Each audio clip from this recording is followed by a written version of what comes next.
Good morning, everyone. Seeing that board members are now present, Brooks, will you please call the roll to establish a quorum? Member Sun. Present. Member Vice President Strauss. Present. Member Rucker. Present. Member Rodriguez. Present. Member Patillo-Brownson. Present. Member McQuillan. Here. Member Glover-Woods.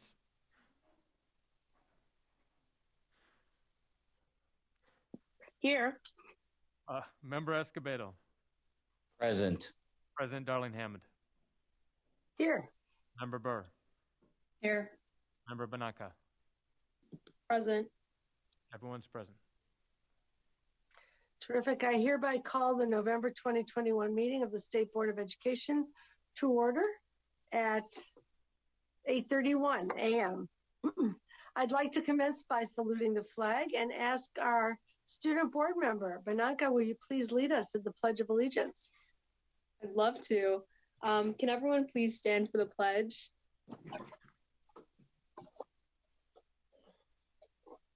Ready, salute.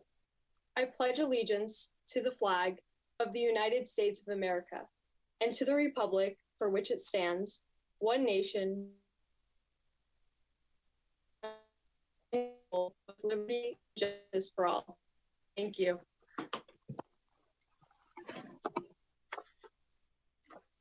Thank you very much. I want to share, as we begin the morning, the bittersweet news that Pam Castleman has accepted a full-time position as Associate Faculty and Coordinator of Graduate Research in the School of Education at Jessup University, starting in January of 2022. In addition to supporting students conducting their master's research, she will help address the principal and teacher shortage by preparing the next generation of school leaders. She hopes to focus her university research on her passion, which is the marriage of core academics with CTE. Pam began her work at the State Board of Education in 2017, and during that time, she has been involved in numerous curriculum projects, as well as CTE, and I want you to please join me in wishing her well. We appreciate all that she has done and look forward to this next chapter in her career, in which she'll connect with us in a new way. Thank you, Pam. In terms of our own recruitment and selection in the State Board, we're seeking additional applications for 2 appointments to the Instructional Quality Commission from currently practicing teachers and or leaders with experience and expertise in mathematics, physical education, English language arts, English language development. As you know, the mathematics curriculum framework is coming through the process and will be followed by instructional materials adoption and recommendations. So that's a particularly pressing need. And applications will be screened based on the need for current upcoming IQC projects. The State Board is also seeking applications to fill 1 position on the Advisory Commission on Special Education. Preference will be given to applicants who are teachers or individuals affiliated with transition services for students with disabilities. The recruitment window for both the IQC and ACSE will be open from October 29th through December 1st, 2021. For more information, you can visit the SBE website under What's New. There are 3 items on the agenda that have addenda associated with them. Item 1, the State Board of Education Screening Committee recommendations for appointments to the Advisory Commission on Charter Schools, California Practitioners Advisory Group, and the Instructional Quality Commission. Item 2 is the 2022-23 Student Board member and the recommendation of 3 finalists for submission to the Governor for consideration and appointment. And item 3 is reports from the 2021 Student Advisory Board on Education.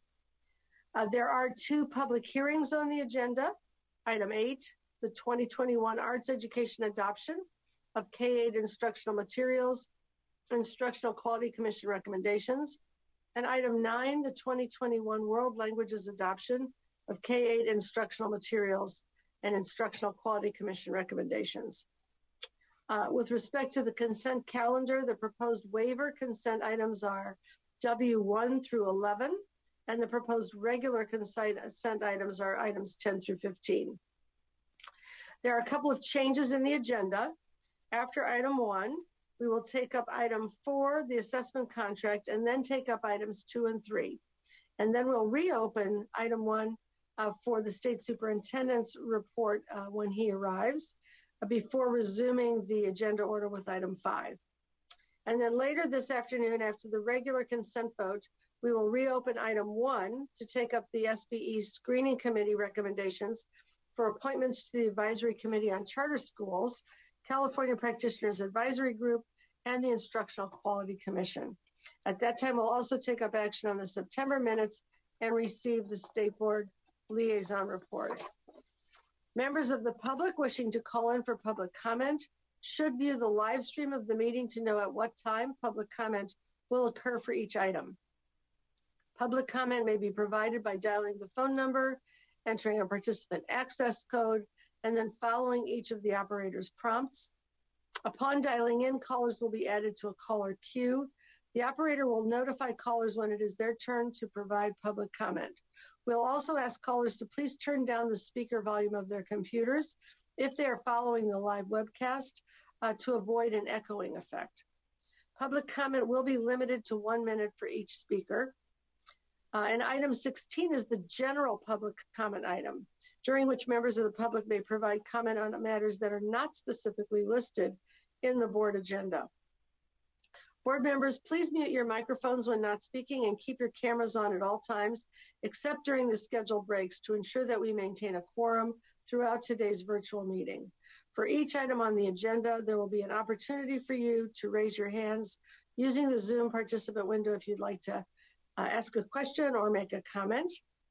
Item 1 is our State Board priorities item. And I will give a brief report, and then State Superintendent Tony Thurmond will arrive in person shortly, and later in the agenda will give his report.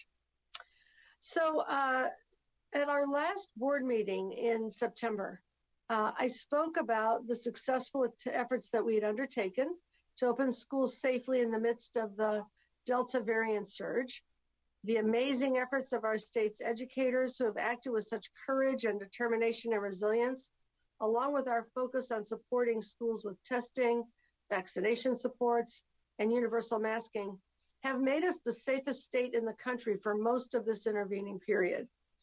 With declining cases throughout most of the fall and one of the lowest rates of school closure due to outbreaks in the country.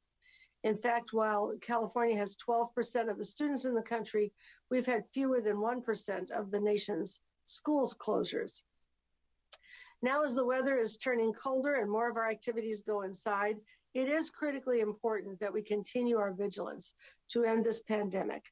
Case rates have begun to tick up again nationally and in California, almost entirely among the unvaccinated population, and we cannot afford to take our foot off the gas. With more than 75% of all Californians at least partially vaccinated and 83% of our 12 to 17-year-olds vaccinated, we are making good progress at getting to the moment when we can put this pandemic behind us. Yesterday, CDC advisors recommended the Pfizer vaccine for children between ages 5 and 11. And within hours of this vote, the CDC director signed off on the unanimous recommendation. This is exciting news.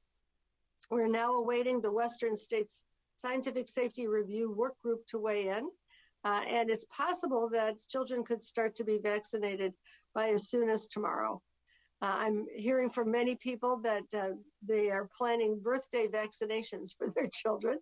What a great present. And I personally hope that when my grandson turns 5 on September 6th, he will be able to get his birthday vaccination as well. As you know, California has been leading the nation in work to educate and engage families to provide accurate information about COVID to make vaccines as accessible as possible. There have been more than 3,000 school-based clinics to help get the vaccines to staff and families. We've offered districts funding to sponsor vaccine clinics.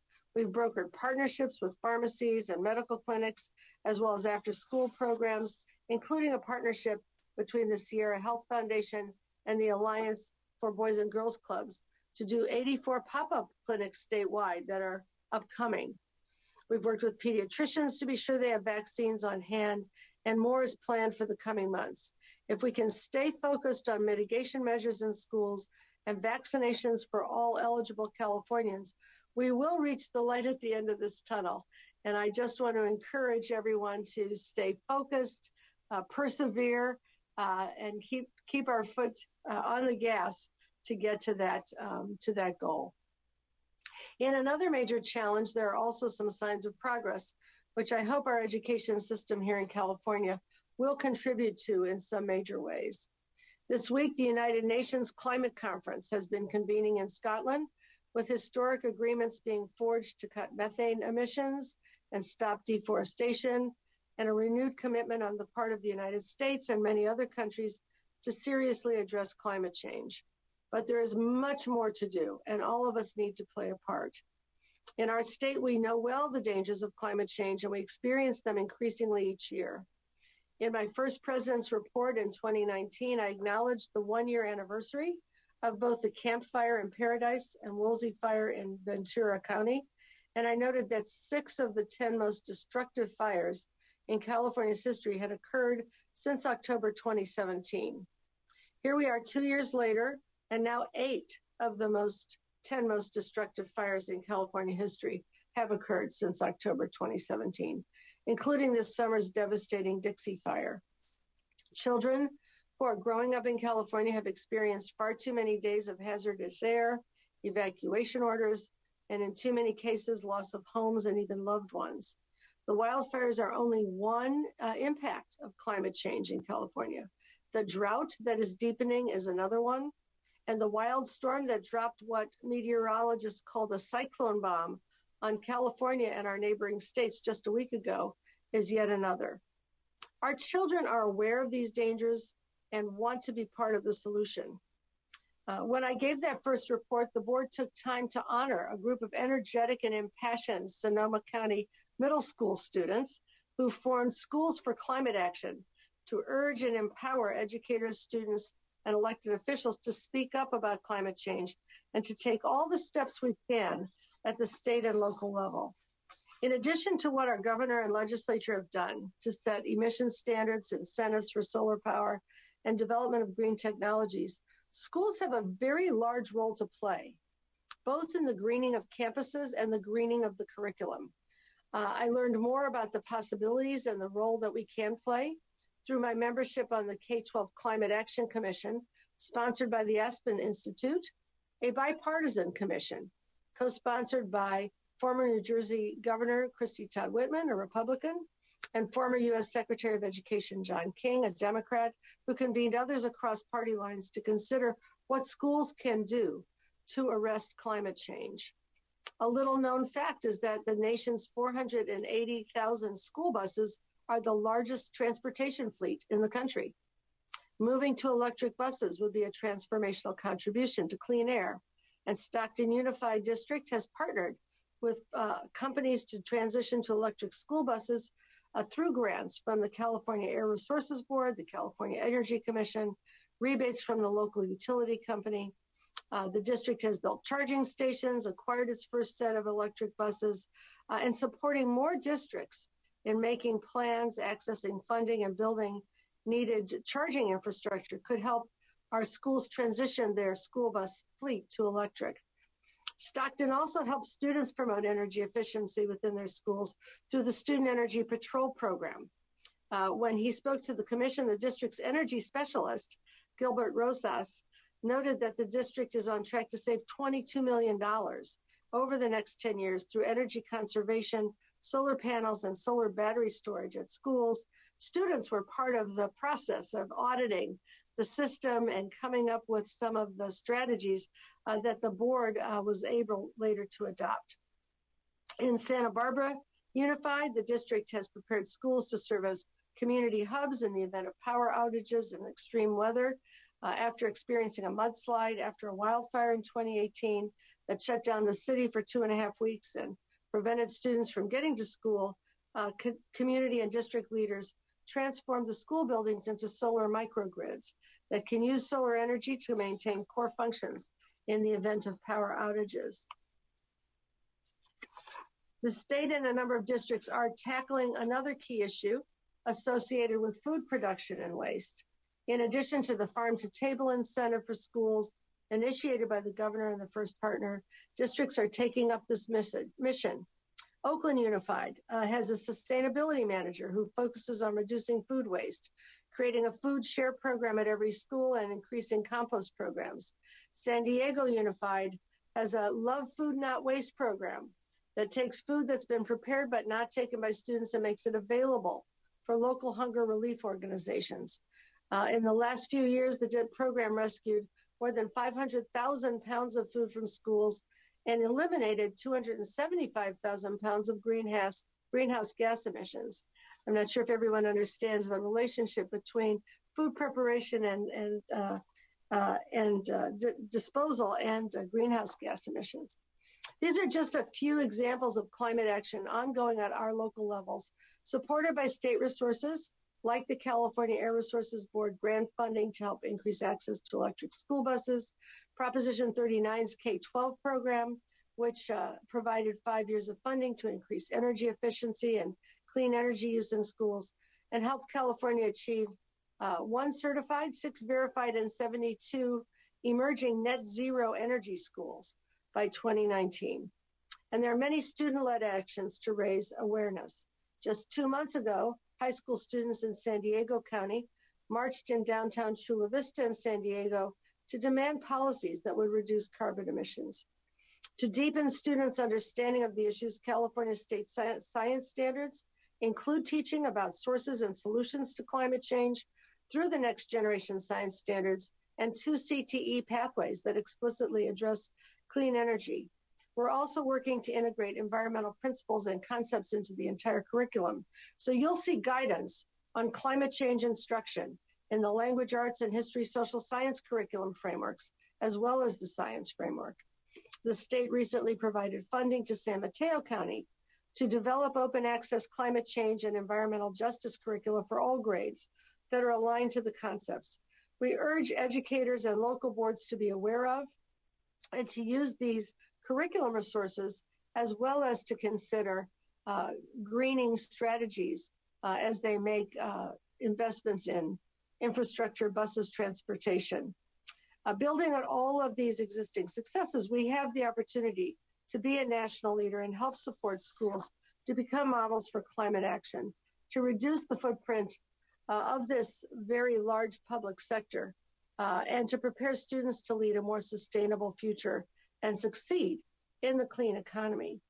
And while we are working at the state level to expand these opportunities, educators and school board leaders at the local level can also ask themselves about whether their districts have a policy to ensure that school infrastructure renovations, retrofits, systems replacements will support healthy, sustainable learning environments. And we'll have more opportunities to ask those questions and to spend those resources when the infrastructure bill gets passed in the next few days and supports that kind of work throughout the country. We can ask ourselves about transportation and how to transition school bus fleets. We could ask ourselves about food and sustainable food use and composting, and how we are using existing curricula and developing more ways for students to participate in evaluating and contributing towards sustainability in our schools. This is an important moment as more federal and state resources will be coming to support these questions, to consider how we can, in our various roles, support our schools in providing a safe and healthy environment now and for our students' lifetimes. You all know how fragile mental health for our children has been over this last year, and these are factors that play into their view of their future and their mental health and capacity for hope and optimism, as well as for a strong and bright future. So I wanted to raise these issues for us this month as we continue our task both to make our schools safe places and enable our students to move forward in productive ways in school and in their lives. And with that, I'm going to return to the agenda and take up item 4. So we're jumping ahead to item 4, which is the California Assessment of Student Performance and Progress and the English Language Proficiency Assessments for California. This is for approval of the proposed contract with Educational Testing Service for the administration of the CASP and the LPAC assessments for California. And the CDE recommends that we approve this proposed contract and authorize CDE staff to make technical edits to the documents as needed prior to its execution. And the item will be presented by Cheryl Cotton and Mal Vang of the department. Cheryl, please begin.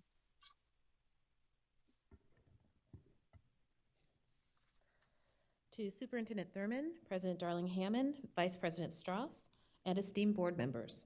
I'm Cheryl Cotton, Deputy Superintendent of Instruction, Measurement, and Administration Branch. I'll be co-presenting, again with Mal Vang, Director of Assessment Development and Administration Division.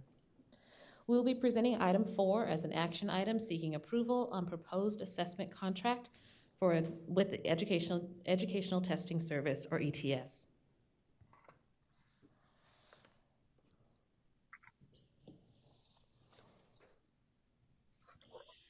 Today I will provide background information on the procurement process that led us to the proposed contract and budget being shared with you today. Mal Vang will share the recommendation being brought to you for approval and go over a high-level summary of the contract scope of work and budget. On April 20th, 2020, the CDE released the California Assessment System Request for Qualifications, or RFQ, as a 4-stage process to procure its next assessment contract for 5 administrations of the California Assessment System, the CASP and the LPAC, which is projected to begin July 1st, 2022, and continue through December 31st, 2027. In June 2020, an evaluation team composed of staff from different divisions of the CDE and staff from local educational agencies, or LEAs, located in regions across the state, met to score the RFQ Stage 1 submissions. 2 potential contractors successfully met the evaluation criteria to progress to Stage 2 of the RFQ. In early August 2020, the CDE provided the California Assessment System RFQ Stage 2, mandatory demonstrations criteria, to the 2 potential contractors who passed Stage 1.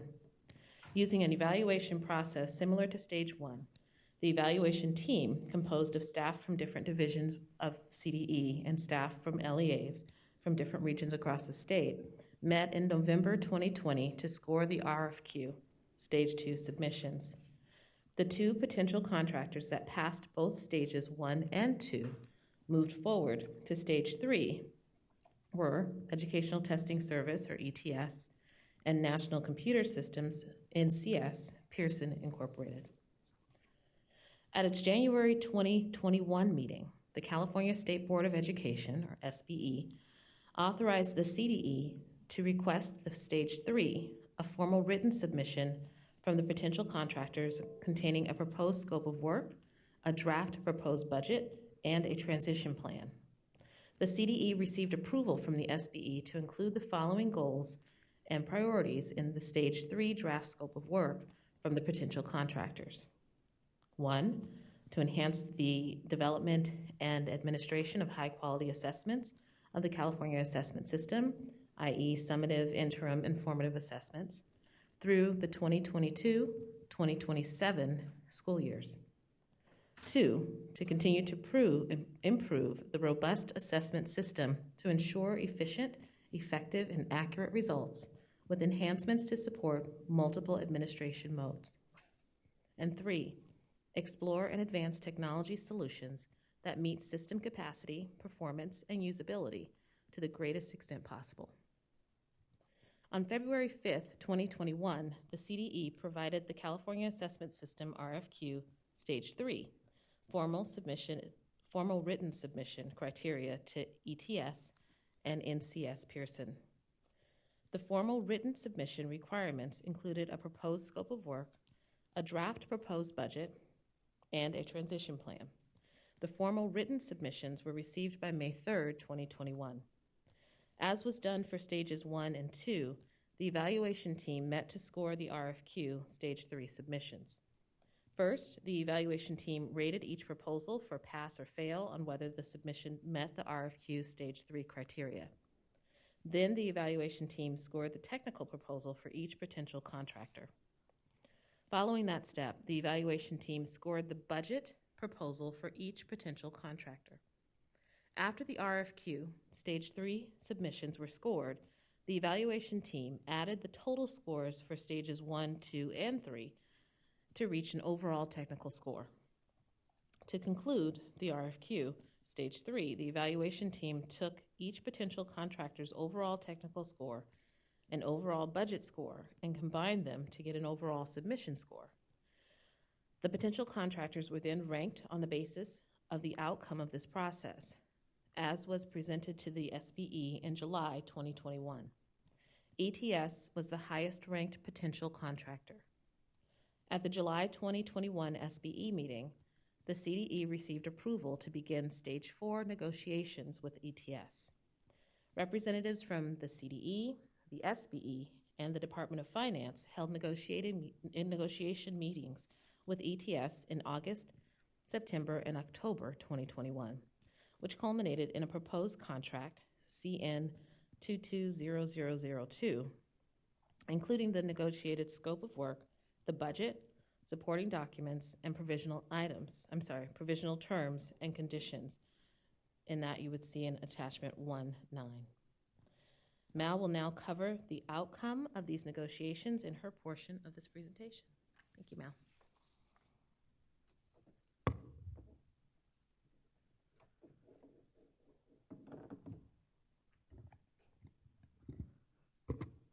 Sorry, gotta adjust my height here. Give me a minute.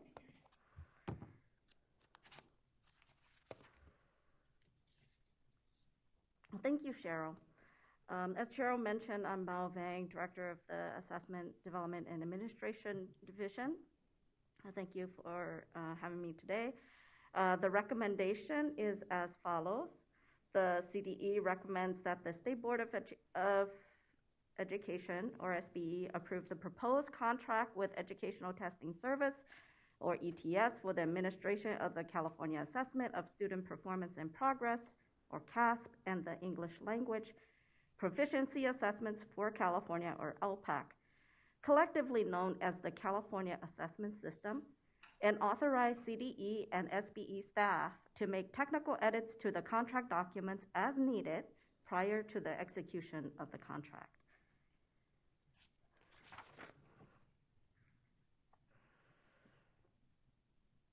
So to set the context for the new contract, I will highlight some key information about the California Assessment System, which operates year-round with minimal downtime. So it serves all 6.2 million of our students in the K-12 system. About 250,000 educators access the system, and at about 2,000, all of our 2,000 local educational agencies. It really delivers about 200 plus separate test titles being administered, about 20 million tests administered separately, and about 11 million scores reported year-round with online testing. This slide provides the estimated number of test takers across all of the assessment programs, with the estimated number of test takers in the last column. And what we have in terms of these assessments is the Smarter Balance interims for English language arts, literacy, and English and math, or ELA and math, excuse me. And this is really available to all 6.2 million students, even though it may be aligned to grades 3 through 8 and 11 standards. Then we have the summative assessments, the Smarter Balance summative assessments for ELA and math, and that's available for grades 3 through 8 and 11. and then 3.2 million students access those assessments. Then we have the California Alternate Assessments, or CAAs, for ELA and math, again in those similar grades of the same grades of 3 through 8 and 11. About 39,000 students take those assessments.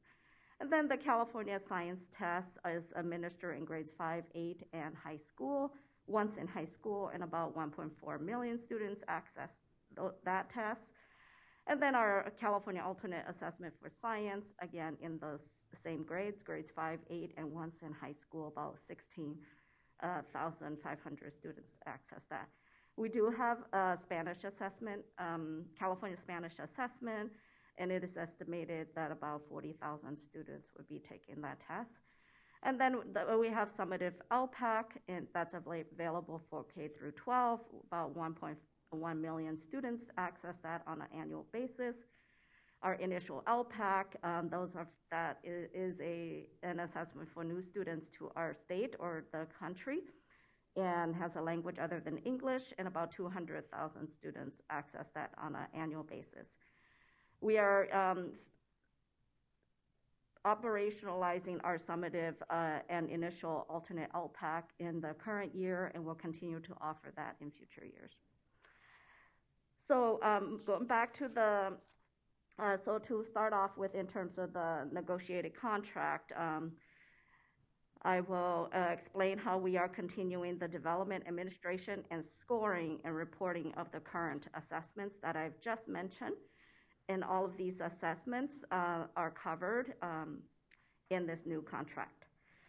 So having said that, since I've already mentioned all the assessments, let's just go on that in terms of the services for the assessments. In addition, the contract will also continue to do the reporting for all the assessments, including Lexile and quantile measures for the Smarter Balance ELA and mathematics, summative and interim assessments. Okay. And also, in addition, we will provide growth model reporting using the SBE approved methodology. While this list is not exhaustive, it provides a high-level summary of the continuity of the services for the California assessment system. And then on the next slides, I will share the expansion of services and innovations in the new contract. So the negotiated process has also produced a proposed contract that includes these expansion of services and innovations.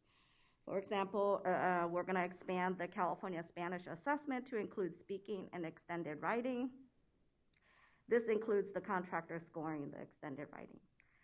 We are in the process of, we will be envisioning, developing, and providing interim assessments for the California Science Test, or CAST, and the LPAC. And then we are also enhancing customer care, because we want to make sure that we do specific outreach to our educators and administrators and LEA coordinators to support them in their implementation of this contract and the programs. And then continuing to improve accessibility, or expanding and improving accessibility and integration of assessment data into our state or CDEs and the state data systems.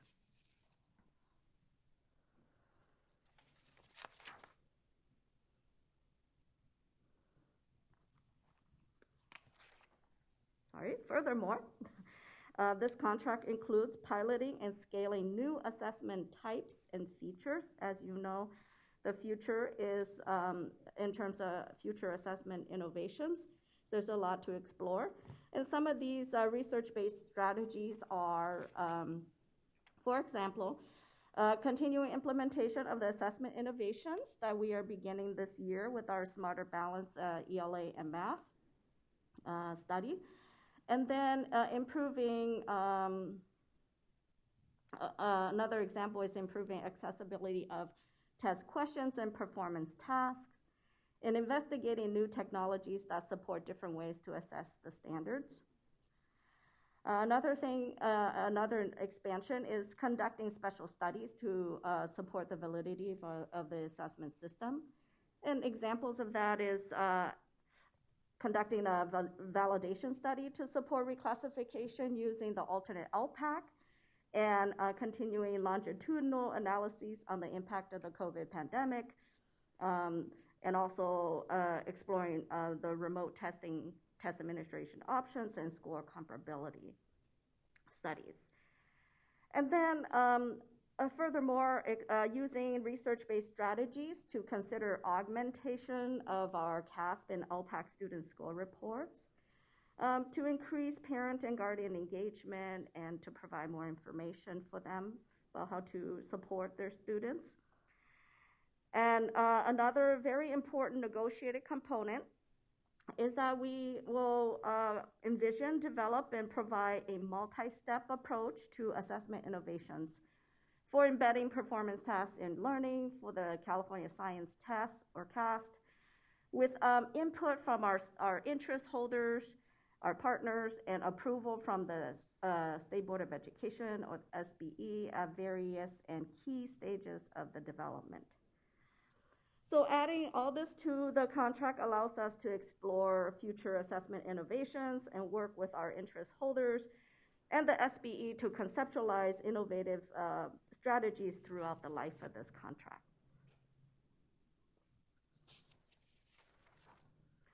So all this work does not come at a cost, which I will cover in this slide. The budget is broken down by fiscal year here, for with total costs for each row in the last column. So these costs cover the 5 administrations that Cheryl referred to earlier, as well as the transition costs in the last year of the contract. So during the July 2021 SBE meeting, we shared the results of the Stage 3 costs.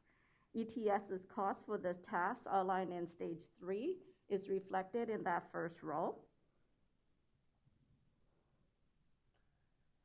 And then in Stage 4, the negotiations included the continued reporting of the Lexile and quantile measures for ELA and math in the second row.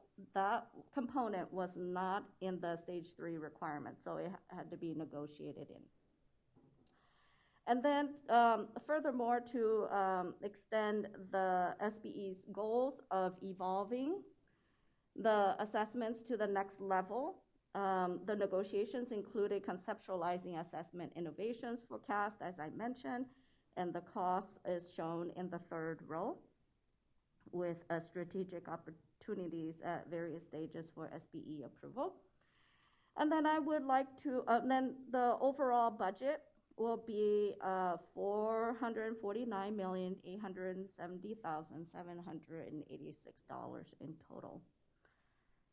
And at this point, I'd like to stop and see if there are any clarifying questions.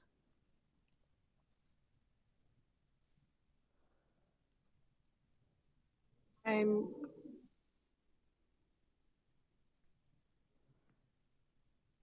just double checking to make sure there are not any hands up. I think you can continue. Okay. So here we are back at the CDE recommendation.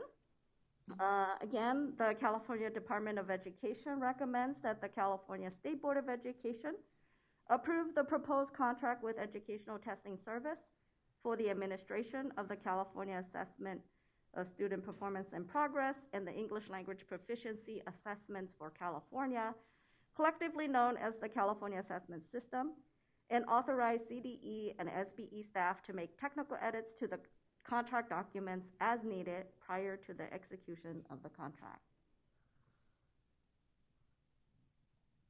We have our contact here should you need to reach our programs. For LPAC,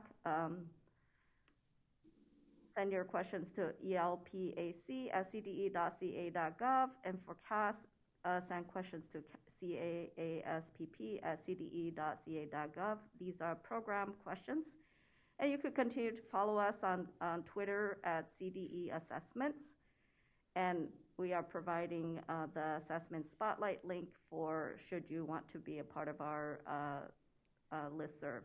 Subscribe caaspp@mlist.cde.ca.gov. And I'll turn this over back to you, Board President. Thank you so much for that very informative briefing. And I'm going to call attention now to the public comment slide so that we can open the phone line for public comment queue. Members of the public wishing to provide comment on this item can do so by calling the phone number and using the access code provided on the slide that is shown now. And while we're waiting for members of the public to call in, I want to ask Member Sun if she has any initial comments before I make my comments, and then I'll ask board members for any clarifying questions before we go to public comment, following which we'll get into discussion and a vote. Member Sun. Thank you. Yeah, I want to thank the CDE staff for this, what must be, I think, a year-long process now of going through this multi-stage procurement process. And gone through a lot of conversations, I know, and hard negotiations where we have arrived. Where I'm most excited about this is what was outlined around envisioning and developing innovative approaches to assessment. It was really important that we just that we entered into this next stage of our California assessments, not with doing the same old, that we're keeping up with research and innovations in how we assess how students are doing, and beyond just kind of the same template we've been using. So I'm very excited that we have this opportunity in this next phase, in this next contract, to expand how we do assessments in California. And I'll just add on that, Mao and her team have done extraordinary work on this very complicated process, a very intense process as well. And we've been very pleased with the ways in which Educational Testing Service has responded with willingness to adventure with us as we may need to evolve our assessments to be as supportive as possible to teaching and learning. So we're enthusiastic about the next stages. Are there any public comments at this? Well, first, let me see if there's any clarifying questions before we go to public comment. I'm not seeing any. And so with that, are there any members of the public calling in? Yes, currently we have 4 members of the public. This is for item 4. First caller, please state your name and affiliation for the record. Your time starts now. I am Marta Hernandez, representing Californians Together, and we are in support of CDE. Caller, we are unable to hear you. Control booth. Hello? Yes, we can barely hear you, caller. Could you possibly turn your volume up?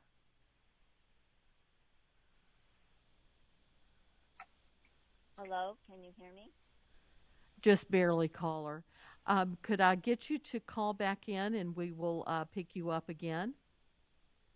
All right, I will do so. Thank you. Thank you. Next caller, please state your name and affiliation for the record. Your time starts now. Hello, my name is Lorraine Richards. I'm a classroom teacher representing the California Teachers Association. CTA appreciates the work of the California Department of Education and the State Board of Education in evaluating the state's assessment contract. On page 48 of Attachment 2, it is mentioned that the hourly rate for scorers is $20 per hour for California educators and $13 per hour for other educators. Given that this is a $500 million contract for ETS, CTA would like to recommend that the State Board of Education request that ETS raise the hourly rate for educators so that it can be at least comparable with their contracted hourly rates. We have asked a lot for educators throughout this pandemic, and it only seems fair to provide equitable compensation for this important work. Thank you very much. Thank you, caller. Next caller, please state your name and affiliation for the record. Your time starts now. Good morning, President Darling Hammond and Board. This is Liz Guillen with Public Advocates for the Equity Coalition. We're in support of this item. We really appreciate the inclusion of the upgrading of the California Spanish assessment with the addition of the speaking and extended writing components. These components will give our schools and parents a much more complete profile of a student's developing academic proficiency in Spanish. And they could also serve as a tool for eligibility for Pathway and Seal of Biliteracy Awards, and hopefully inform our accountability system. We request that the writing component be comparable to the CASP ELA assessment in rigor and scope. We note that the development of LPAC interim assessments will be very valuable, allowing schools to measure English language proficiency growth during the school year to better target instruction and identify needs for additional support. Thank you. Thank you. Next caller, thank you so much for calling back. Please state your name and affiliation for the record. Your time starts now.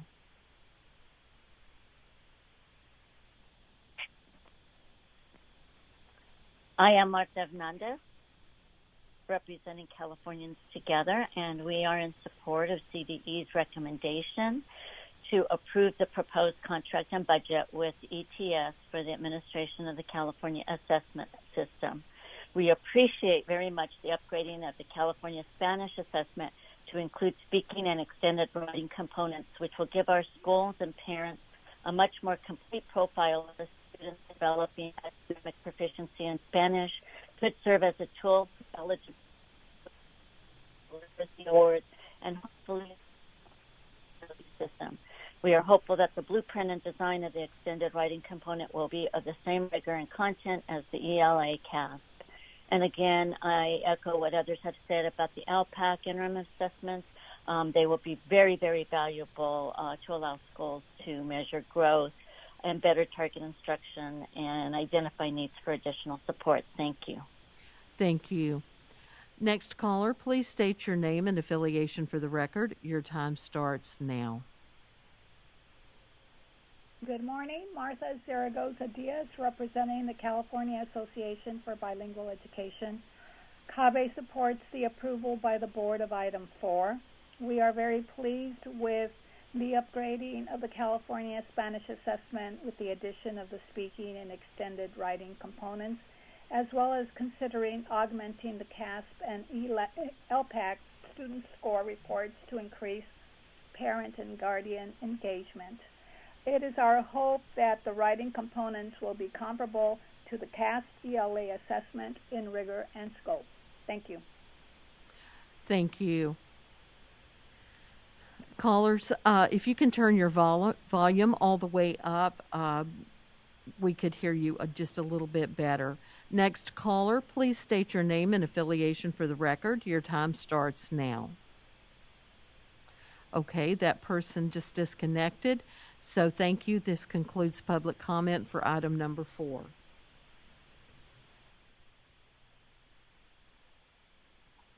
Thank you very much. And at this point, we're open for board discussion. Board members, remember to raise your hand in the participant panel of Zoom if you have a question or comment. And Patricia Rucker, please start us off, and we'll be followed by Vice President Strauss. Very much, Board President Hammond.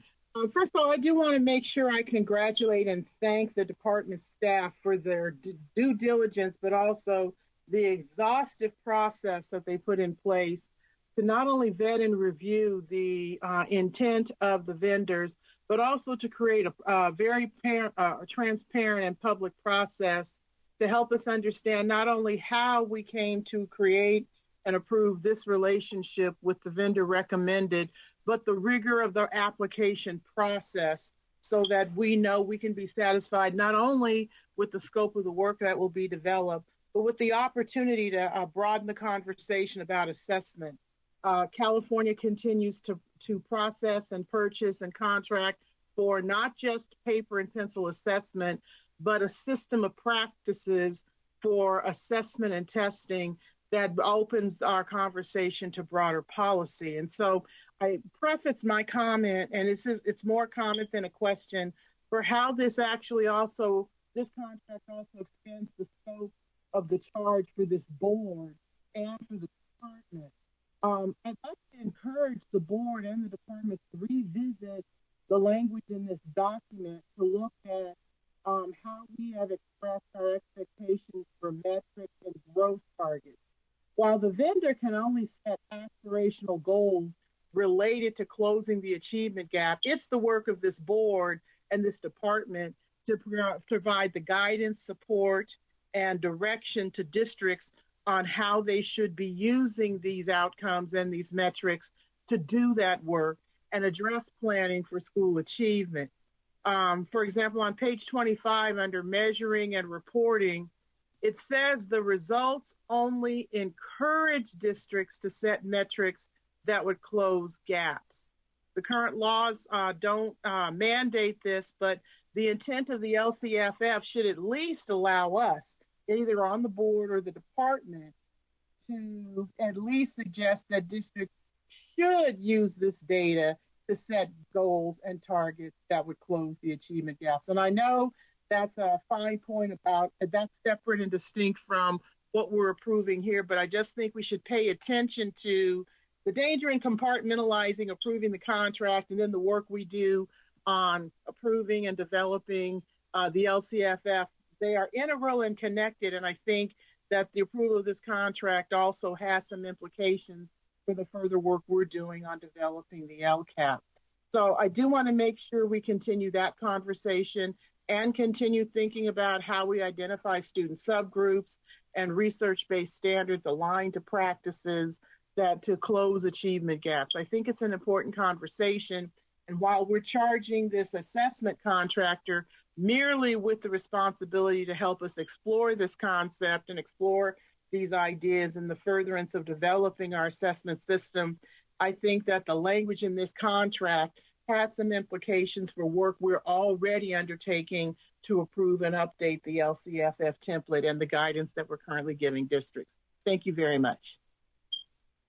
Thank you. And Member Strauss, you're next in the queue, and then Member Escobedo. Yeah, so I want to again follow up with Member Rucker's comments and really thank the department for the thorough process and the clarity, and as you explained it today, of all the steps we went through.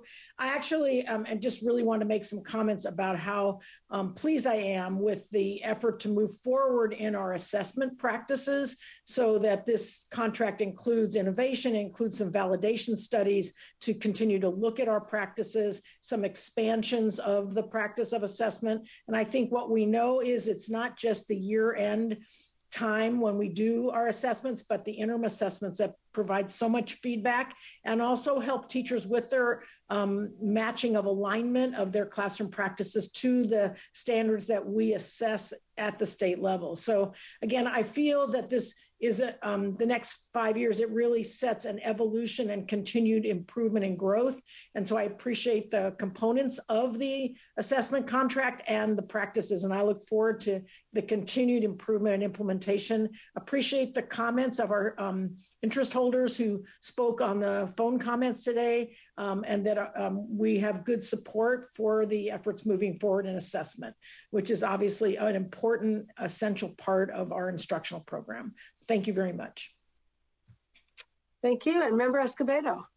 Yes, I want to appreciate the amount of work and the expediency that now districts and parents are receiving this data is really, really critical. And I appreciate the outreach to parents, and because how do you, getting the data, then how to use the data and implementing it is just as important as the quality of the assessment. So really appreciate that outreach that you indicated to parents and to staff as well. Just a point that hopefully as technologies and language recognition improves, dual immersion is growing quickly in California, but also encompasses other languages. Spanish, as you well know, is the most predominant, but Mandarin and Tagalog are increasing. So hopefully in the future, we may be looking at, assessing other languages besides Spanish as well. And but really, really proud of the stance of California, expanding the Spanish assessment and hopefully beyond. Terrific. I don't see any other hands up, and so at this point, I wonder if I could get a motion. I am very happy to move CDE's recommendation.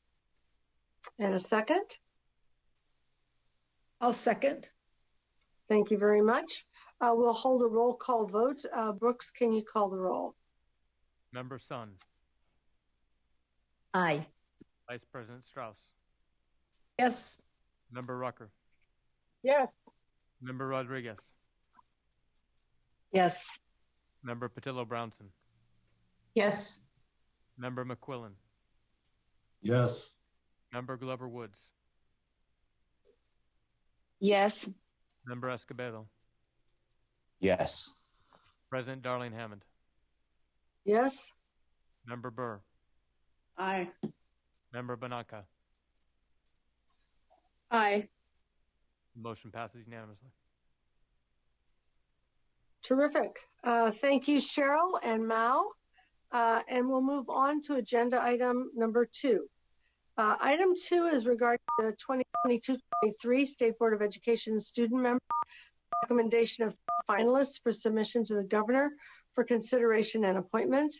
The State Board Screening Committee recommends that the State Board approve the 3 finalists for the position of 2022-23 SB student member as identified in the item addendum. The approved finalists will be forwarded to the governor for his consideration and appointment as the 2022-23 State Board student member. This item will be presented by Screening Committee Chair, Vice President Strauss. Please begin. It gives me great pleasure to present this item. This is actually one of the highlights of our state board work in November. We've worked very, very hard. We met, the screening committee met on Monday, October 18th. We reviewed 37 applications that were submitted for consideration. These students will be part of the recommendation for the board member for the next school year, the 2022-23 student board member. So we selected 12 semifinalists. So the semifinalists then attended the 2021 Student Advisory Board on Education, better known as SABE. We're going to hear from these students in a minute. You're going to be so amazed and so hopeful for the future when you listen to what our students have to tell us about things we should be considering. The conference began on October 30th, where the student delegates listened to presentations by all 12 semifinalists, and then they voted to give us 6 candidates. So on Monday this week, on November 1st, we interviewed the 6 candidates, and with a huge challenge, we identified 3 finalists. That's actually required by legislation. We actually wanted to identify more, but we are required to narrow it to 3. If the board approves, these names will be submitted to the governor's office for review and consideration, and then the governor will appoint 1 as the student board member for 22-23. So first, on behalf of the screening committee and the state board, we wish to thank all the students who made the effort to apply and would like to encourage them to continue to offer their impressive abilities to their local, regional, and state activities. So the students who are being recommended, and you're going to meet them in a minute, as finalists in state board by the screening committee in alphabetical order are Catherine Chang from Dublin High School within the Dublin Unified District in Alameda County, Naomi Porter from Palos Verdes Peninsula High School within the Palos Verdes Peninsula Unified School District in Los Angeles County, and Sissy Zhang from Irvington High School within the Fremont Unified School District in Alameda County. In addition to the finalists that we named above, the following students were candidates for student board member, and you're going to meet them as well.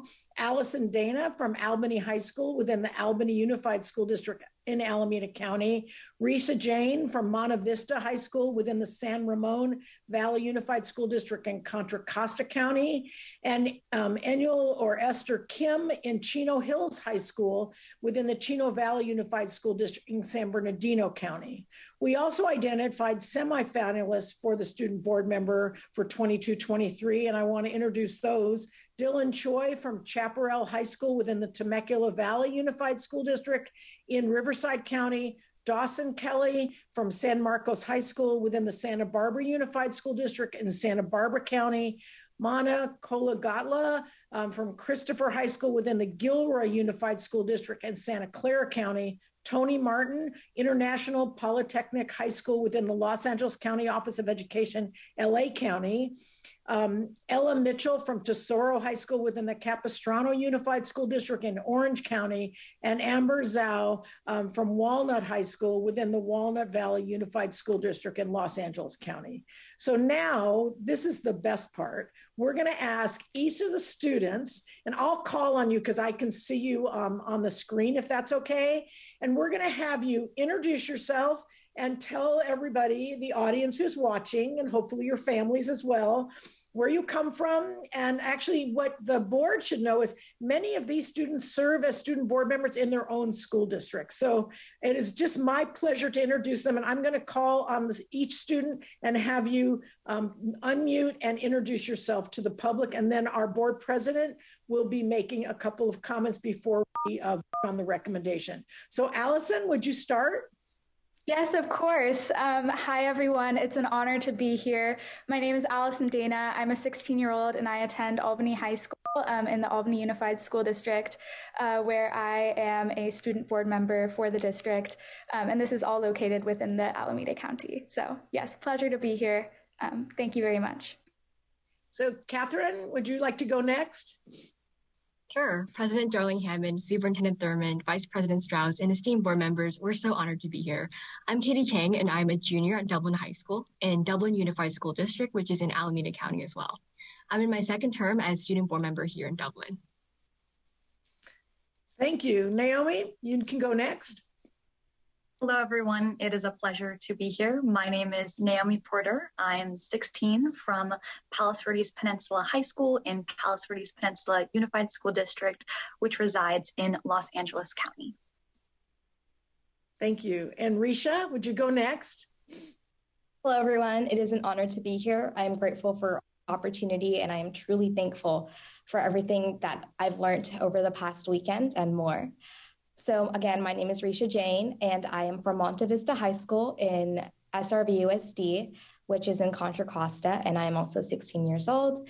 And I've been serving on the SRVUSD Student Senate for 2 years now. Thank you. Esther, would you like to go next? Of course. Hello, everyone. It is such a pleasure to be here with our incredible student leaders.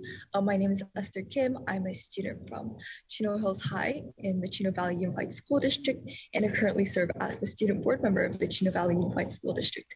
It's great to be here. Stephanie, would you like to go next? Hello, my name is Stephanie. I'm actually a senior from Tesoro High School in Capistrano Unified School District in Orange County. I am the director of the Student Advisory Board on Education, so I'm not a top 12 semifinalist this year, but I was last year, so it's really, really amazing to see all the students here today. So I know, Michelle, you're going to be part of the next part of the process, but would you like to introduce yourself at this time? Sure. Hello, everyone. My name is Michelle. I'm not sure why it says Michelle Kim, but my name is Michelle Kim. I am a senior at Portola High School in Irvine, California in Orange County, and I serve as the state president for the California Association of Student Councils. And Sissy, would you like to go next? Yeah, of course. Hello, everyone. It's such a pleasure to be here, and I've learned so much from these past few weeks. My name is Sissy Zhang. I'm also 16, and I'm from Irvington High School in the Fremont Unified School District within Alameda County. I'm currently serving as a student board representative, and it's so great to be here. So thank you. I just have to, so we're going to ask the public if they wish to provide comment on the item, they can do so by calling in on the telephone and access code number that'll be shown on the screen in a minute. But while we're waiting for that, I'm going to turn it to our board members, to first our president, Darling Hammond, and then to our screening committee members who may want to make a comment about the interview and selection process. So member Darling Hammond, would you like to make a comment?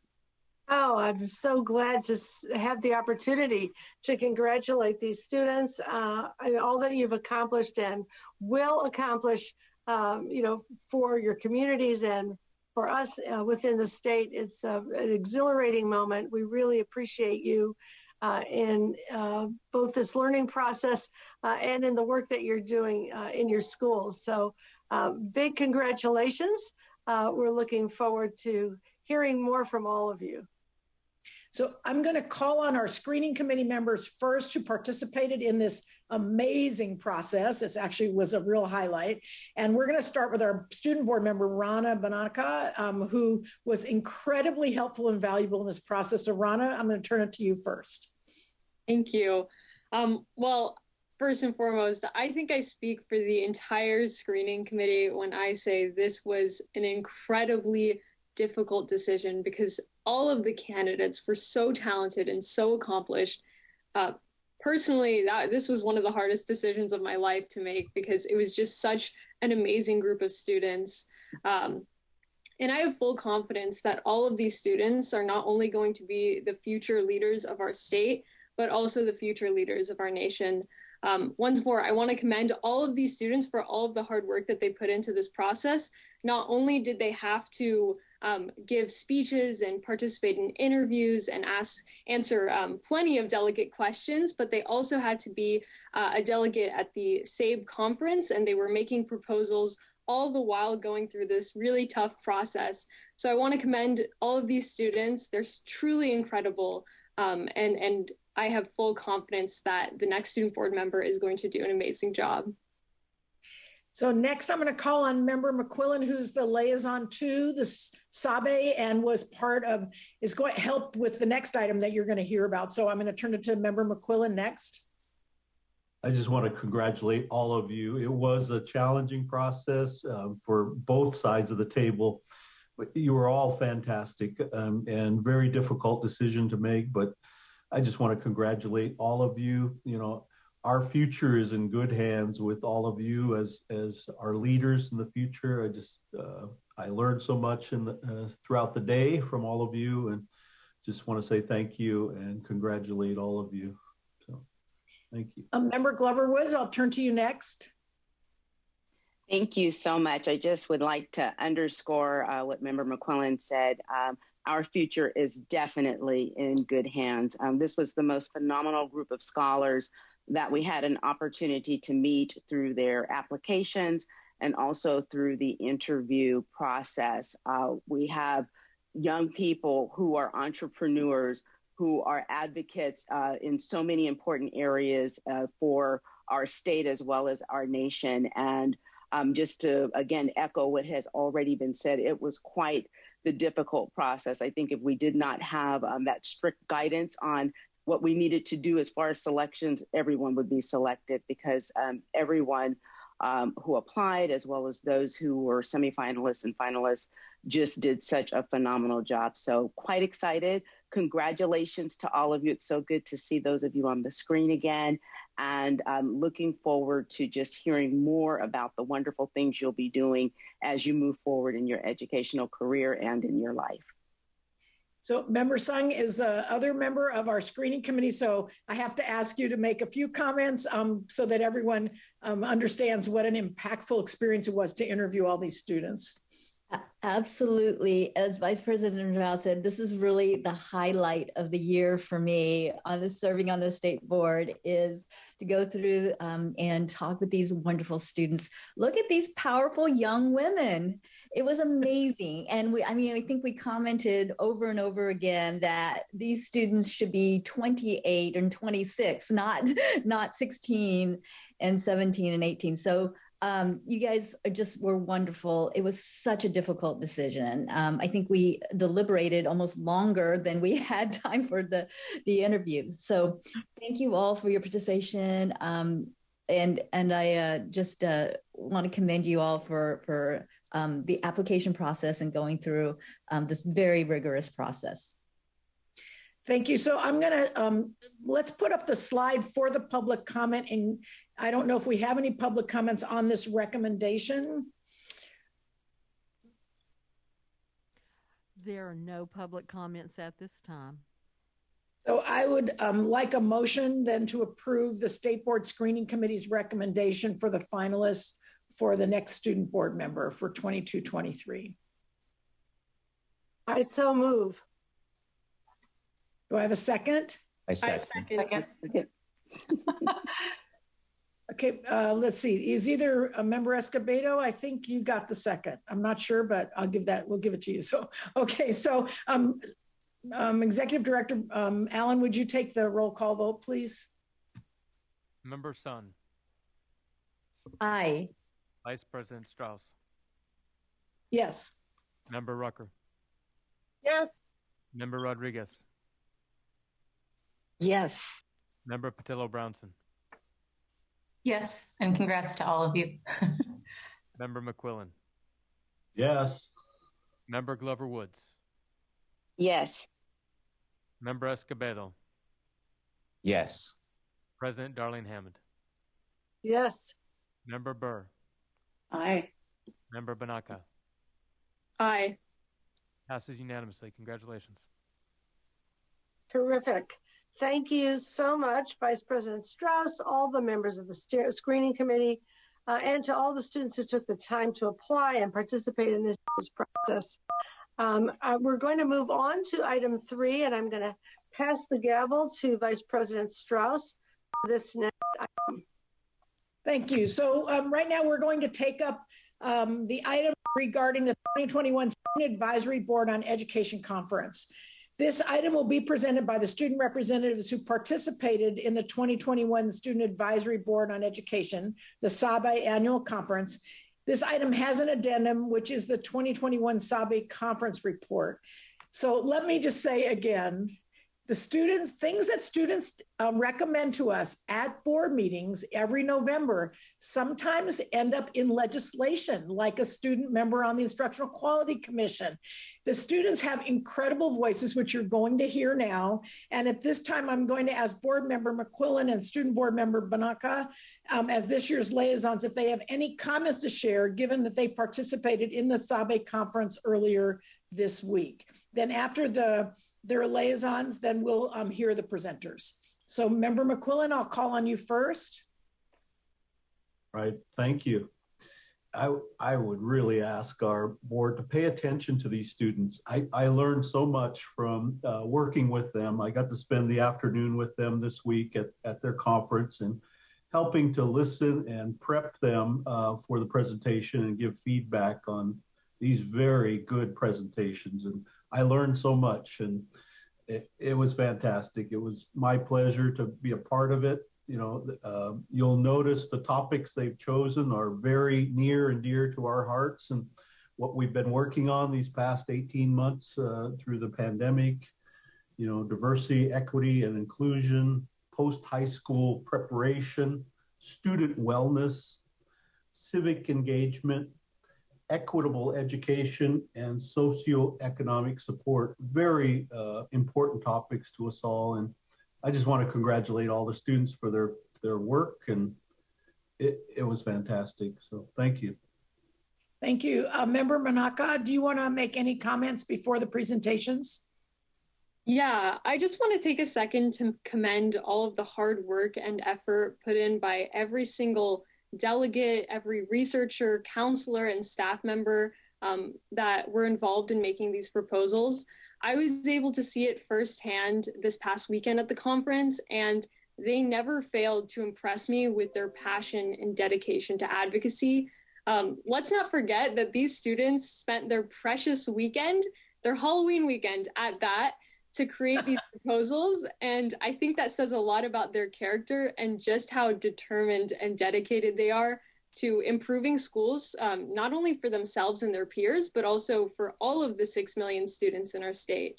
So again, I just want to thank everyone involved in the SABE conference for their commitment to ensuring that schools are equitable and instructional quality is ensured in our schools.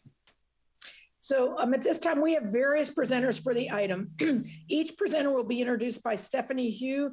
We met Stephanie. She's the Educational Policy Director of the California Association of Student Councils, CASC, and we'll have a brief introduction by Michelle Kim, this year's State President of CASC. So I'm going to turn it over to Michelle and Stephanie and would ask you to please begin.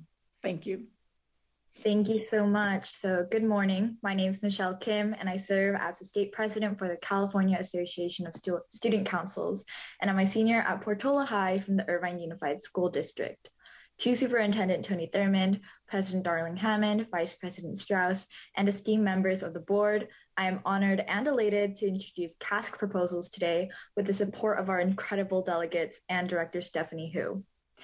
I'm sure CASC already holds a dear place in all of our hearts, but as a refresher, CASC has had the privilege to present proposals to the board since 1963 and has been instilling leadership and advocacy values in students since its establishment in 1947 by the California Department of Education and the Association of California School Administrators. As the primary beneficiaries of the education system, and as youth in a generation whose motivation for the improvement and advancement of public education seems to never end, the students of CASC would like to extend our warmest gratitude to the board for continuing to champion student voice through the Student Advisory Board on Education. We would especially like to extend our thanks for keeping student perspective and wellness at the front of difficult decisions, especially after the pandemic's impact on our communities. Actions such as expanding flexibility with school districts by continuing to use the shortened CASC test blueprints and developing the ethnic studies model curriculum shows students and CASC delegates that the board and Department of Education continues to prioritize youth before everything else. This conference is significant for various reasons, but I'd like to commend 12 exceptional students who have served both CASC and their respective communities this weekend. To the state board, student board member semifinalists, thank you for your contributions to our education system, and to our current student board member, Rana Bananka. Thank you for facilitating and mentoring each of our semifinalists as they progress through the SBM process. Before I pass the virtual stage on to Stephanie, I'd like to take some time to recognize our amazing panelists, member Jim McKillen, Dennis Myers, Jonathan Peterson, and Sean Tenenbaum, as well as our experienced consultants, Margaret Rees and Hilva Chan. Finally, I'd like to send another thanks to our extraordinary CASC State Council for all the hard work we've put in behind the scenes. And now, Stephanie and our speakers. Thank you so much for that introduction, Michelle. Good morning, and thank you to the esteemed members of the board for allowing this amazing opportunity once again. My name is Stephanie Hu, and I am a senior at Tesoro High School in the Capistrano Unified School District, the education policy for the California Association of Student Councils, the director of the Student Advisory Board on Education Conference 2021, or SABE. Since 1963, students from all over California have to critique, assess, and evaluate the state of their public education and school systems at SABE.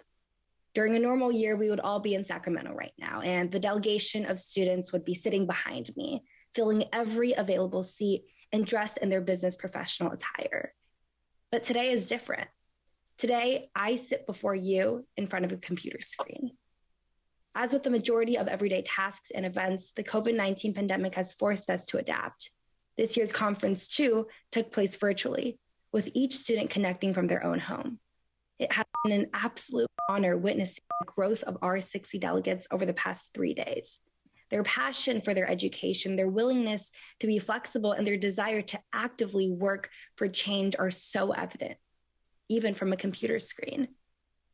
As many students begin their transition from distance learning to in-person learning, we are increasingly reminded of the critical perspectives of the student voice. With COVID-19 and this transition amplifying the faults in our education system, student feedback within education has never before been of greater consequence.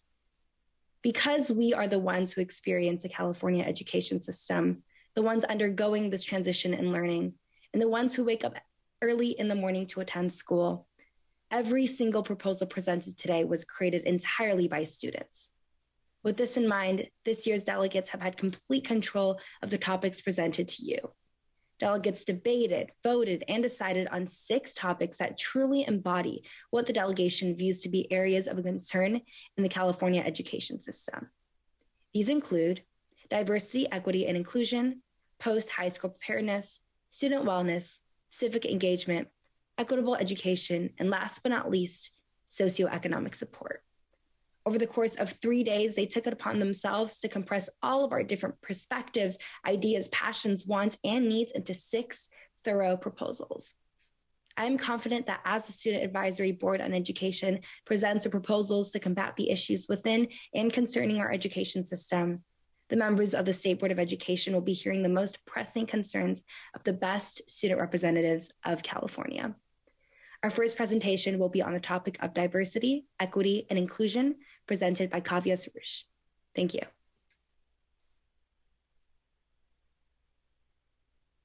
Good morning, Superintendent Thurmond, Board President Darling Hammond, Vice President Strauss, and esteemed board members. My name is Kavya Suresh, and I am a sophomore attending San Marcos Senior High School in the Santa Barbara Unified School District. On behalf of the Student Advisory Board on Education, the Diversity, Equity, and Inclusion Group recommends that the State Board of Education collaborates with the California Department of Education to create and recommend a framework for diversity, equity, and inclusion professional development training for all employees of the California education system. My first experience discussing my identity was in my English Ethnic Studies class in 9th grade. Until that class, I had no idea how to describe my experience in the California education system. I didn't know what to call it when teachers would pause before reading my name out loud and announce, "It's too complicated, so who is K-A-B-Y-A?" in front of the whole entire class. At the age of 5, being told I don't really belong here and my English will never be good enough by my teachers and other school staff damaged my self-esteem and enabled my peers to be racist and xenophobic without consequences. Though my ethnic studies class is one of the most valuable classes I've ever taken, it could not reverse the years I had spent questioning the validity of my identity. But we cannot continue waiting until students reach high school to teach them that their intersectional identities are valid and beautiful. These important conversations about anti-discrimination must start earlier. While there has been significant progress in diversity, equity, and inclusion, such as the passing of AB 101 regarding ethnic studies, these actions are primarily relevant to high school students, meaning that the 68% of the California students in elementary and middle schools remain without any instruction on important topics of identity. A 2016 Stanford study found that a one-time intervention to help teachers and students empathize with each other halved the number of suspensions at 5 diverse California middle schools. And it significantly helped students who had previously been suspended to feel more connected at their school. It's critical that we provide these necessary tools for all educators to practice anti-discrimination, especially in early education, to promote empathetic educator-student relationships. Therefore, the Student Advisory Board on Education advises that the State Board of Education work alongside the California Department of Education to create a framework for DEI-centered professional development training for all California K-12 faculty, staff, and board members. This comprehensive framework will further be made available to all local education sites to be adapted on a district level and complement measures the state has already taken, encompassing important topics such as racism, sexism, transphobia, ableism, and religious discrimination. To ensure the impacts of all school faculty and staff contribute to a positive school environment, we must provide educators the necessary training to handle critical student issues surrounding DEI in California schools. Introducing topics like identity to students from elementary school will help them build a better relationship with their peers, trusted adults, and themselves. By encouraging educators to reimagine their instructional practices and actively combat discrimination, we can empower marginalized students to be advocates for their own education. As we continue to make revolutionary change in our education system in resistance to oppression, we must train educators to properly facilitate conversations surrounding identity, starting in primary education. Through our solution, I hope that stories like mine do not need to be repeated. I hope that every child gets their preferred name read aloud correctly, that every child is able to proudly speak their native language, and that every child develops a strong connection with their identity from an early age. It is our greatest hope that you consider this proposal an opportunity to promote the development of a more inclusive education system for the students of today and leaders of tomorrow. Thank you for your time and consideration, and we welcome any feedback.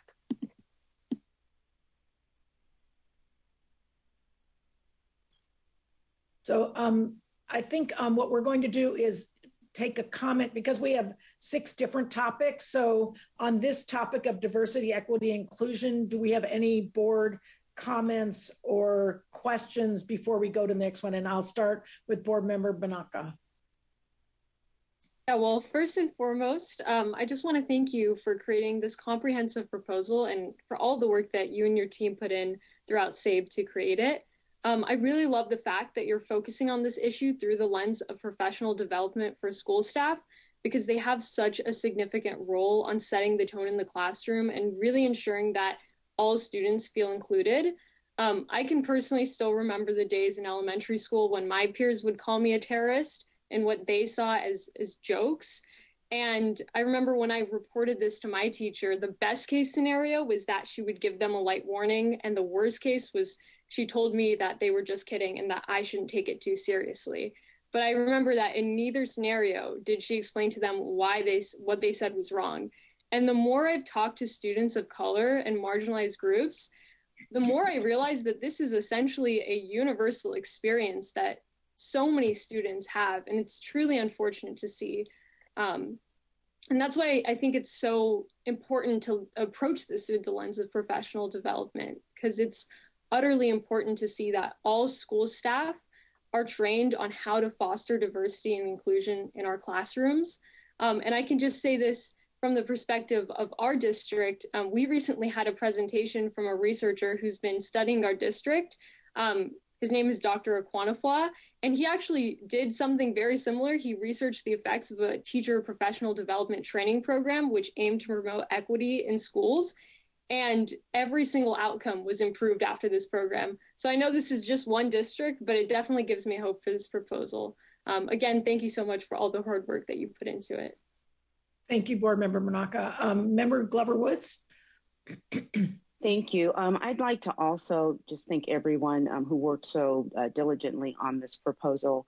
It is such a critical one.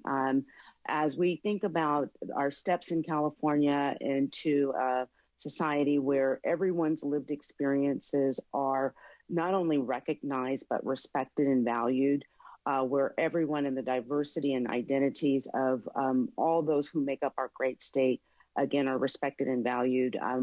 A critical aspect of that is in providing all of the educators and all of those who touch students with the professional development and training and understanding, respecting, and valuing the lived experiences of all who live in our state. So I just, again, thank all of you for this very timely proposal. It definitely is a next step in our work to move forward so that no one has to experience some of the experiences that many of you shared just a while ago. Thank you so much for this. Thank you, Member Glover Woods. Member Rucker. Thank you very much. I'm so pleased to be able to meet all the students on this panel. As you pointed out, last year we were not able to meet in a face-to-face meeting. We were virtual, and the same is true this year. If we were in the room together, I would have asked all of you to stand so that you could be recognized. I do appreciate that we get a chance to see all of you. And I also want to congratulate you for taking on and choosing to tackle a very tough topic, because this has very deep personal meaning for so many students. And your recommendation is coming at a time where legislators and school leaders in other states are making connections about issues of diversity to conversations about critical race theory. We're even seeing legislatures outlawing the use of words like diversity in education conversations at schools. So for you all to take this step and to be out front and so forward thinking in your proposal is very important, particularly at this time. And I really do want to congratulate you not only for the innovation, but for the bravery that is required to be willing to have this conversation and to be willing to be the face of that conversation. I personally, in my own work as a student, as a teacher, and then sitting on this panel, there's always the memes about African-American women as angry Black women, that any woman who chooses to be assertive, there must be something wrong with you.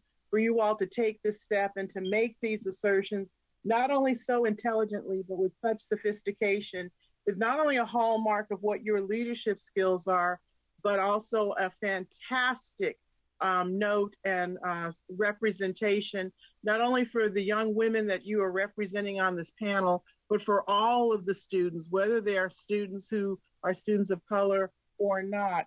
who could benefit from the work and the initiative that you're recommending. So thank you so very much for this conversation. And Kavya, I just want to tell you, you did a fantastic job. Thank you very much. So thank you, Member Rucker. Member Rodriguez? Yes, hello. I want to thank you for such an eloquent presentation. And I think that your beautiful words encapsulated so much pain that students go through when they don't feel like they're included in schools. Myself included, I got a little teary as I was listening to your story and touching. And this is very powerful and necessary work, because we want to make sure that all of our students feel like they belong, that they're included, and that their sensitivity and reception with the adult in the room, right, that is managing the inclusion. And for you to bring out the statement is so important and so timely. So last year I geeked out a little too much listening to you all. So I'm gonna tone back a little bit, but thank you. So just so you know, we have 5 more items that are going to be equally as engaging. And for those of you in the meeting, just so you know, the addendum is attached to the item with the full report with all the specifics. Our students are so articulate, but they also wrote that well, as it's also effectively written as well. So it's a document I think all of us can look forward to referring to and using going forward. So at this time, we're going to hear topic 2, post-high school preparedness, presented by Mina Lee. Good morning, esteemed board members. My name is Mina Lee, and I am a senior attending John Marshall Senior High School in Los Angeles Unified School District.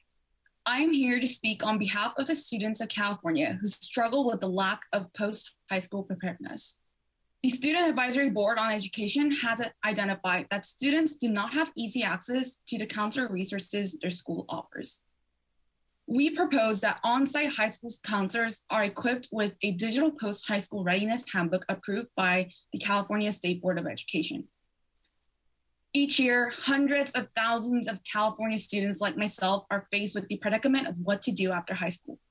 Notably, most students are not aware of the many routes they can take after high school. There seems to be only 2 clear options: go to college or don't go to college. While schools do provide counselors to help students, there are often not enough counselors to support everyone. Thus, most are not properly counseled on deciding what they will do after high school. For example, at Beckman High School of Tustin Unified School District in Irvine, many students are unaware of the on-campus college and career resources. At Santiago High School of Corona Norco Unified School District, students are frustrated that counselors are not able to provide the necessary resources and guidance for college application process. Not only that, at my school of John Marshall High School in Los Angeles Unified School District, career pathways are not widely promoted to students, leaving those who are interested in certain work fields with no support or resources provided by the school. Many of my friends are interested in a career pathway post-graduation, but could not find the resources being promoted on campus, which left them with no adult guidance at the beginning of the school year. Thankfully, our advisory teacher has been aiding them through the process. This shouldn't be happening. My friends, just like any other students in California, deserve to have an adult support regardless of what path they choose to take. Counselors possessing and providing these resources and information is vital for students. While counselors have access to resources, this information is not enough to help all students. For example, there's little material surrounding topics such as interviewing, resume building, and job training, leaving students with no proper support or education. These issues can further divide the racial and socioeconomic gaps within the school system. For example, students of higher income are able to afford private college preparatory classes and counselors. However, those who cannot afford these luxuries, like myself and my peers, are left to fend for ourselves. To address these critical problems, we strongly recommend that the California State Board of Education to administer the creation of a digital handbook via the California Department of Education, one that focuses on counselors rather than student conduct. This digital handbook created by the California Department of Education shall not only be distributed and directly introduced to counselors as part of their training, but shall also be accessible on the SBE website for the public to view. Local school district boards will also be encouraged to utilize this resource via email and other means of outreach. Topics in the handbook will include, but are not limited to, guidelines for counselors on detailed office hours and school-wide meetings that counselors can set up to ultimately help students make a rational and well-educated decision. Educational partners such as students, counselors, administrators, and CTE industry workers will contribute to the development of the handbook to ensure that it contains relevant and well-rounded information on how counselors can guide their students. Every high school counselor in California should be strongly recommended by the state and local board alike to use this resource to help students in choosing a post-secondary school path that will set them up for success. The implementation of the digital handbook is critical, as existing counseling practices regarding post-secondary education is less than adequate. On average, California schools hold a student-to-counselor ratio of more than 600 to 1, respectively, while the American Counselors Association recommends a ratio of 250 to 1. The limited one-to-one interaction between students and counselors is apparent, and thus, counselors must have reliable, easy-to-access resources at their disposal. We urge the state board to adopt this proposal. Counselors must know how to properly support and communicate the resources available to students as they discern their post-high school path in order for our students, for my peers, for myself to be well prepared. With this digital handbook, students will not only feel empowered to make educated decisions about their future, but will also be motivated to educate themselves with the different paths that await them post-graduation. Thank you for your time and consideration. Mina, thank you so much. I will open it up for board comments, starting with our student board member, Banaka. Go ahead, please. Again, I want to thank you for this well-researched proposal. I really love the fact that you focus on the population of students who aren't planning on attending college, because what I've observed as a student is that we place such an emphasis on college, students who aren't planning to go to college. And, that's simply not just a bad thing that they're not going to college. I think it's somewhat villainized in some students' eyes. If students want to go into a career that doesn't involve college, then there's no need, and they need to be educated about the alternate pathways. So for those students who aren't planning to attend college, they really don't need those counselors telling them how to get into college. They really do need counselors who can help them navigate post-high school life and inform them about all the different steps that they can take to pursue their ideal careers. And I just want to underscore the fact that the pitfall of not emphasizing this education enough is that the students who do want to plan, who do plan to choose an alternate pathway that isn't college, don't have enough information to make well-informed and good decisions moving forward, and they might end up with neither a college degree nor a career, which is not a great situation to be in. So I think this is a really great way of supporting those students who choose to pursue these alternate pathways. And again, I want to thank everyone involved in creating this proposal. Thank you, Member McQuillan. Great presentation, Mina.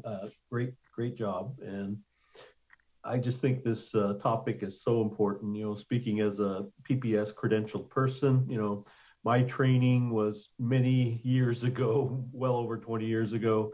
So a digitized handbook to standardize some of the model practices would be fantastic for California schools. Great recommendation. So thank you for presenting this. Thank you very much. Okay, I'm going to see if we have any other board comments. Again, we have 4 more, so stay tuned. Here's our next one. We're going to hear about student wellness, and that's going to be presented by Alicia Del Toro.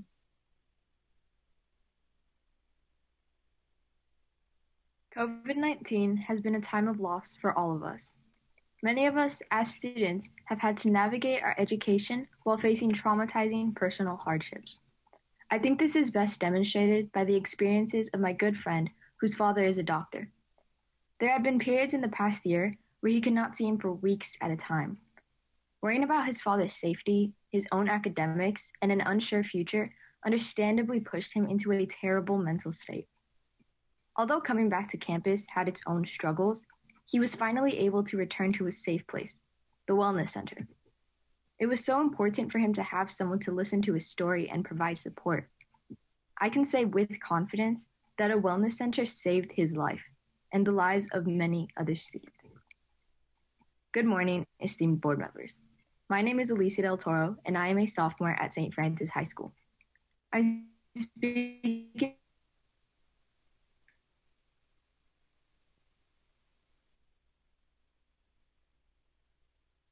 We recognize that the state has already made efforts to strengthen the mental well-being of students through bills like AB 309 and SB 14, as well as the implementation of various task forces. However, in my experience, mental health has still deteriorated within my high school, as well as many others across California as we return to in-person education. Recent statistics show that 32% of students who were not receiving mental health support feel that they are now needed, and over half of California students need mental health support. In addition, 23% of students have rated their mental wellness at a 3 or less on a scale of 1 to 10 post-pandemic, which requires immediate attention.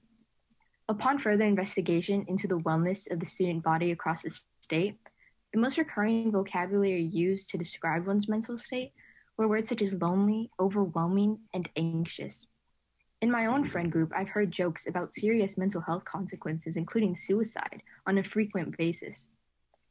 As a student in the current education system, it is heartbreaking to see my peers share these feelings.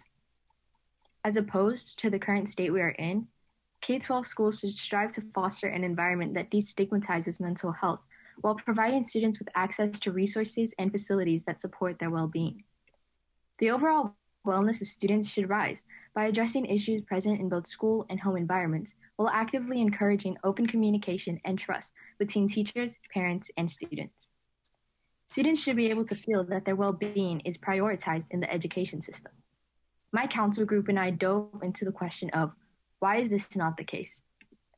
We concluded that this is due to a lack of prioritization of mental health in schools, which has led to a lack of awareness within parents, students, and administrators. As a result, seeking help for mental health is stigmatized in schools all over California, where many students think they can only receive help for severe mental health illnesses. Thus, in direct relation to the issue at hand, the Student Advisory Board on Education strongly recommends that districts implement and customize a blueprint for wellness centers that provide professional help, education, and overall support for student mental health. We recommend that schools utilize pre-existing resources and blueprints from the Community Preventive Services Task Force, California School-Based Health Alliance, etc., that will outline the basic functions and organization of a wellness center, including lounge areas or rooms for relaxation, readily available counselors, snacks, medical supplies, and music functions. The center itself will vary based on different districts, but the goal is to provide an area of safety and comfort for all students. Although student well-being will never be in a perfect state, wellness centers take a step in the right direction by helping students across California reach a healthy state of mind. By establishing wellness centers, we are setting up a tangible pillar of support for all students, ensuring that no student feels alone in their struggles. In my high school, the Wellness Center is a popular hub that many students turn to when feeling stressed or need advice from a mental health professional. There have been multiple cases where a friend was having a mental health crisis, but they were able to visit the Wellness Center, collect themselves, and return to class. Had the center not been an option, they would have had to leave school and miss out on their education.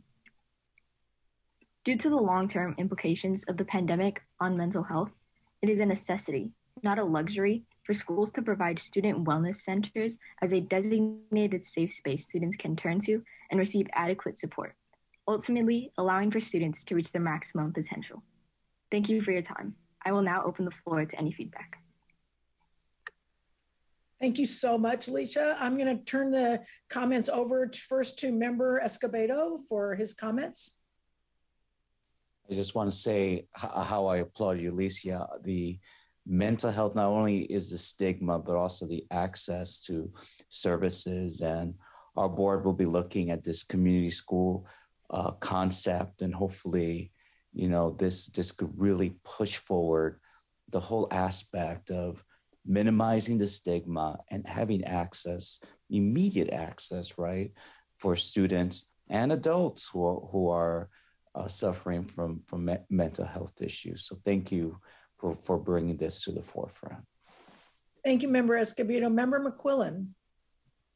Good job, Alicia. Really appreciated your presentation. Fantastic. And for bringing this topic to our attention. You know, we know some schools have wellness centers, others are just starting out, and some have not even begun to do it. So thank you for bringing this important topic to our attention. You know, the wellness of our students coming out of the pandemic is so important in order to get to the reading, writing, and arithmetic. We know mental health is so important. So thank you, and great presentation. So I'm going to turn it over, and I apologize to Stephanie Hu and Michelle Kim, who are our liaisons, to introduce the next one. I apologize.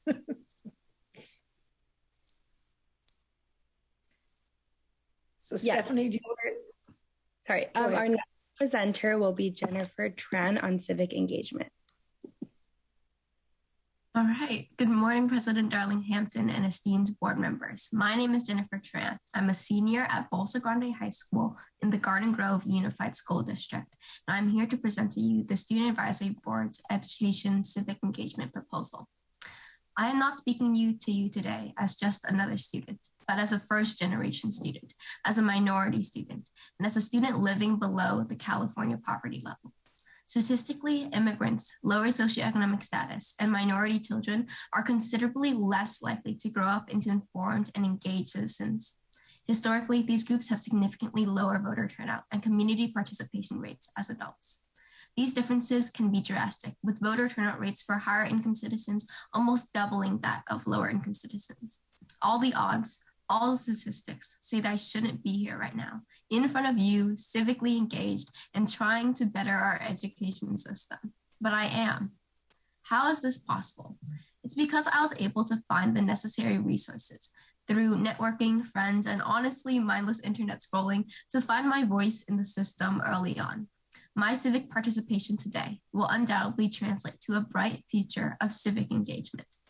A 2019 study by the University of California, Los Angeles shows that student civic engagement breeds citizen civic engagement.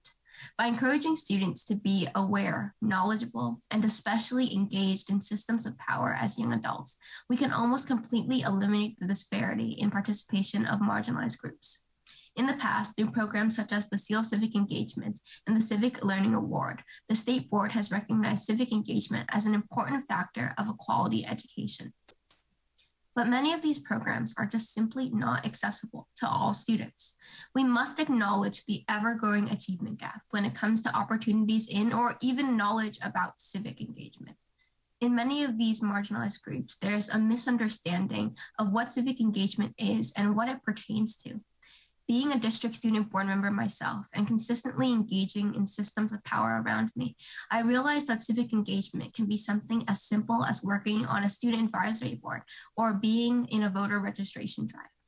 However, some students may unintentionally politicize civic engagement, causing them and others to stray away from it due to the stigmatization. That is why we need to reach into these groups, redefine civic engagement as an everyday action, and redefine the student role not as subjects, but as collaborators and stakeholders within our own education.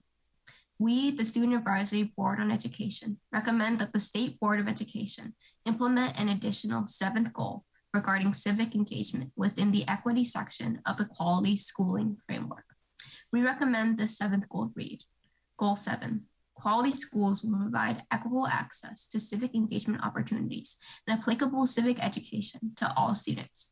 High-quality schools recognize the need for equitable access to civic engagement opportunities and applicable civic education, understanding that it is a key aspect to people education and post-high school civic preparedness. In fulfilling this goal, LEAs ensure that students have accessible avenues to participate in civic engagement, including but not limited to school site councils, voter registration, district board meetings, and advocacy training. Reward students who demonstrate excellence in civics education and participation, and understanding of the United States Constitution, the California Constitution, and the democratic system of government, and equip students for a lifetime of civic engagement.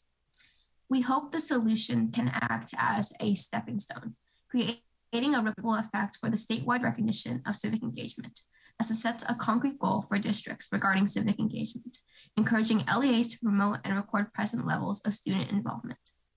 Despite its simplicity, its fundamentality is ever present. Civic engagement must become a priority and a goal for districts. I know from firsthand experience that civic engagement not only encourages academic success and extracurricular involvement, but also prepares students to be lifelong active and informed constituents. This is especially important for lower socioeconomic status students, such as myself, who may struggle with school because of that lack of connection to their community. This additional goal in the quality schooling framework reaches out to schools, reaches out to districts, and really portrays and emphasizes the importance of civic engagement within a quality education, laying out the base for a future of total immersed student civic engagement. We must remember that we are not just teaching the students of today, but raising the citizens, the voters, and the constituents of tomorrow, and thus must make their participation and knowledge of the system they live ever so presently in a priority and an aspect of a true quality education. Thank you. Thank you, Jennifer. So we'll turn to board member comments. So we'll start with Member Banaka. Well, first, I want to thank you and your team for creating this detailed proposal. Just in terms of the technical parts, I really love how you approach the implementation of civic education and civic engagement through adding a goal in the quality schooling framework. I think that's quite a unique way of approaching it. And I also love that you give a lot of flexibility to LEAs to determine how they want to implement it in the way that they see best fit. But just in general, I think civic education and civic engagement is so important to students and the wider community because it not only informs decision makers and policymakers on student perspectives, but I think it also really empowers students to stand up for themselves and others. And that's not just in, politics and policy, but just in every other aspect of their life. Really, it teaches them how to stand up for what they believe in. And I think it just gives them confidence in themselves and in the systems that are affecting them. So again, I want to thank you for this proposal. I think it's really great. Rana, thank you so much. Member Escobedo, you have your hand up?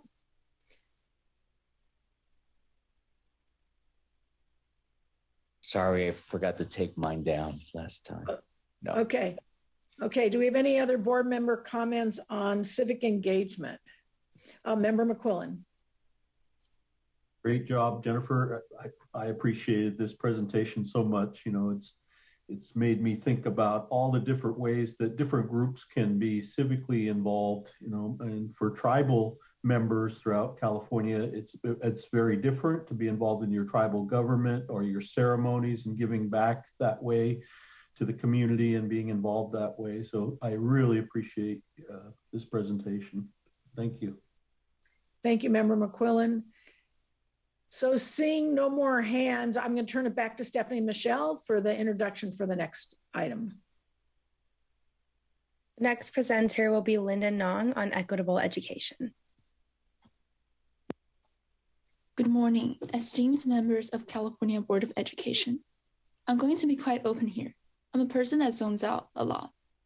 I found myself zoning out during the lecture in my AP United States History class, and when I eventually returned to Earth, I realized that I have just missed an important topic, and I'm forced to rely on my peers to catch me up to speed.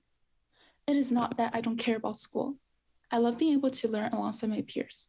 But when the information being taught does not connect to me or allows for engagement, it is hard for me and so many other students to stay focused. My name is Linda Nong, and I'm a junior at Portola High School in the Irvine Unified School District in Orange County. I am honored to be representing the California Association of Student Councils and promote equitable education within California.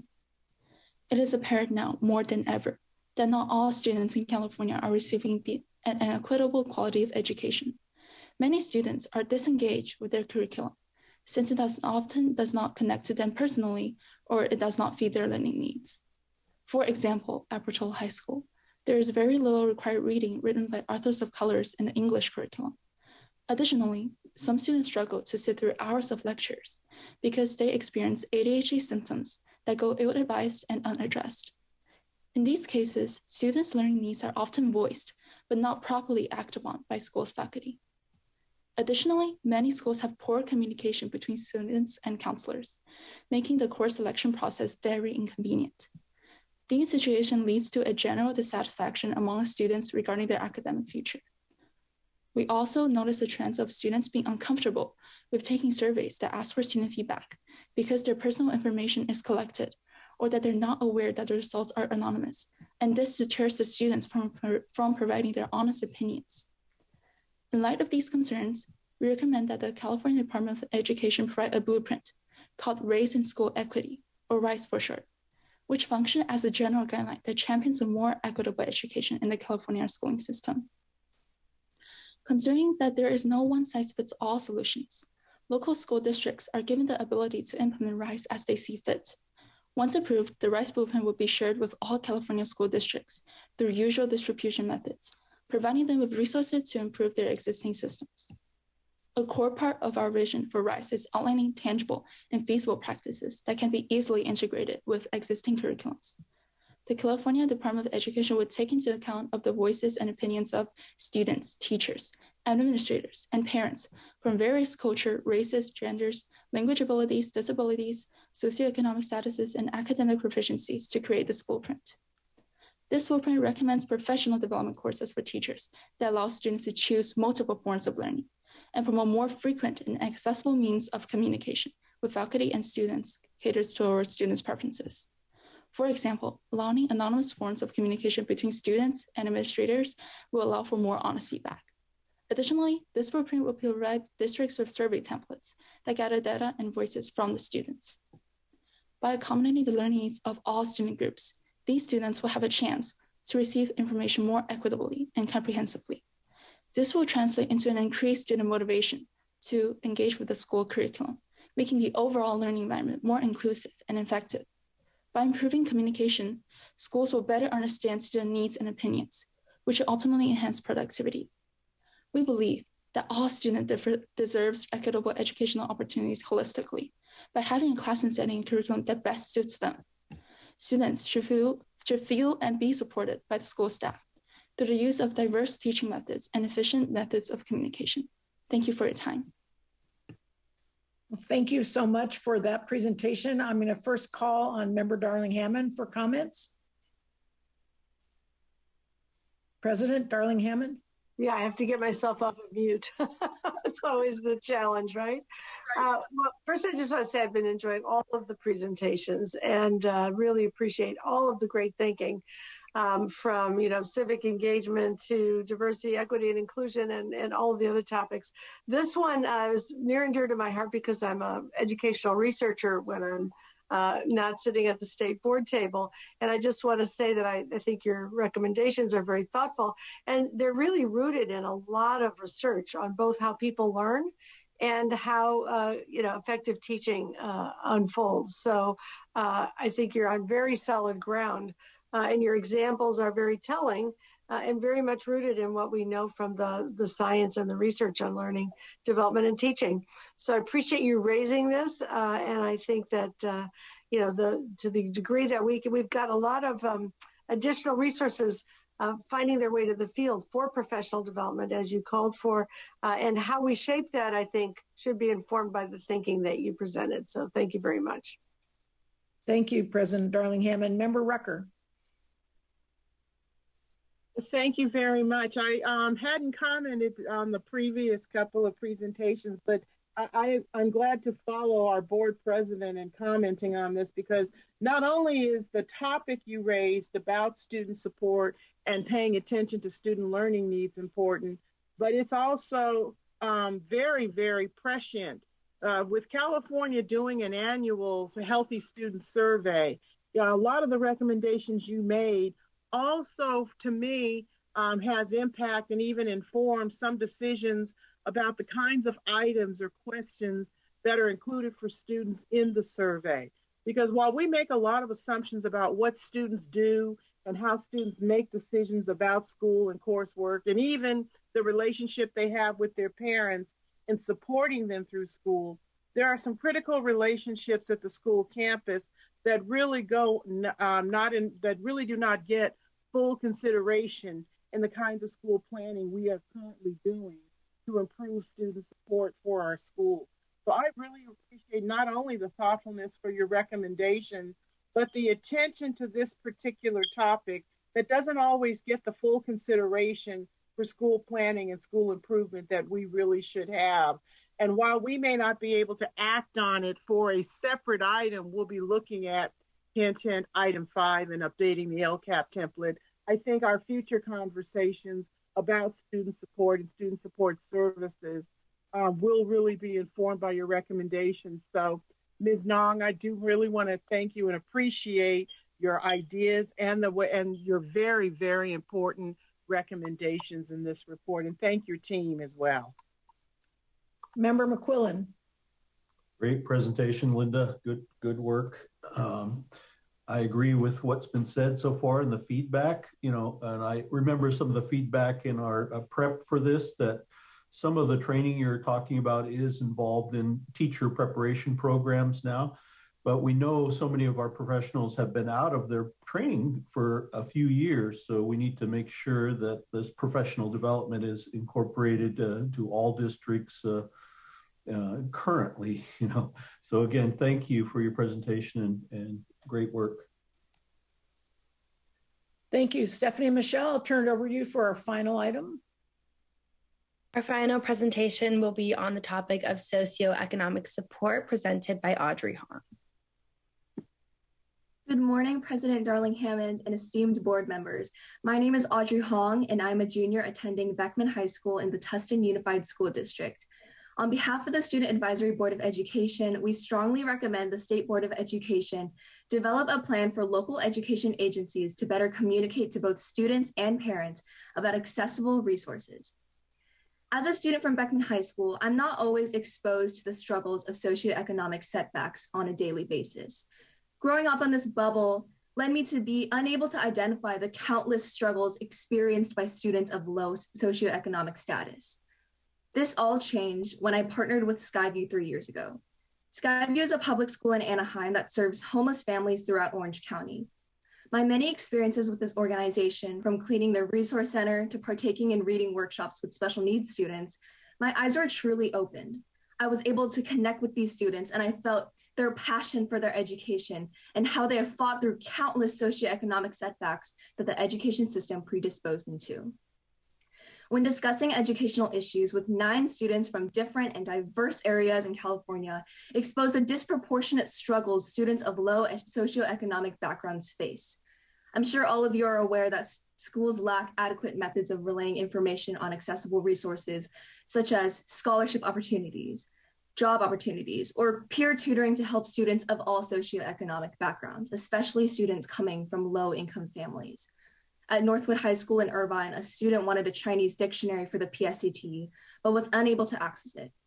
In Solano County, a student wanted to join extracurriculars such as cheer, but was unable to join because they could not afford the gear. In Lincoln High School in San Joaquin County, a student was unable to buy the textbook and felt too uncomfortable to ask the teacher for accommodations. Many students throughout California are unable to pay for the AP exams that they want to take, afford private tutoring, or even spend adequate time on schoolwork as they carry the additional responsibility of financially supporting their family. This sets different students on different tracks for success from the very beginning. We do not believe that it's the school's resources that are causing these issues, but the lack of awareness of the free and equitable resources that our schools have been given to students. We are not proposing to create new resources or implementations in California schools, but to recommend the State Board of Education to develop a plan for local education agencies to better communicate to both students and parents about these accessible resources. This framework is geared towards all students in K through 12 to help them navigate their education through free and equitable resources, and therefore shaping a more independent generation of the future. This implementation of this communication plan by the California Department of Education will not only ensure that students are aware of these opportunities, but will acknowledge and respond to students' concerns and struggles. The communication plan would provide various ways to promote opportunities for students that give districts options to what would work best for their student population, ensuring better awareness of opportunities given to students. We are wanting to improve the evident achievement gap in California education. the California Assessment of Student Performance and Progress revealed that nearly 2/3 of students from low-income families did not meet grade level standards, while 1/3 of students not within the low-income category exceeded standards. As these findings show, it is critical to ensure that one's income does not determine their quality of education. Our proposal will ensure that all students have access to educational resources, including scholarship opportunities, job resumes, tutoring services, and financial support. Today, I'm speaking on behalf of that student who's unable to access free tutoring, for that student who's working every day after school to support their family, and for those students that I met at Skyview, who are not conscious of their limitless potential that they hold. As we, the students, are the primary partners of our education, it is crucial that all students are given the tools to succeed. And for these reasons, in order to better communicate to both students and parents, we recommend the State Board of Education develop a plan for local education agencies regarding accessible resources.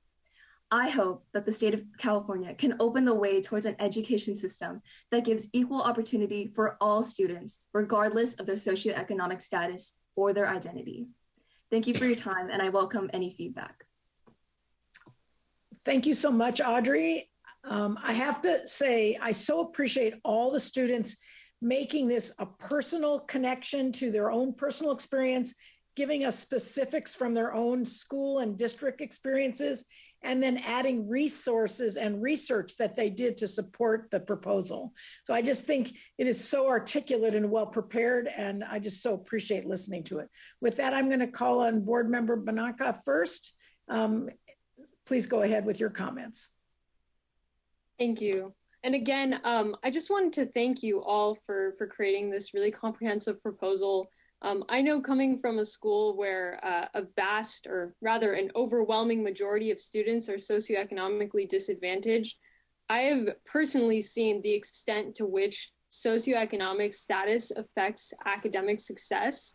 And I think that most of this is really, it boils down to a discrepancy between the resources and opportunities that wealthy and not wealthy students utilize.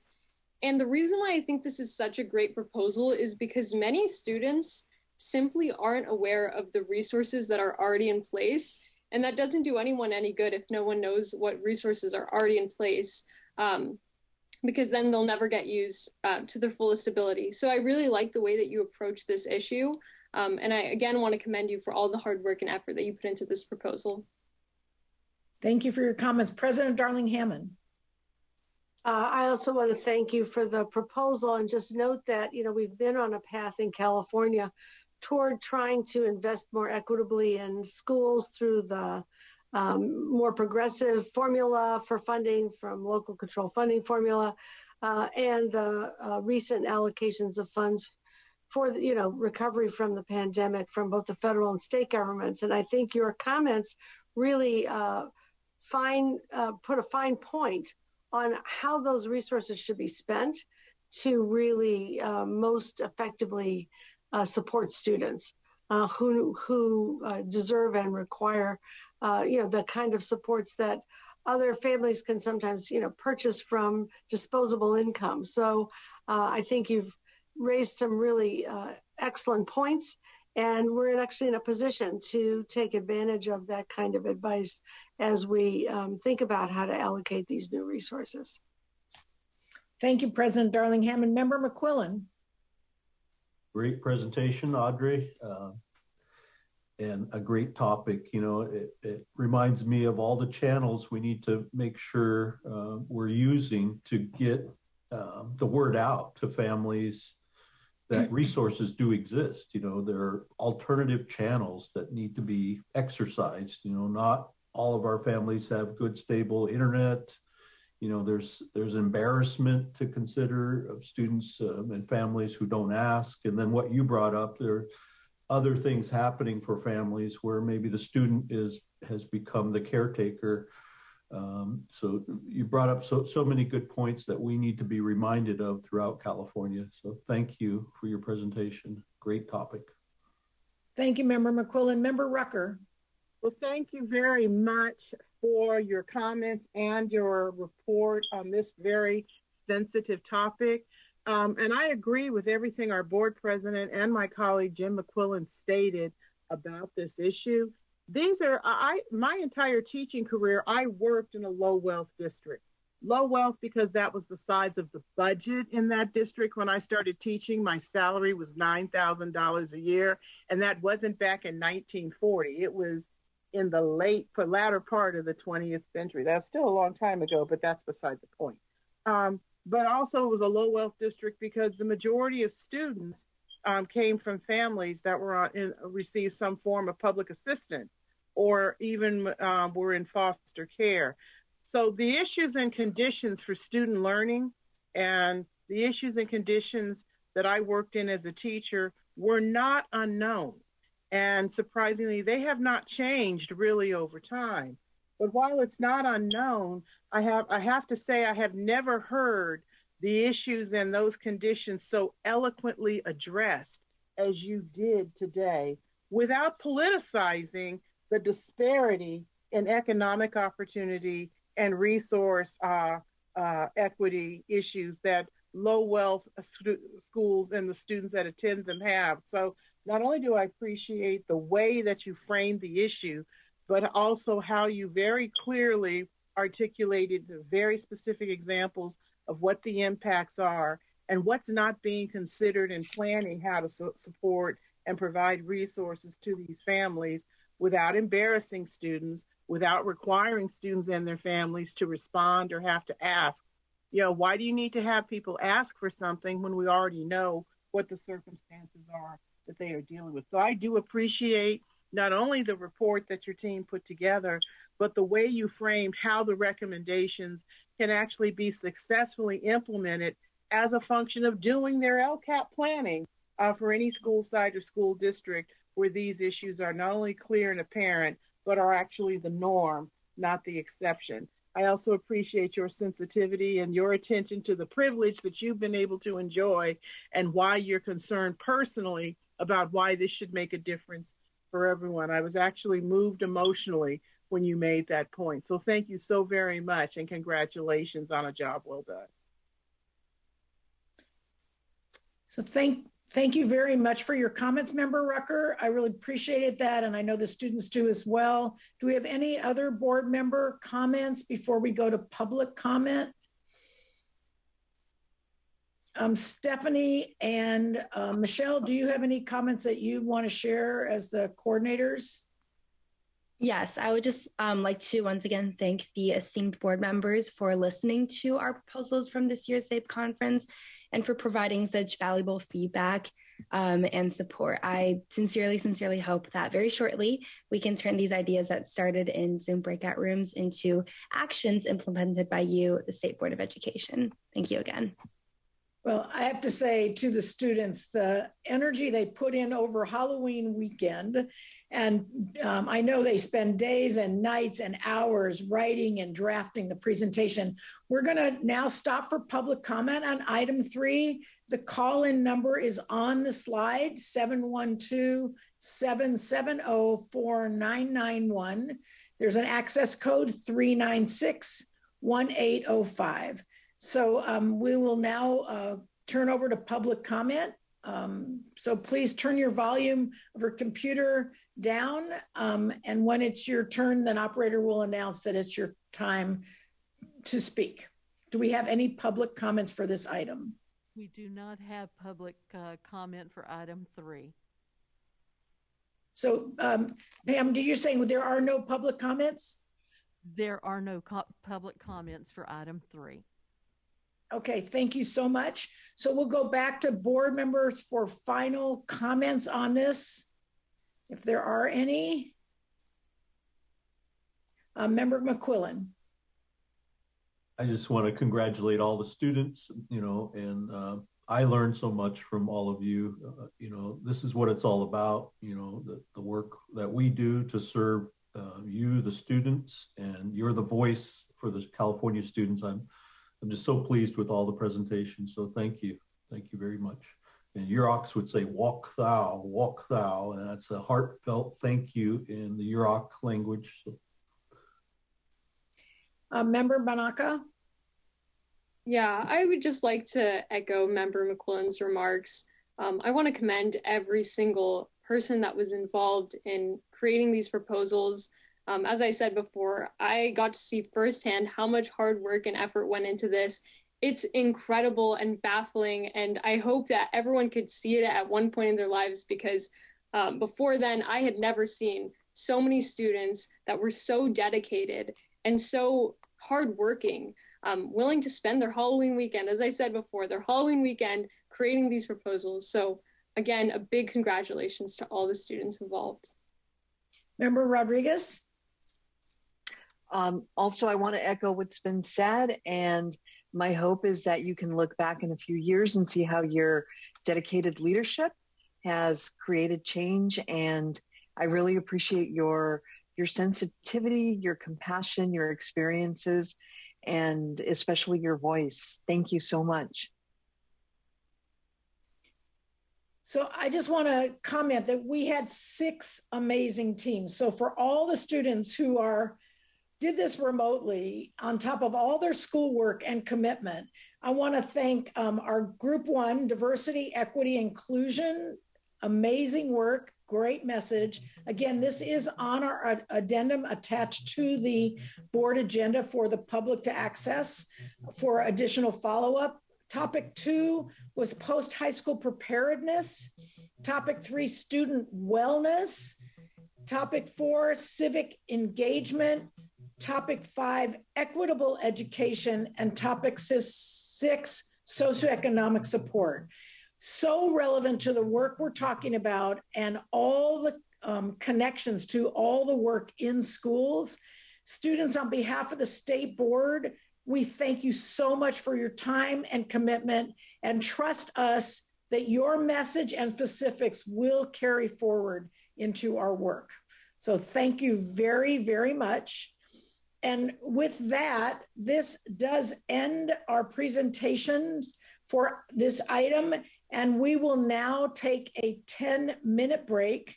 So it is 10:45 on my clock. So we will come back at 10:55. So thank you all very much. Board members, please turn off your cameras and your microphones. Thank you. You all back, and we need to reestablish a quorum. So Brooks, please call the roll. Member Sun. Here. Vice President Strauss. Here. Member Rucker. Present. Member Rodriguez.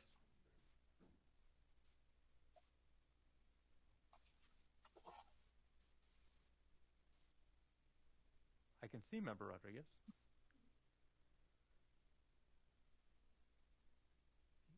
Member Patillo Brownson. Here. Member McQuillan. Here. Member Glover Woods. Here. Member Escobedo. Here. President Darlene Hammond. Here. Member Burr. Here. Member Banaka. Here. We have a quorum. Terrific. At this point, I will reopen agenda item 1 and turn it over to the state superintendent to provide his report.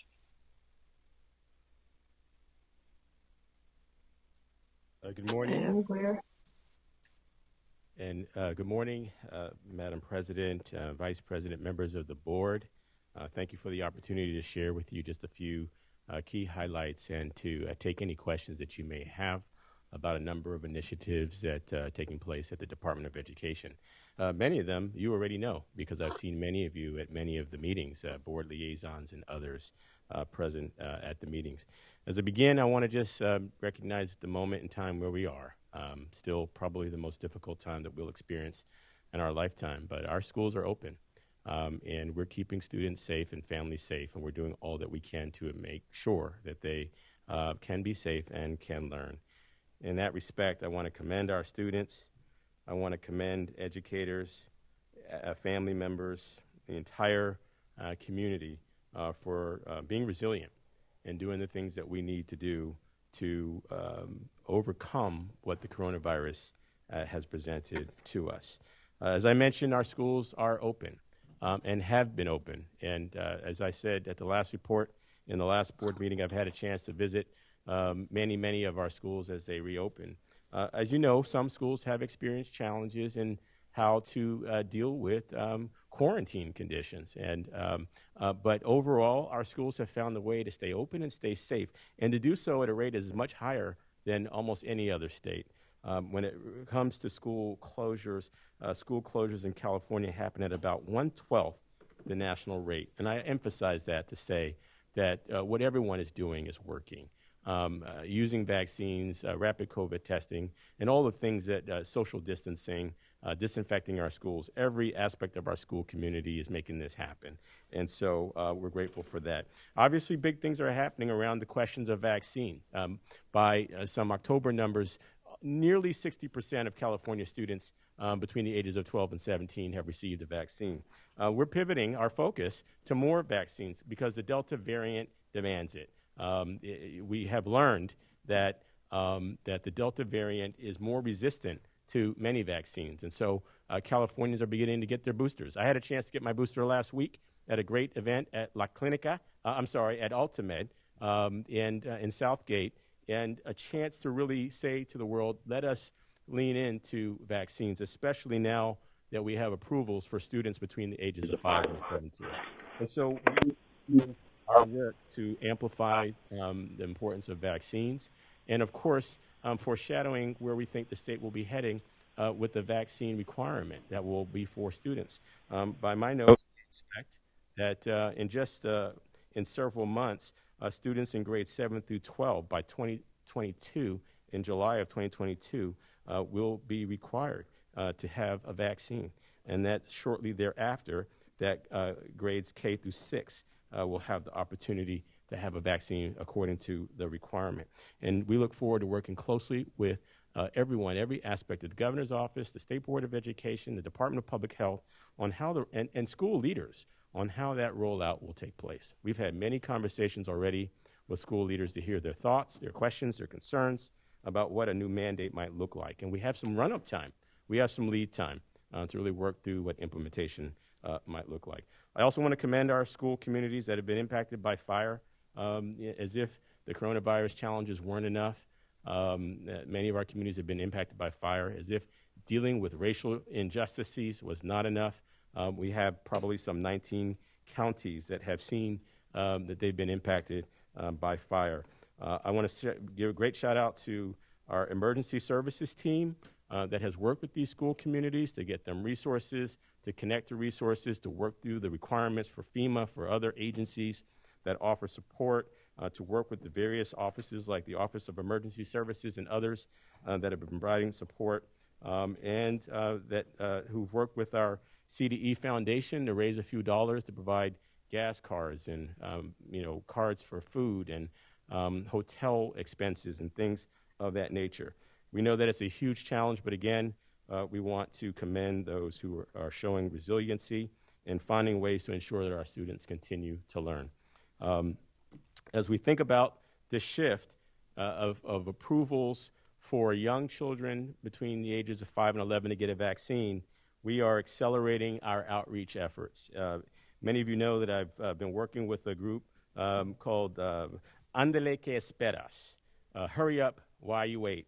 Hurry up, why wait? This is a statewide campaign that is reaching out to 4.5 million Latinos in the state to ensure that there's great outreach in English and in Spanish to support vaccine outreach. And so, as I mentioned, 4.5 million folks will be reached. Anyone can get information at 855-YA-ANDALE or andalequeesperas.com. It's been a great partnership with organizations like Ultimed and other federally qualified health clinics that are supporting vaccine outreach to some of the communities that are facing the highest level of risk for COVID infection. And so we hope to reach 4.5 million folks throughout our state and to engage many. I want to think aspirationally for a second. Many of you know that during the last weeks we have announced some new initiatives at the department that the state board has been a great partner in.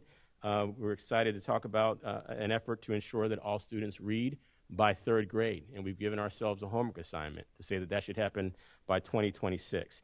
And so With that, we have a task force that will be making recommendations on how to get us to reading by third grade by 2026. And we've made a part of that strategy getting 1 million books in the hands of students who have need. Many have already come forward and made donations. Thank you to those who've heard our call for books. We'll continue to work with groups like First Five California on how to get book donations to support California students. For those who would like to support by making a donation, send us a note at state-literacy-campaign@cde.ca.gov. We're grateful for those of you who've already stepped up. And of course, I want to thank Dr. Linda Darling-Hammond for being among those who will be helping us in leading this effort as one of our co-chairs of this task force on reading by third grade. I've also named a task force that is focused on supporting the needs of Black students in our state. And as you all know, I'm deeply committed to supporting all of our students, but recognizing that gaps have not closed at the same rate as they have for other groups, that gaps for Black students have not closed at the same rate. We are going to accelerate our efforts in supporting Black students and be explicit about the need for addressing disproportionality, the impacts of systemic racism, the impacts of segregated schools, and the impacts of poverty and other conditions that affect the socioeconomic status of many of our students. And so this task force will also be making recommendations for how we will look at every single item where there's disproportionality affecting Black students, whether that's graduation rates, chronic absenteeism, suspensions and expulsions. How do we provide more professional development and diversification of our school workforces to support them? I'm grateful that we also have Board Member Patil Bronson working closely with this task force and helping us as a member of the task force and helping us to move forward. Many have asked why. Why name these task forces now? If you take a look at the most robust state budget that I think we have seen for education, and who knows how long, I feel as though we have the resources and we have the will to get this done. When you think about $4.3 billion for mental health, when you think about universal TK available for every 4-year-old, universal meals for any hungry student, universal expanded learning, $10 million for anti-racism grants. You think about all these things linked together. There are many, many investments in the state budget that focus directly on professional development to support literacy. I was grateful to be with Board Member Burr about a week ago at CCEE, where we had a robust discussion about grants that will be available for expanded learning with the focus on reading and math and science. All that to say that we have the resources that we need to move this forward. And certainly none more important than nearly $3 billion in community schools investments. I know that that is scheduled to be discussed at a later point in this meeting. I just would be remiss to not recognize the important transformative effect that community schools can have, both on wraparound services for students as we try to recover from the trauma of the pandemic, but also to address issues around racial justice and social justice. These will be important resources, and you will hear in the days and weeks to come that I'll be appointing a steering committee that will speak to a broad representation of interests in how to guide the community school strategy.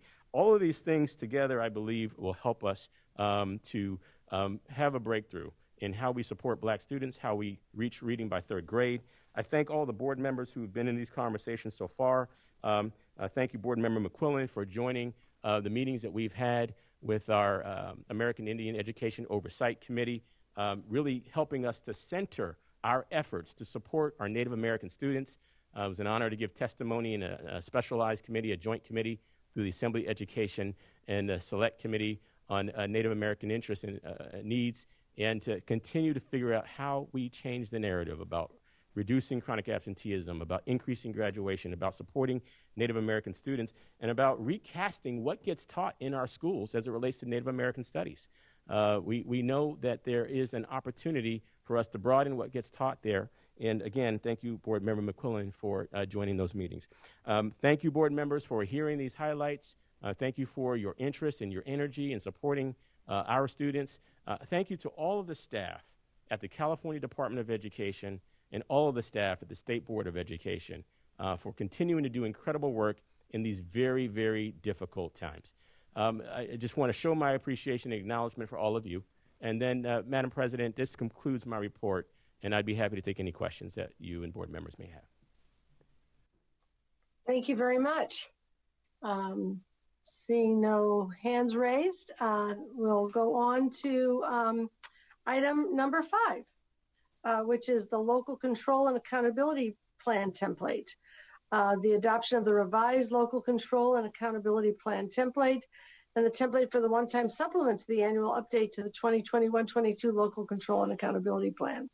And the CDE recommends that we adopt the proposed revisions to the LCAP template and the proposed draft of the supplement template and instructions, and allow the CDE in collaboration with State Board staff to make any necessary typographical or formatting corrections as the documents are prepared for posting on the CDE website. And this item will be presented by Lindsay Tornatore and Josh Strong of the CDE. Lindsay, please begin.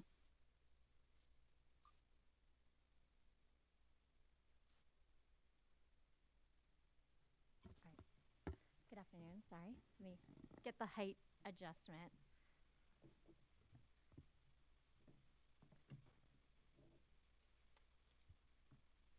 All right. Good afternoon.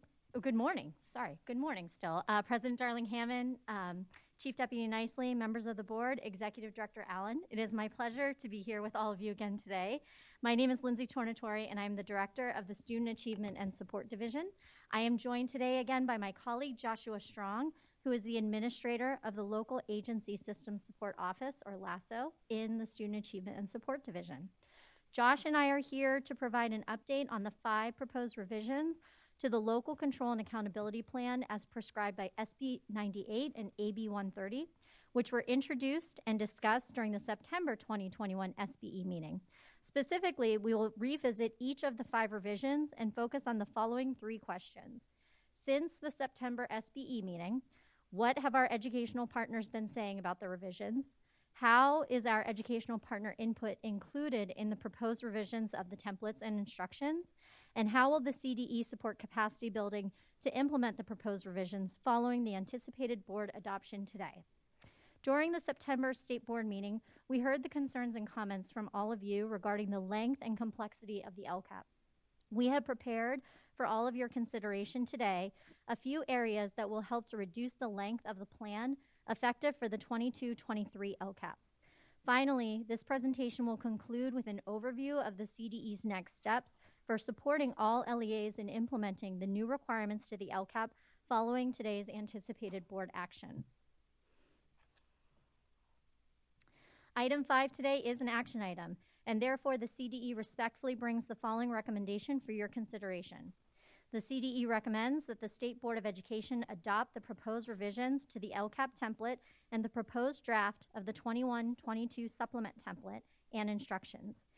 In addition, the CDE recommends 3 additional revisions that are not in the template and that were discussed after we posted the template and instructions. The first is within the increased or improved services section of the template, the CDE recommends including the dollar amount associated with LCFF carryover in addition to the percentage. Within the instructions for the goals and actions section, the CDE recommends including a hyperlink to the lists of LEAs that are required to include 1 or more required goals in the LCAP. And third, within the instructions for the increased or improved services section of the template, the CDE recommends that the reference to October 6th be replaced with the first Wednesday in October. The CDE also recommends that the State Board allow the CDE in collaboration with State Board staff to make any necessary typographical or formatting corrections as the documents are prepared for posting on the CDE website. The next few slides will set the context before we dive into each of the recommended revisions in the LCAP template and instructions and the one-time supplement template to the annual update to the 21-22 LCAP. The slide displayed here provides an analysis of the CDE's engagement with the field since July of 2021. Approximately 1,000 individuals have participated in webinars, small group feedback sessions, statewide meetings, and submission of public comment. We want to thank our educational partners for their continued commitment of sharing their unique perspectives about the LCAP and the LCAP process. The proposed revised LCAP template and instructions, along with the proposed draft of the template and instructions for the 21-22 supplement, reflect the collaborative efforts of CDE and SBE staff, the LCAP advisory group, and educational partners throughout the state. This item has 6 attachments, so I want to provide a quick overview of what each attachment's purpose is. So attachment 1 provides a summary of the revisions to the LCAP template and instructions and the requirements for the 21-22 supplement, along with a summary of educational partners' feedback. Attachment 2 provides the current LCAP template and instructions that was adopted by the State Board at its January 2020 meeting. Attachment 3 provides the initial draft of the LCAP template and instructions as required by SB 98 and AB 130 that was presented to the State Board during the September 2021 meeting. Attachment 4 provides the initial draft of the 21-22 supplement and instructions that also was presented to the State Board during the September meeting. Attachment 5 provides the proposed final draft of the revisions to the LCAP template and instructions as required by SB 98 and AB 130, and Attachment 6 provides the proposed final draft of the proposed 21-22 supplement template and instructions. So today we'll be mainly focusing on Attachments 5 and 6. The 5 revisions listed on this slide were presented during the September meeting and introduced to the field beginning in July of 2021. The 5 revisions are: proposed revision to replace the term stakeholder throughout the LCAP template and instructions, requirement to include specific goals in the LCAP, a requirement to calculate carryover, a requirement to use concentration grant add-on for increased staffing, and a requirement to complete one-time supplement to the annual update to the 21-22 LCAP. During September's State Board meeting, we walked through each of the 5 revisions by answering 5 big questions. Why is this revision being proposed? When does the requirement begin? Who will this impact? What do they need to do? And how will they do it? But for today's meeting, we'll focus on answering 3 new questions regarding each of the 5 revisions. What have our educational partners been saying about these revisions? How is our educational partner input included in the proposed revisions? And most very importantly, how will CDE support capacity building to implement the proposed revisions? To remain mindful of the time and the very packed agenda today, we will present all 5 revisions before pausing for questions, public comment, and board discussion. At the September 2021 meeting, the board gave very clear direction to the CDE to provide recommendations that could reduce redundancy and simplify the LCAP to ensure that the plan is accessible to all interested parties. In response to this request, the CDE has made several revisions in the proposed final draft LCAP template and instructions, which is posted as Attachment 5. These changes include, whenever possible, new information required to be included in the LCAP template and action tables has been added in a way that limits the increase in size of the LCAP and reduces duplication of effort for LEAs. Also, the CDE proposes that the instructions requiring LEAs to copy and retain the increased or improved services section for each of the 3 years in the LCAP cycle be removed, as this will decrease the length of the plan. Removing this requirement will not impact transparency, as Education Code requires LEAs to post any LCAP adopted by the local governing board or body of the LEA on their website. The reason that the CDE did not make broader sweeping changes to the LCAP template for this round of revisions is because we received feedback from many of our educational partners who requested that we wait until the next 3-year cycle to make additional changes to the LCAP. It is the shared perspective of our colleagues in the field that to change the LCAP template and instructions amidst the 3-year cycle would be overly burdensome for LEAs, even if they were not also managing an ongoing pandemic. Therefore, the CDE would like to propose that we, in collaboration with our educational partners, continue to evaluate the LCAP template and instructions within the coming year to identify other areas in which the LCAP could potentially be streamlined for the next 3-year cycle beginning in 2024. And I just will mention, we've already begun leading this conversation with our LEA partners. Just yesterday afternoon, we had a conversation with our county office education partners and discussed where we could streamline the LCAP, also working with our agencies, and I think we have a list of about 12 places to start so far and to grow. All right, so let's dive into the five proposed revisions. So the first one that we will start with today is to replace the term stakeholder throughout the LCAP template and instructions. And the reason that we are bringing this proposal to all of you is because we received some feedback in speaking with some of our LEA partners that the term stakeholder is creating a barrier of participation for some of our community members, particularly our Native American communities. Primarily because the current term does not acknowledge the fact that Native American tribes are sovereign nations with constitutionally protected rights and thus created a barrier to engagement. So the CDE created an online survey to ask members of the public what they thought the new term should be. The survey was live from October 4th through October 14th, and it collected 647 responses. Respondents included administrators, educators, parents or family members, school board members, researchers, advocates, students, and policy makers. Respondents ranked their preference of a new term from 4 options and also had a write-in option. The 4 options were educational partner, educational collaborator, educational community member, and interested parties. And the number 1 preference from the survey respondents across the majority of the roles was educational partner. So therefore, the CDE is recommending that the term stakeholder be replaced with the term educational partner throughout the LCAP template and instructions and the one-time supplement to the annual update to the 21-22 LCAP. As far as capacity building, all divisions and branches throughout the California Department of Education are committed to equity.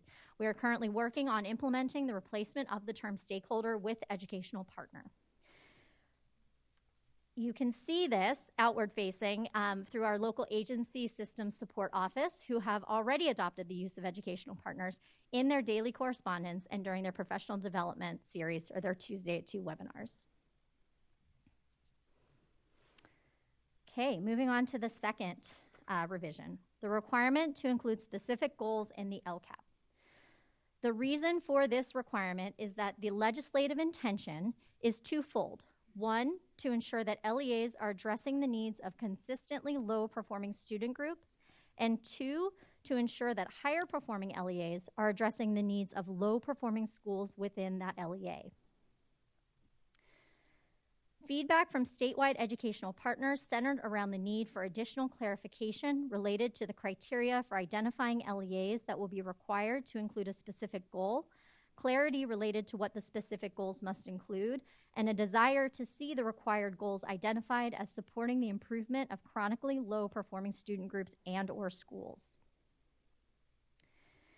In response to our educational partners' requests, you will see updates to the instructions on page 24 of attachment 5.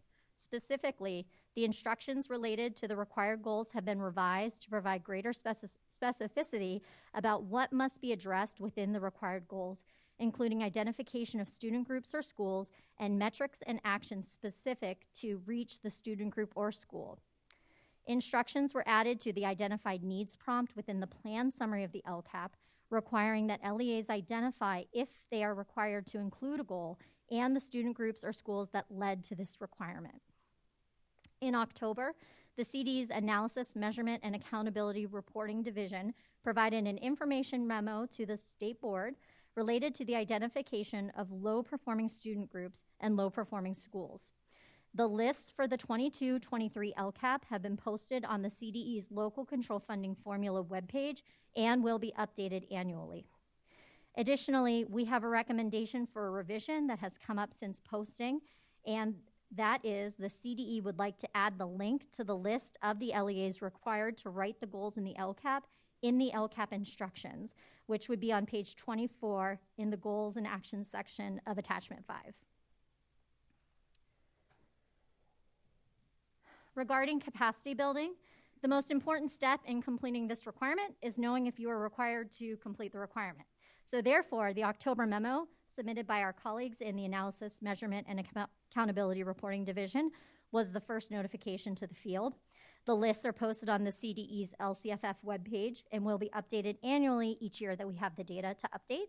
And the CDE will also include a link to the list in the LCAP template instructions. Also, the CDE will be hosting a Tuesdays at 2 webinar on Tuesday, January 13th, 2022, to provide training for LEAs that must include a required goal in their 22-23 LCAP. Through this training, there are a couple of key messages that the CDE will be reinforcing to the field. A very important component of completing this section relies on LEAs understanding that while the data that has been used to identify the LEAs who are required to include specific goals in their LCAPs is based on 2017, 2018, and 2019 dashboard, LEAs should use the most recently available data to assist in diagnosing and addressing student needs. This message aligns within the larger statewide system of supports efforts to build up LEA's local data literacy capacity. We will also be emphasizing the instructions that require these goals to include metrics, outcomes, actions, and expenditures specific to addressing the needs of and improving outcomes for each of the student groups or schools whose performance outcomes triggered identification. And also, finally, well, another emphasis point, not finally, in the explanation of why the LEA developed the goal they did, there are two big areas that we will be highlighting, that how actions and metrics in the goal differ from previous efforts to improve, and LEAs are also required to explain why the LEA believes actions, metrics, and expenditures included in this goal will help achieve the outcomes identified in the goal description. So before I turn it over to Josh to take us through the revisions related to the requirement to calculate carryover, I want to provide some context to the history of how this requirement to calculate carryover came about and how we got to where we are today. In September of 2020, Governor Newsom made a promise to address the issue raised by AB 1835 and the California State Auditor related to ensuring that our low-income English learner and foster youth students are being provided the level of services they are entitled to. In the 21-22 budget, the administration followed through by proposing a statutory change that would ensure LEAs are both planning for and following through on actions and services that increase and improve services for students from low-income families, English learners, and foster youth, while working within the increase and improve framework that was established during the inception of the LCAP and the LCFF expenditure regulations. In July of this year, that proposal became law. The language not only represents a compromise struck between the administration and legislature, but also responded to a critique of LCFF made by the California State Auditor. The passage of this statutory language and required work by the board this fall led to K-12 education being recently removed from the auditor's high-risk list. We acknowledge that the steps to calculate carryover seem complex and technical, but we know that it is worth it, working through this complexity to achieve a clear and transparent accounting of how our unduplicated student groups are being served over and above the level of services provided to all students. So with that important background, I will now turn it over to Josh to walk you through the improvements and changes to this piece of the LCAP. Thank you, Lindsay. Good morning, President Darling Hammond, members of the board. As Lindsay mentioned, my name is Joshua Strong. I'm the administrator of the Local Agency System Support Office here at the CDE.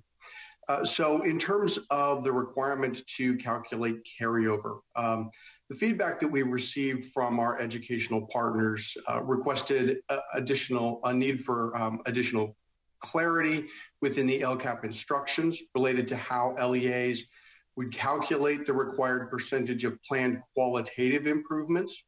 That was one of the things that was touched on in the September presentation is the quantitative improvements and the qualitative improvements. Additionally, there was a desire for the calculations being performed within the action table to be provided within the instructions, and clarification related to the carryover requirements. Next slide, please. Thank you. So in terms of how educational partner input was included within the template, there's been a revision to the contributing actions annual update table, which more closely aligns with the statutory requirements. And in addition to this, within the LCFF carryover table, which is on page 15 of attachment 5, there's an alignment of the LCFF carryover percentage to the LEA's estimated actual LCFF funding as opposed to the projected LCFF funding. This not only holds LEAs accountable for the funding that they have received through the year, but it also has the added benefit of ensuring that LEAs that have experienced or are experiencing a declining enrollment are not held responsible to carry over funding that they didn't actually receive during the school year. In addition to this, we provided specific instructions related to the required calculations and included an example of how an LEA might calculate the required percentage of planned qualitative improvement. The instructions provide the required calculations, really provide transparency for the field in terms of how this will be done.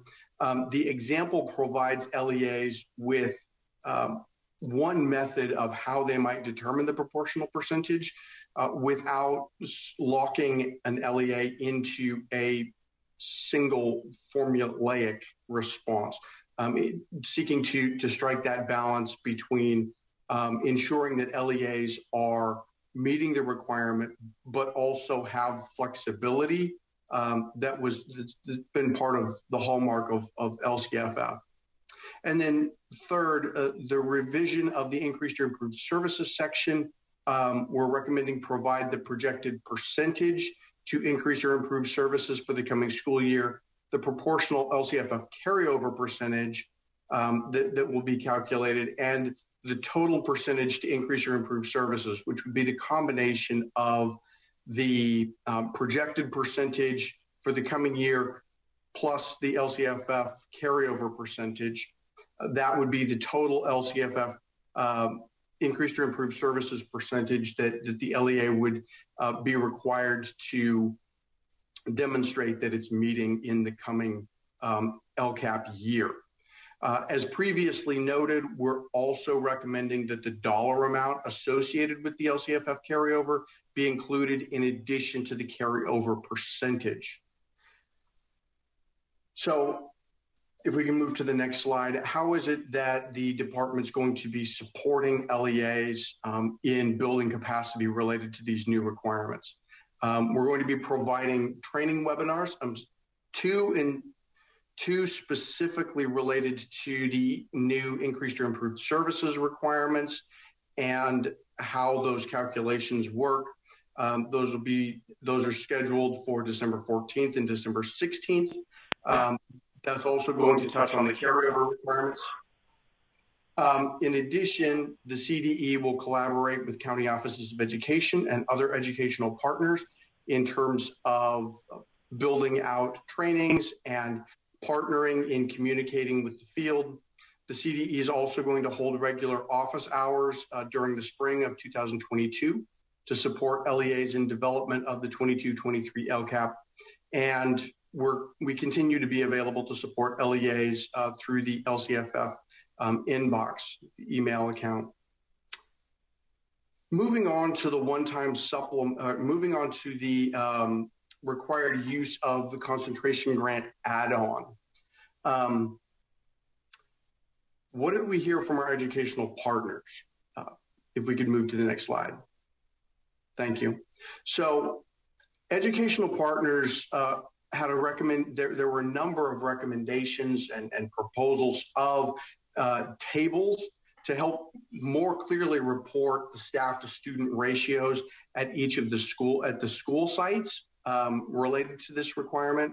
There were also requests for additional guidance or instructions for how LEAs would handle a situation where the amount of the additional concentration grant add-on, that additional 15%, is not sufficient to provide additional staff, or in an instance where an LEA doesn't have comparison schools from which to describe how it's using the additional concentration grant add-on. So specifically, an example of that would be an LEA in which all of the schools within that LEA are serving above, or have schools that are serving above 55% enrollment of low-income English learner and foster youth students.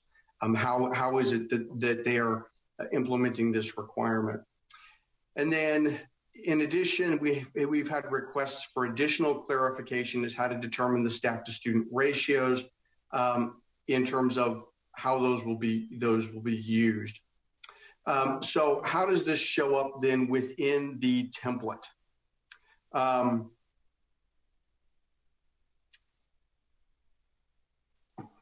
The table, there's been a table that's been included to enable LEAs to identify the staff to student ratios as applicable to the LEA. It allows the LEA flexibility depending on what type of LEA it is, whether it's a K-12, elementary, high school district, whether it's a single school district, et cetera. The instructions for the prompt have also been revised to address instances where the amount of the additional concentration grant add-on is not sufficient to provide additional staff, to address instances where the LEA doesn't have comparison schools, and how to determine the staff to student ratios that will be used in identifying the required staff to student ratios. Again, the why of this requirement and the reason behind doing this is to ensure that those LEAs that are receiving this additional 15% concentration grant are using that in order to provide direct services to students at schools where students that are low-income English learner or foster youth make up 55% or more of the student body. And so we think that these additional components within the template and within the instructions are going to allow LEAs to communicate this, how they're meeting this requirement, how it is that they're implementing this in a way that provides flexibility based on the local context of the LEA, but also does so in a way that is clear and understandable to the LEA's community. So how is the CDE going to help support LEAs in terms of implementation of this new requirement? As previously noted, we have a number of webinars that are coming up, specifically December 14th and 16th, related to the increased or improved services requirements. That also will include this additional concentration grant add-on. Again, the regularly scheduled office hours and supporting LEAs through questions, responses to questions received through the LCFF email account.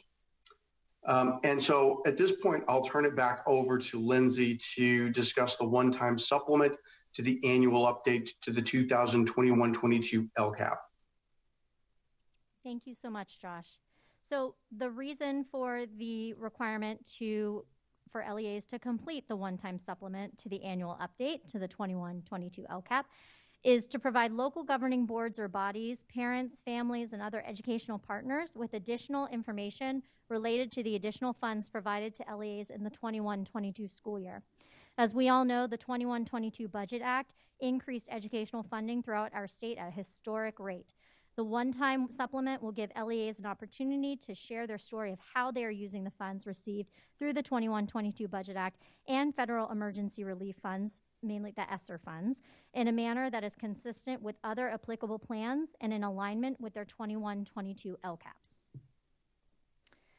Feedback from statewide educational partners requested clarification related to the report that is required to be provided to the local governing board or body of the LEA on or before February 28, 2022. Also, a need for additional guidance as to the meaning of the phrase funds provided through the Budget Act of 2021 that were not included in the LCAP and what the requirement entails. In response to this feedback, the instructions for the 21-22 supplement have been revised to provide additional specificity related to the reporting requirement, and these can be found in attachment 6. Additional information has also been provided in the instructions to clarify the meaning of the phrase funds provided through the Budget Act of 2021 that were not included in the LCAP and the intent for this requirement.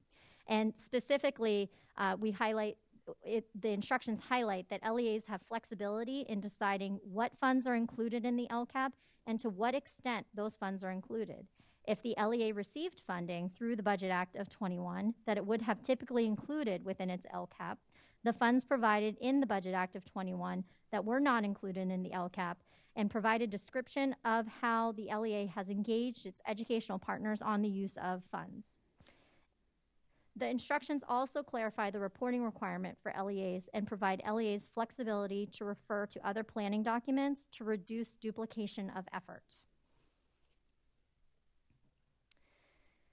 Regarding CDE capacity building and support, the CDE will be hosting a Tuesdays at 2 webinar series on Tuesday, November 9th at 2 to provide training related to the one-time supplement to the annual update to the 21-22 LCAP and the related requirement to provide a report to the local governing board or body of the local educational agency on or before February 28th of 2022. The CDE will hold regularly scheduled office hours throughout the spring of 22 to support LEAs in development of the 22-23 LCAP, and the CDE will continue to support LEAs by responding to questions received through the LCFF at CDE email account. So we just want to acknowledge that there are a lot of changes, and this is a year of constant changes, and we know that more changes are burdensome for all of our LEAs. And so that is why we are very committed to leading a really strong technical assistance period after board action today. To start, we have 11 scheduled webinars between November 9th and January 18th, with more to come based on LEA and the field needs and requests. We will continue to add more Tuesdays at 2 in response. And we also thank our partners, especially CSESA, who generously invite us in to listen, present, calibrate, and collaborate with our County Office of Education partners. And we will also be continuing to present updates to state and federal program directors meetings, the Bilingual Coordinators Network, just to name a few. Also, LASSO will continue to offer office hours, and we are very excited to announce that in the LASSO team, we are adding one additional consultant to help support all of you in the field. And also, we are working on releasing the guidance documents created in collaboration with the Region 15 Comprehensive Center at WestEd. These sections specifically will focus on well-written LCAP sections and will be inclusive of all new requirements. We will also have guidance on how to use local more than state data as metrics in the LCAP, and also support in timely posting of additional guidance documents to accompany our Tuesday at 2 webinar series. So many more things to come. And with that, I will pause and turn it back over to you, President Darling Hammond. Thank you very much for that very thorough report. We really appreciate it. I was myself particularly excited about the dozen suggestions you have for streamlining already lining up. I want to ask that we have the public comment slide up, and I want to begin to get the public comment queue going. Members of the public wishing to provide comment on this item can do so by calling the telephone number and using the access code provided on the slide that is shown now. And while we're waiting for members of the public to call in, I want to ask Vice President Strauss and Member Burr, as our accountability liaisons, if they have any initial comments. And then if we have any clarifying comments from board members, we'll take those. We'll hold substantive discussion until after the public comment. Vice President Strauss. Sure. So thank you, President Darling Hammond. So Lindsay and Josh, thank you so much for a really clear, succinct presentation, really outlining all the changes that are happening and why we need to do it, and also what lies ahead. I just so appreciate feedback from our local LEAs saying, wait till the next 3-year cycle, don't change it in the middle now, but that our LEAs are already suggesting and requesting things like charts and explanations and guidance. So I think the feedback for local LEAs continue to make this process better. And we understand that the items today that are changes are required from new statutory language with the new carryover requirements, and that there reflects a compromise that's taken shape over the last couple of years. Secondly, that the template that we're considering focuses on the actions and services that increase and improve services for students from low-income families, English learners, and foster youth. This will really help LEAs realize one of the fundamental goals of the local control funding formula. And I just appreciate, again, that the feedback from the local LEAs is supporting these recommendations. And again, I look forward to the continued streamline efforts that President Darling Hammond talked about, and the changes in the next 3-year cycle, because I think we all realize that while we've improved the template and the questions and the prompts, it has gotten too long and there's a lot of redundancies. So I would support your plans. And Lindsay, I know you said you have several steps already planned, and I know we're looking forward to that. So with that, I'll turn it over to Member Burr. Thank you.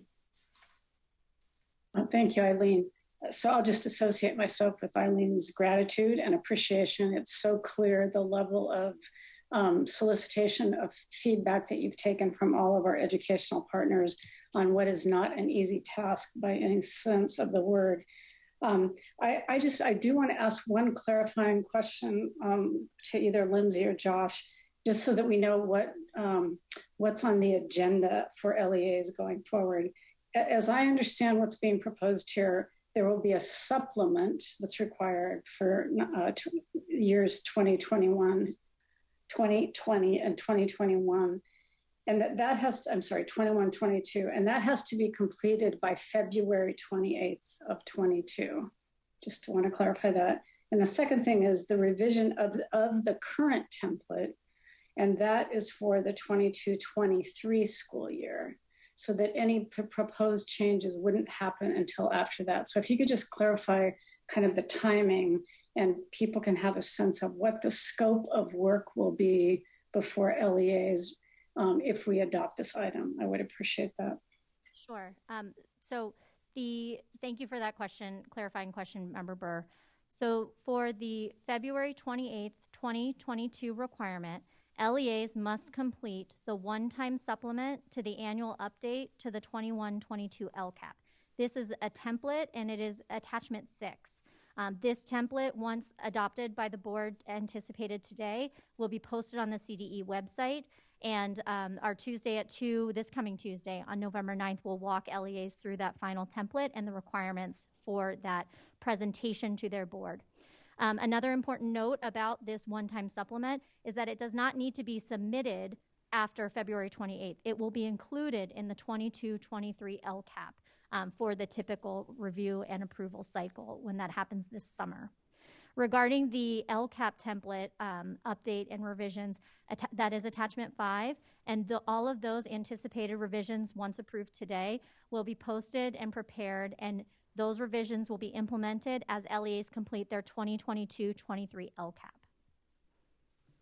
Does that clarify your question, Member Burr? And when is the 22-23 LCAP, just for everybody's edification? When does that have to be completed?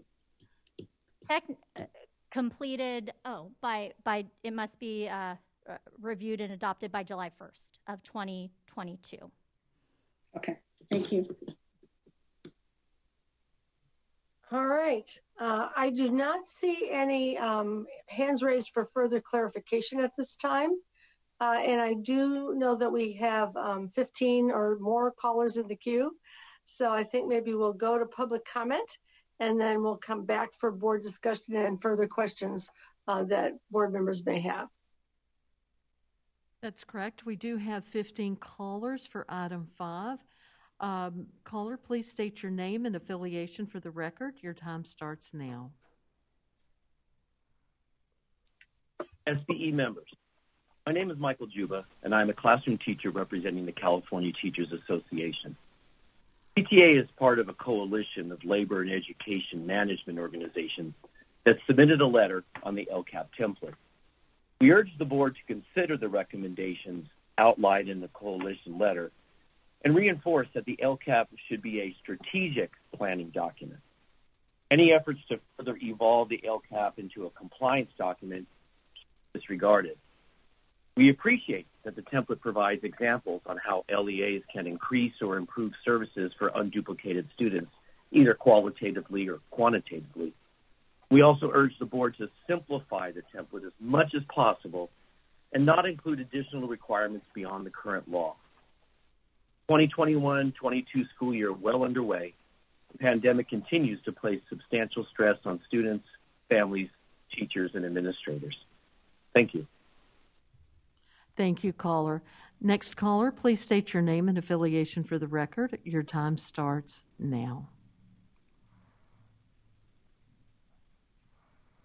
Thank you for allowing my comments. I'm Pete Ahern, President of the California Association of Science Educators. I want to thank President Darling Hammond in her opening comments today for highlighting the importance of the next generation science standards in helping educate California students about the science of climate change. However, we have just released results of a statewide survey of teachers showing that NGSS implementation was never completed and has stalled. There are deep inequities in the implementation of NGSS. Most teachers do not yet have NGSS-aligned instructional materials and have not had adequate professional learning to address the needs of consistently low-performing student subgroups. What does this have to do with the LCAP template? Since districts set LCAP priorities based on the dashboard and science isn't on the dashboard, NGSS implementation gets ignored. The LCAP template is a 3-year plan, but districts won't be seeing cash results on the dashboard until 2023, which means they won't plan for science. As currently formatted, the template does not adequately support the implementation of NGSS. We would suggest that we could have an icon on the dashboard that says CAST results coming in 2023. This would indicate to districts that they need to support NGSS. Next caller, please state your name and affiliation for the record. Your time starts now.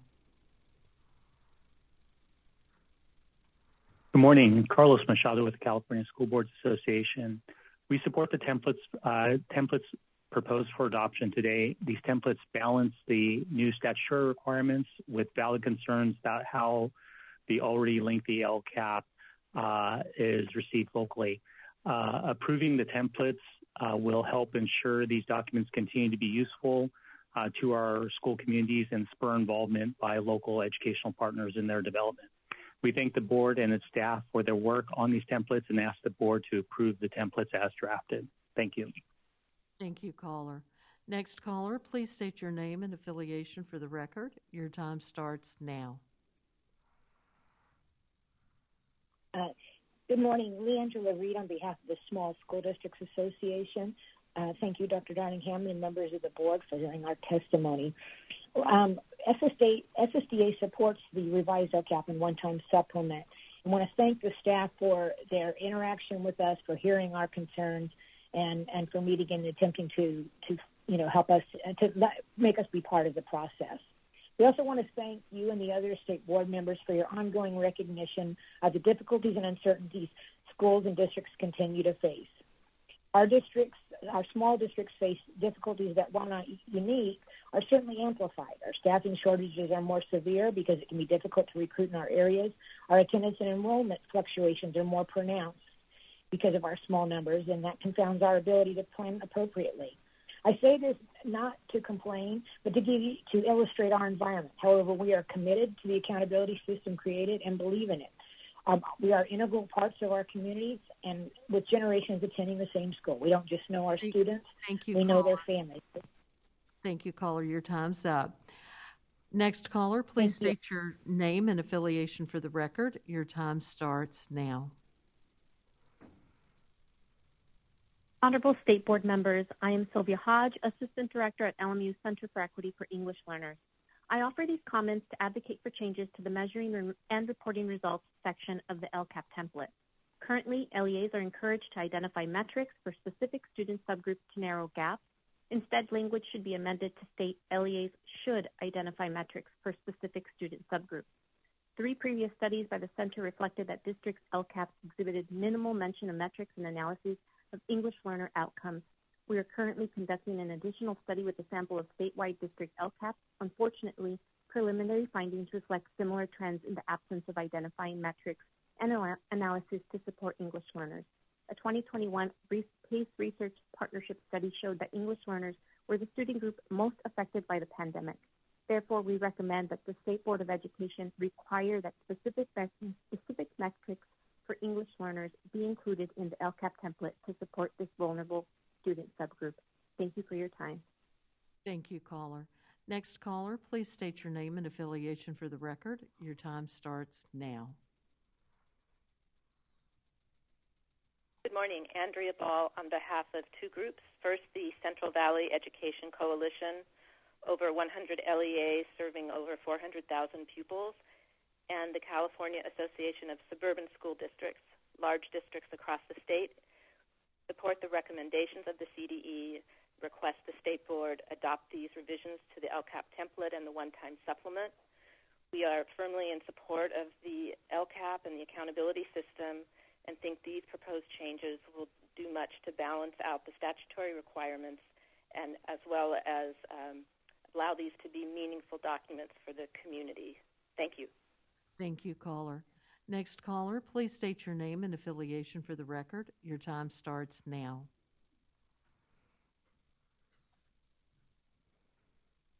Honorable board members, Shelley Spiegel-Coleman, Californians Together. We urge you to revisit the language and expectation for inclusion of metrics and growth targets to establish goals to close achievement gaps beyond DA districts and CSI schools. Reflecting on Superintendent Thurman's comments today about closing gaps and board member Rucker's comments about language to set expectations, we call your attention to page 25 of attachment 5. The language under measuring and reporting results only encourages districts to set metrics that would close gaps. We believe the equity intent of LCFF allows us at least to suggest that districts should set these targets. At the September board meeting, several of you expressed the need to name student subgroups, research-based standards-aligned practices. Reading LCAPs with the Center for Equity for English Learners for 4 years, this is an area that needs direction, not just encouragement. Please vote to change the word encourage to should in the template. Thank you. Thank you. Next caller, please state your name and affiliation for the record. Your time starts now.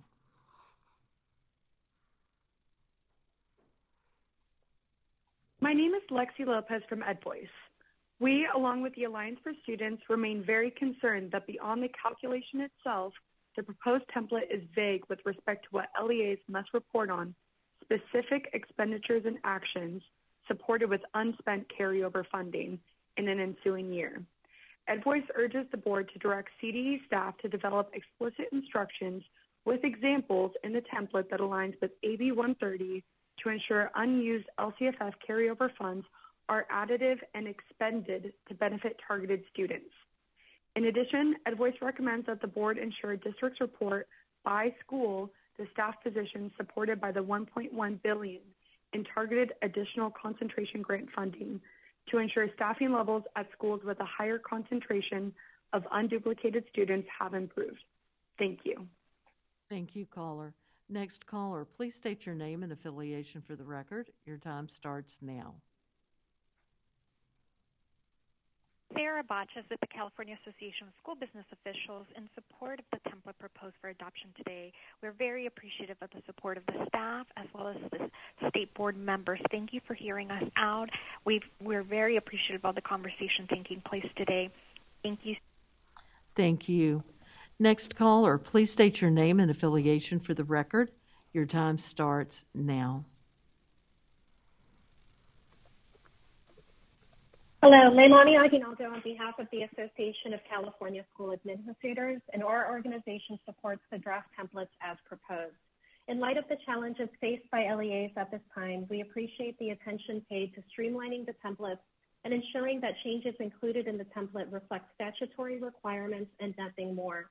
The template as drafted is consistent with existing law, particularly with the requirements to demonstrate increased or improved services for unduplicated students. We have additional points in our action letter as well as a coalition letter that we submitted for this item. Thank you. Thank you.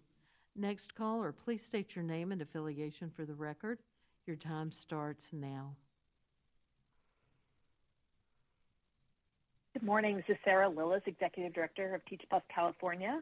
We first want to associate our comments with the letter sent by both the LCFF Equity Coalition and the Alliance for Students. In particular, we appreciate staff's revision to add the carryover dollar figure to increase or improve services and the recommendation that if any qualitative percentages are used, that LEAs justify how that percentage corresponds to the amount of S&C allocation it's covering.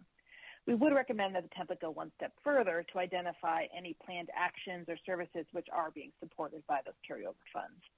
More broadly, our Teach Plus teacher leaders want to again elevate that their hope for LCFF to address educational inequity was rooted not only in directing additional resources to students who've been underserved, but in the promise of community engagement and accountability to ensure local leaders are truly meeting the needs of their communities, and the LCAP and how it is used is essential in doing that. We look forward to working with you and ensuring that it's both a tool for planning as well as transparency and accountability. Thank you. Thank you. Next caller, please state your name and affiliation for the record. Your time starts now.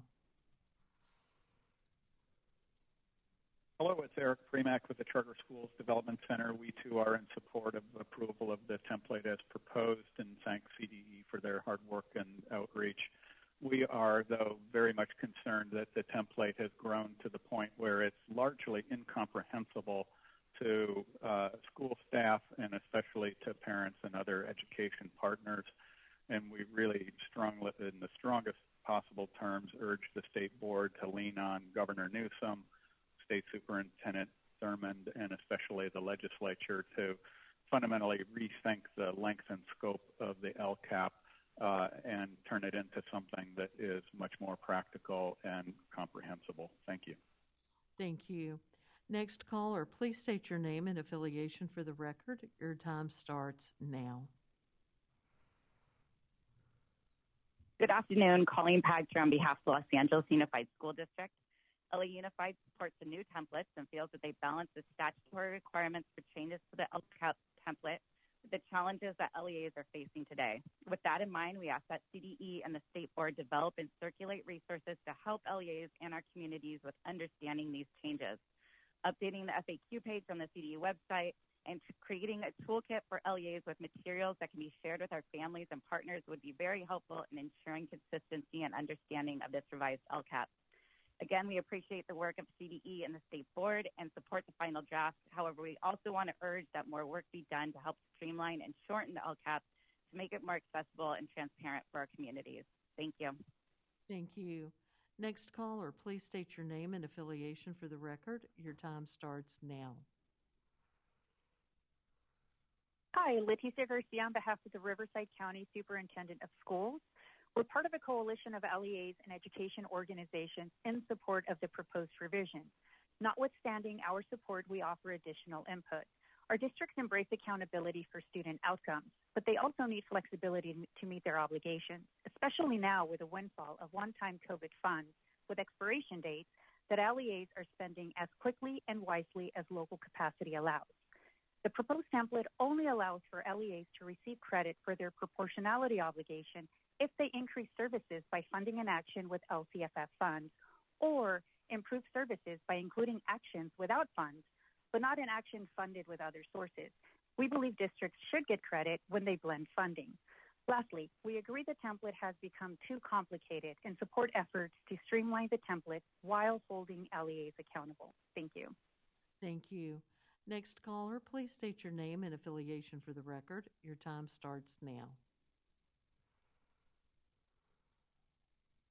Hello, Madam President. This is Brian Rivas calling on behalf of the Education Trust West. We agree with our partners in the Equity Coalition regarding the specifics, but I wanted to offer a high-level comment. For those of you who may be wondering, how did we get here? We think the problems with LCFF transparency are rooted in some administrative and policy decisions regarding the lack of a standardized account code for supplemental and concentration dollars, and some decisions related to per pupil expenditures reporting under federal law. That's resulted in researchers and the state auditor finding that we really don't know what's happening to LCFF dollars intended for unduplicated students. And we think that's a big problem going forward. When the governor and the legislature talk about LCFF, they immediately talk about the amount of funding going into supplemental and concentration. The general public thinks those dollars are being spent and that we know where they're going. Next caller, please state your name and affiliation for the record. Your time starts now. Good afternoon. This is Liz Guillen, Public Advocates for the LCFF Equity Coalition. I want to repeat from our comments our many thanks to the department for an open revision process and the opportunities for weighing in, and most importantly, for hearing us and acting on our comments where they have. We appreciate the department's emphasis of facts that got us here today. That is, LEAs not meeting their equity obligations. The Student Advisory Board comments this morning echo the voices of many marginalized students who deserve more, not the same, resources. We support revisions, in particular today's recommendation by the department to provide the projected percentage to increase or improve services for the carryover. And we want to keep pushing on the importance of identifying in the action section which actions are being supported by carryover funds. That is not too much to ask. It takes merely an asterisk to note that this action is being supported by funds that were unspent. Thank you. Thank you. Next caller, please state your name and affiliation for the record. Your time starts now. Hi, this is Robert Manwaring from Children Now. I want to associate myself with the comments of the LCFF Equity Coalition and the Alliance for Student Success and focus my comments on one specific issue. But first I wanted to highlight the findings of the Public Policy Institute of California study that shows that only 55% of dollars distributed through supplemental and concentration grants actually get to the school sites where the kids are that generated those funds. We have concerns with that general finding, and steps like the carryover provisions are one small step in improving that process. We think there are many more that need to be done. In terms of the template itself, we want to focus on the $1.1 billion that's available for staff at high concentration schools. AB 130, the authorizing legislation for this, focuses on the LCAP being the enforcement tool for ensuring those dollars get to those school sites. We don't believe that there's a sufficient information in this template to ensure that the dollars are getting to the school sites and the additional staff is being either hired or transferred to those schools. Next caller, please state your name and affiliation for the record. Your time starts now. Hello, it's John Affeld from Public Advocates. I want to appreciate all the work the department and the state board staff have done. I think in terms of the instructions and the template, it honors the original statute that allows for proportional increases or proportional improvements directed toward high-need students. It's been our experience over the last 8 years that quality improvements, while they may exist, are the exception rather than the rule, and I think that will continue to be the case as we move forward. It is important, though, that any qualitative improvement percentages be demonstrated to correspond to the supplemental concentration dollar allocation amount. That's what the statute calls for, and AB 130 reinforced that demonstration needs to. Next caller, please state your name and affiliation for the record. Your time starts now. Hello, honorable board members. My name is Melissa Elder with the Rincon Indian Education Center located on the Rincon Reservation in what is now known as San Diego County. I would like to reiterate comments that were made today and during the last board meeting discussion about broadening what is considered as subgroups to include Native American students And additionally, students should be setting specific goals, not simply encouraged to do so. We know Native youth are not performing as well as their counterparts. They have lower graduation rates due to being pushed out of school through excessive suspension and funneled into the adult criminal systems. As stated in the education codes, Indian children have not succeeded well in California public schools, and we're still seeing them being left out, and our school districts leaving out Indian education centers from meaningful planning processes and necessary in-school programming as educational partners. Native American and American Indian students have unique situations and specific needs, and in order to address those needs, there need to be specific goals to address those. Thank you. Thank you, caller. Next caller, please state your name and affiliation for the record. Your time starts now.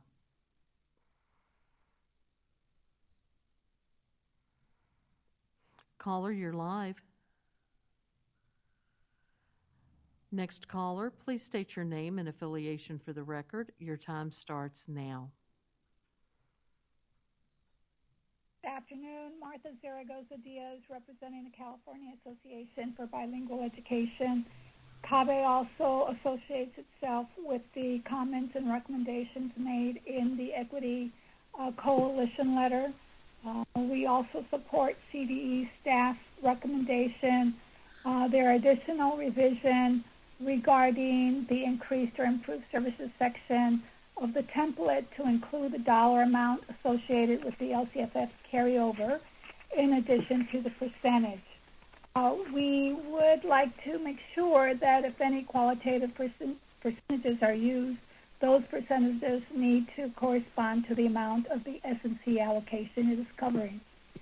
Lastly, we also associate ourselves with the comments made by representatives of the Californians Together regarding the specific EL information on the LCAP template. Additionally, it is requested that the board clearly include in the template the need for actions funded with carryover funds.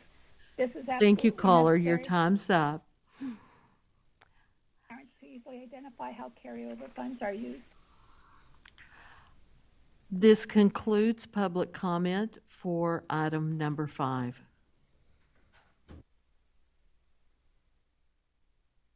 Thank you very much. I want to appreciate all of the callers who've called in and their comments and the work of the staff on this complicated and important item. And I want to open this to board commentary. I see Member Glover Woods.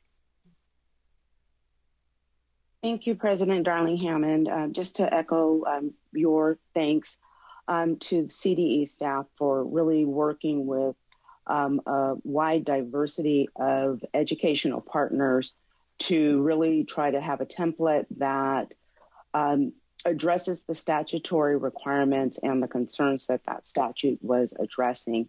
It was definitely not an easy job to do, and I think based upon the comments that we've received in writing and during public comment, many of our educational partners do feel heard and are appreciative of the revisions that were made for both the template for the LCAP as well as the supplement.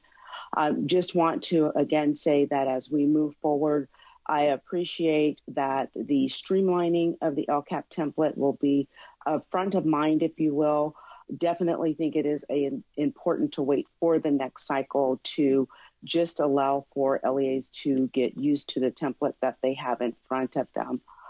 One piece just to, as we keep in mind and as we go forward with streamlining, just to remember that it is essential that all educational partners understand what's in the LCAP.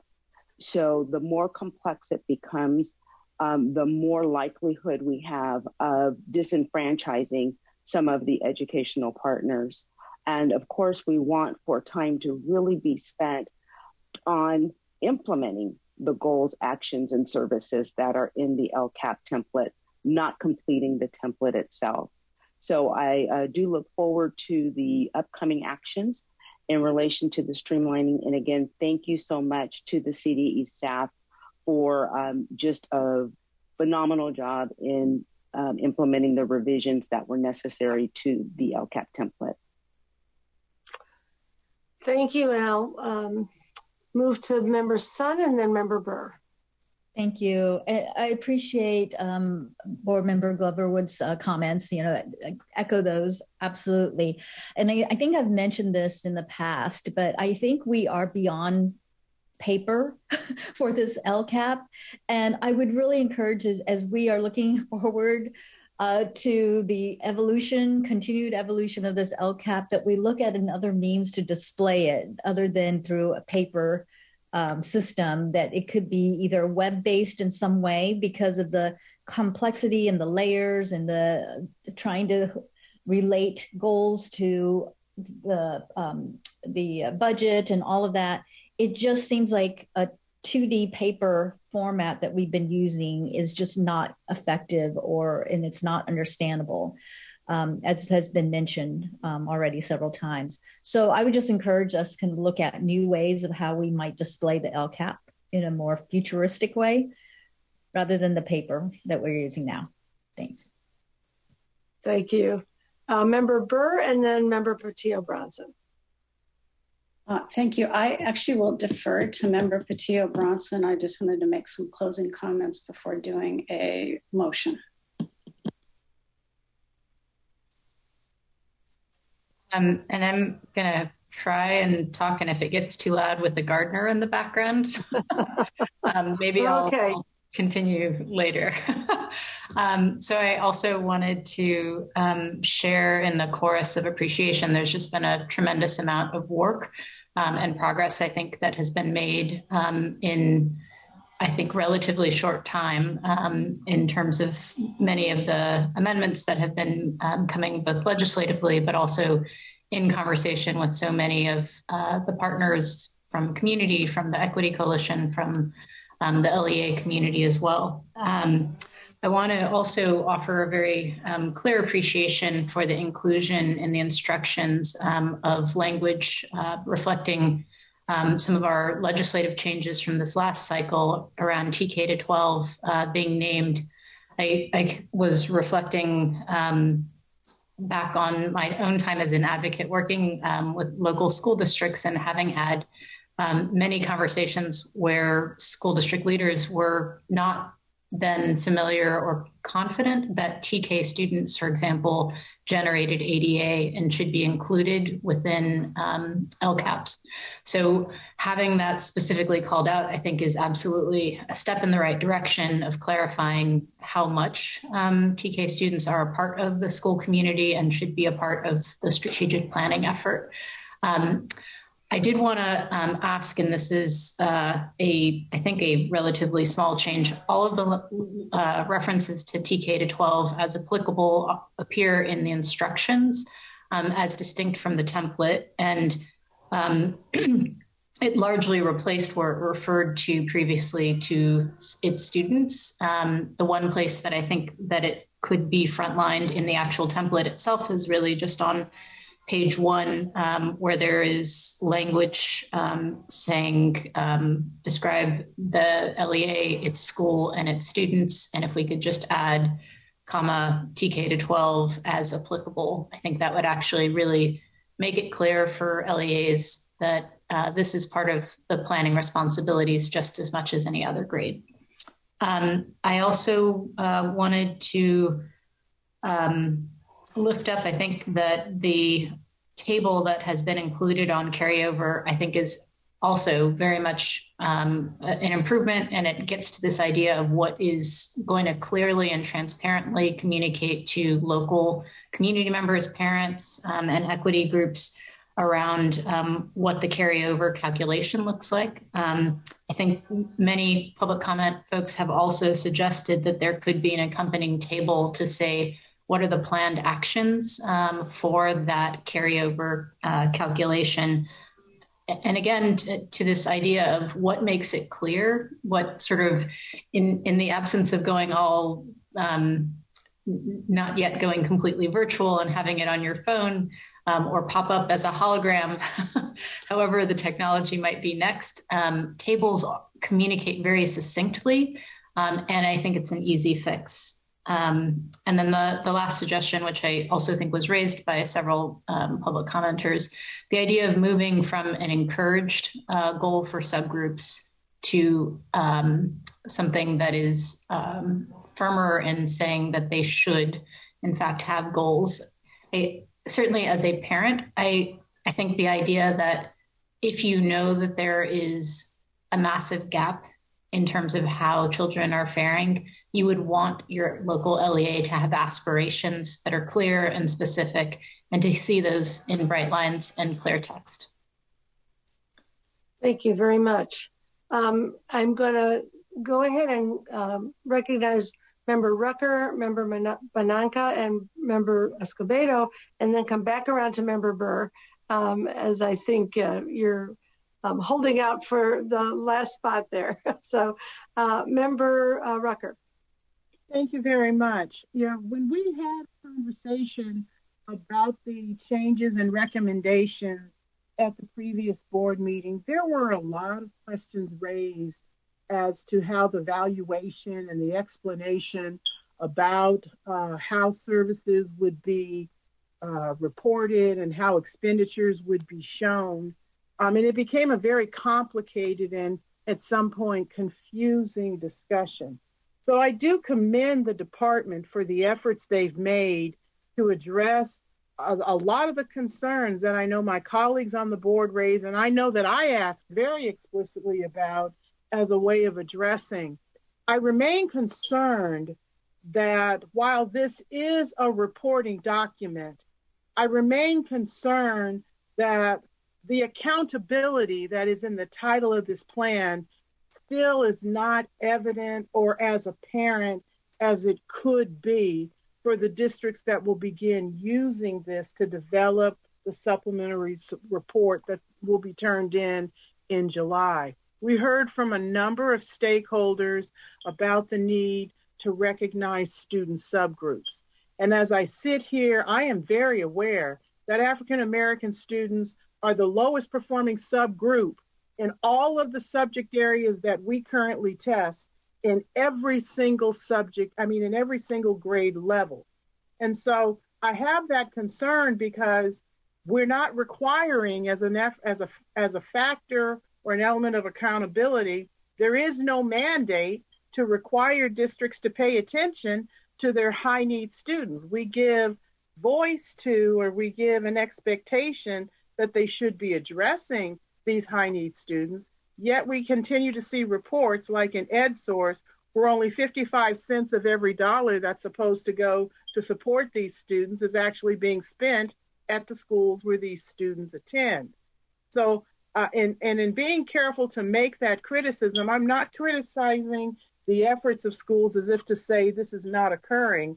What I am saying is that if it's not evident in the accountability plan that we are paying attention to the most needy students by making absolute assertions, not only about how the money is being spent, but it's being spent on these students because they are the target, they are the reason why the sites and the districts receive these funds, then what is the school actually holding itself accountable for?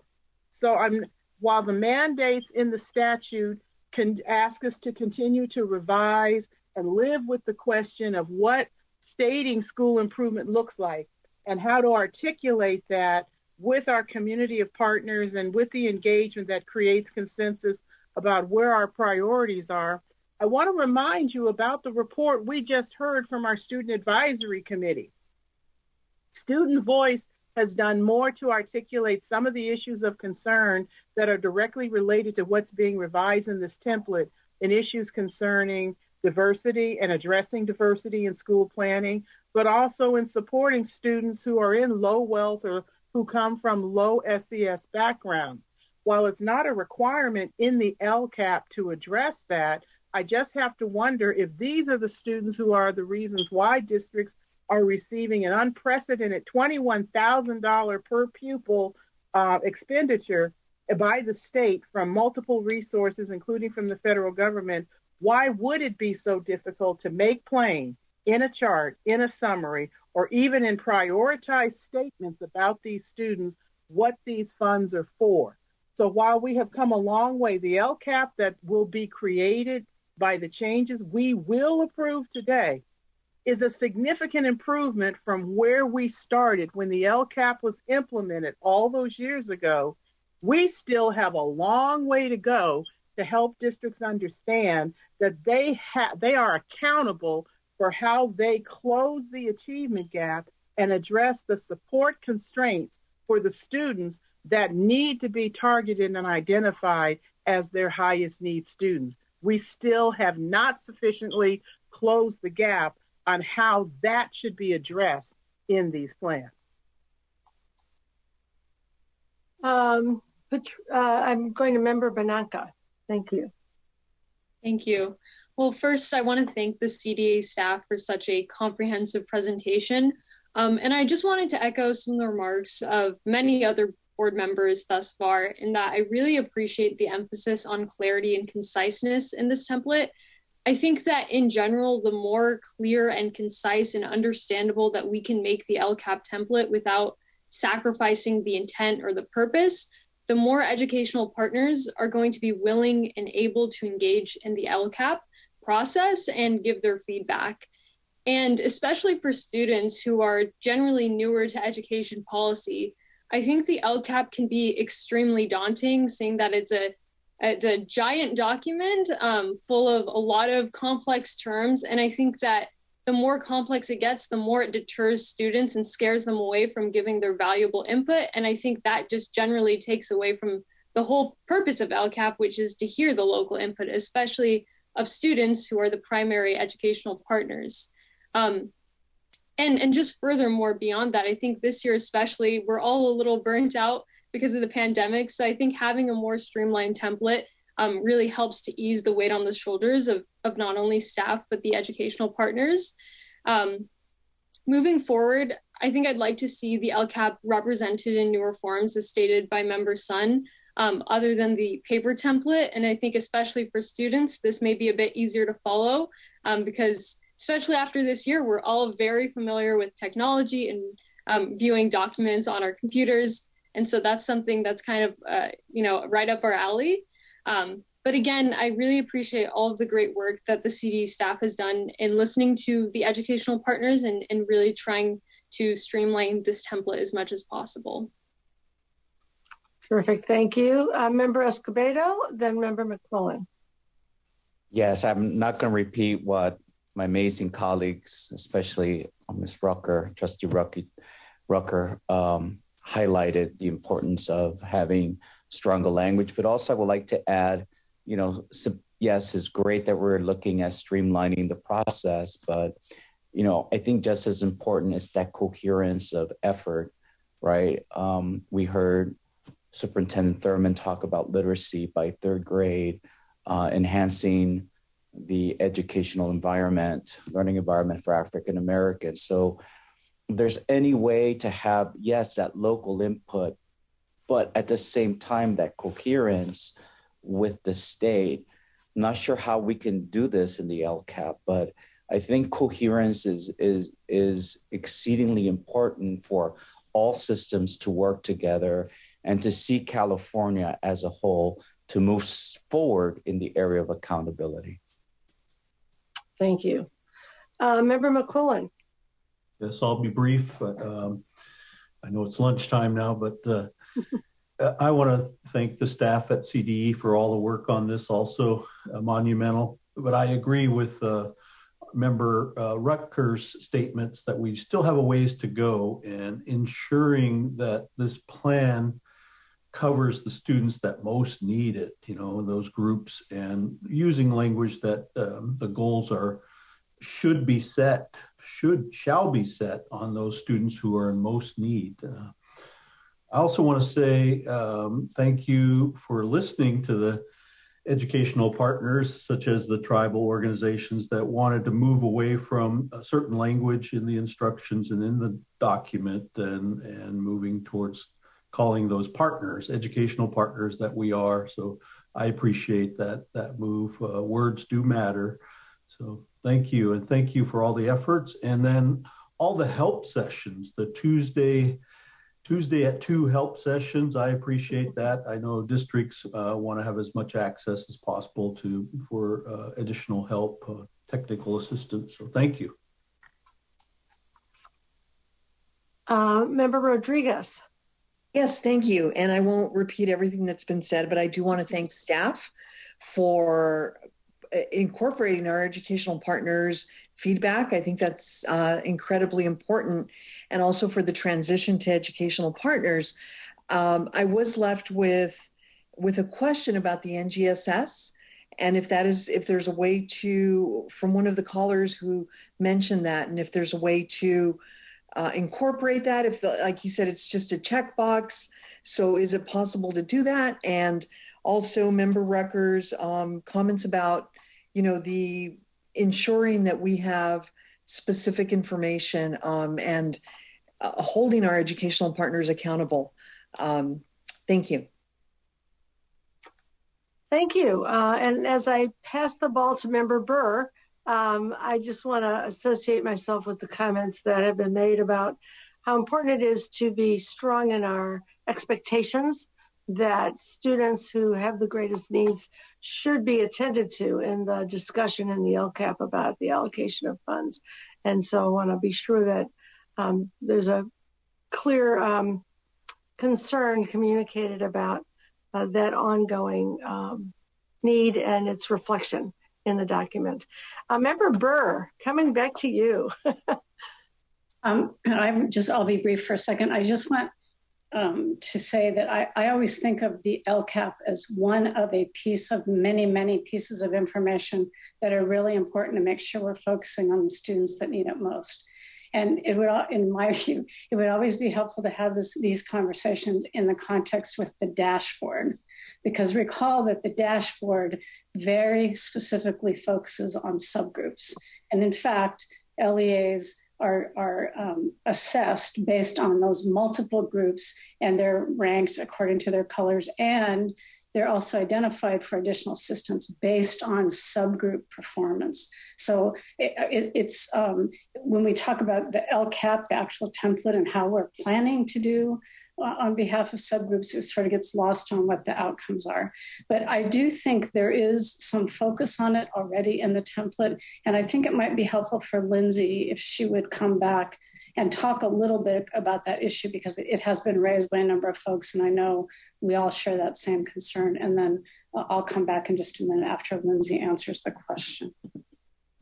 Of course. Thank you. Thank you all members for your feedback too, taking furious notes, and we always appreciate your feedback as it informs our next steps. Yes, Member Burr. So if you look at the plan summary section of the LCAP template, specifically in the instructions, the section around where LEAs are required to reflect on their identified needs, they are directed to refer to the dashboard data to identify any state indicator for which overall performance was in the red or orange performance category and received a not met for 2 or more years rating, and any state indicator for which performance for any student group was 2 or more performance levels below the all student performance. And then that has been a requirement. And then in addition to that requirement, we now also have the requirement that LEAs who have been identified based on student performance outcomes for the 2 or 3 year requirements also have to add a required goal into their LCAP that addresses each of the student groups that are not performing. Thank you, Lindsay. So hopefully that addresses some of the concerns that were raised by a number of the groups. I just want, in keeping with that same theme, the one piece I wanted to mention is that while a lot of attention from the speakers, especially relied on a recent report by PPIC, the Public Policy Institute of California, about expenditures and pointed to the needs that are identified in a lot of the changes we're making here about being clear about where the expenditures are being made, especially on behalf of the students that are most in need. The part that sort of got lost in the shuffle, in my view, was that in fact, student performance has improved. that LCFF is working as it's intended to.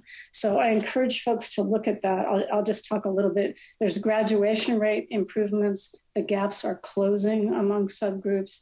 There's improvements in A to G completion. So those are high school indicators that they looked at. But they also looked at some limited data. And admittedly, we know that this data is truncated because of the pandemic, but with respect to test scores in the elementary grade levels, one of the things that I thought was most important to share is that the number of low-income students scoring far below standard has fallen notably, which says to me that the LEAs are focusing most on the students who need it and trying to get them up to grade level. So while these are very preliminary results, they are important. And again, I sort of want to make sure we don't lose the plot line here, that what we're trying to do here on behalf of students who have historically been underserved is working, and we need to stay the course. So I just want to make sure that that didn't go unsaid. And with that, I would be happy to move the department recommendation. I'm happy, Board Member Patia Bronson, to suggest your change. I think it's a helpful one to include the parenthetical statement about TK to 12 to make sure, and I didn't get the specific line reference. So if you want to add that, I'd be happy to take that as a friendly amendment. But I make the recommendation that's shown on the screen. And I will second it. Terrific. Any further discussion of the motion? I would like to also ask for a friendly amendment. I'm not, okay, why don't we hear what your thought is, but we may need to vote on the one that's before us, so before we rehear, but go ahead. As it relates to the issue I raised on accountability, can we take a look at that verb encourage? I worked in a district where our contract language said we will strive to maintain a ratio of 28 students to 1. That's about as useful as, lipstick on a pig. So is it possible to change into the verb encourage to a more transitive verb like should or shall or must instead of encourage? I'm going to go back to Sue, and she's the motion maker. I'm sorry, I don't understand the context, Member Rucker, so I need a little bit more context or specific about what you're asking for.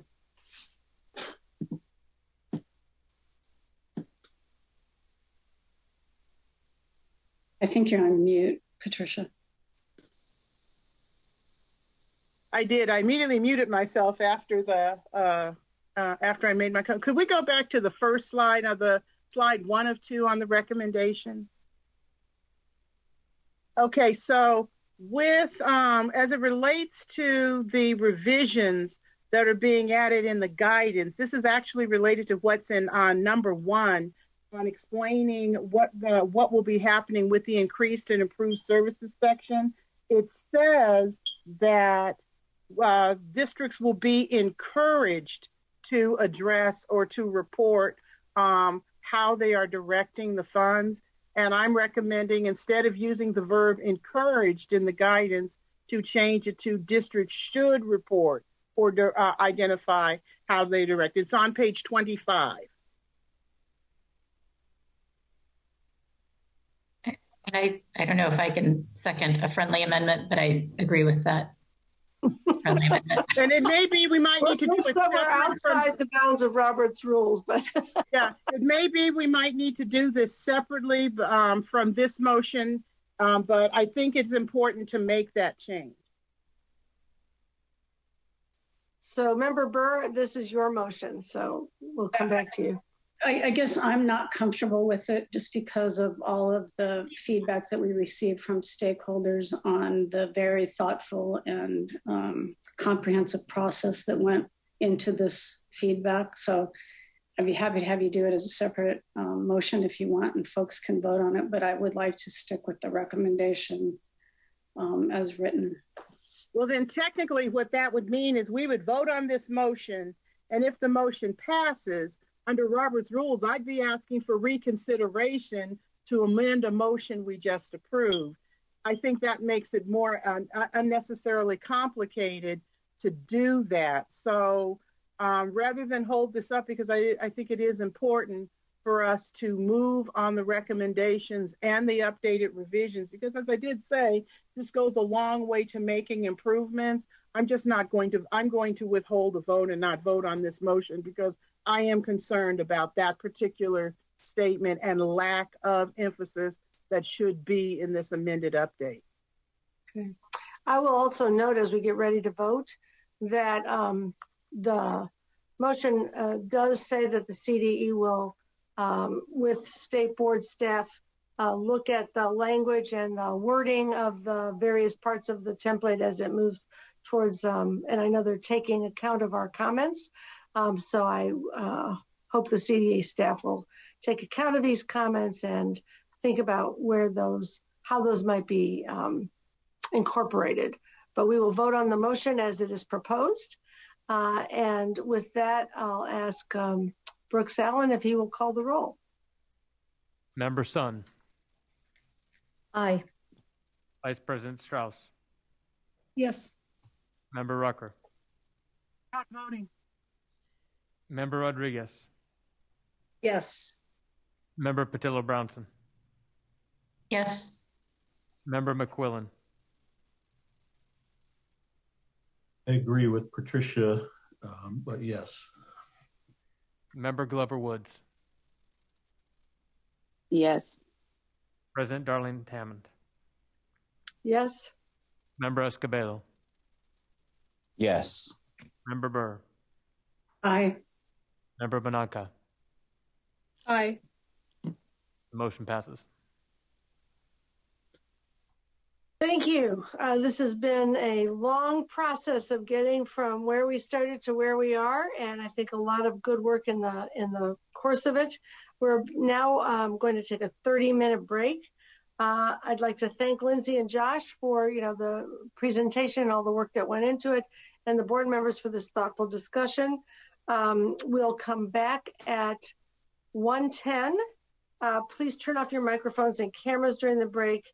And turn your cameras back on after the break to reestablish the quorum, but do not leave the meeting. Thank you.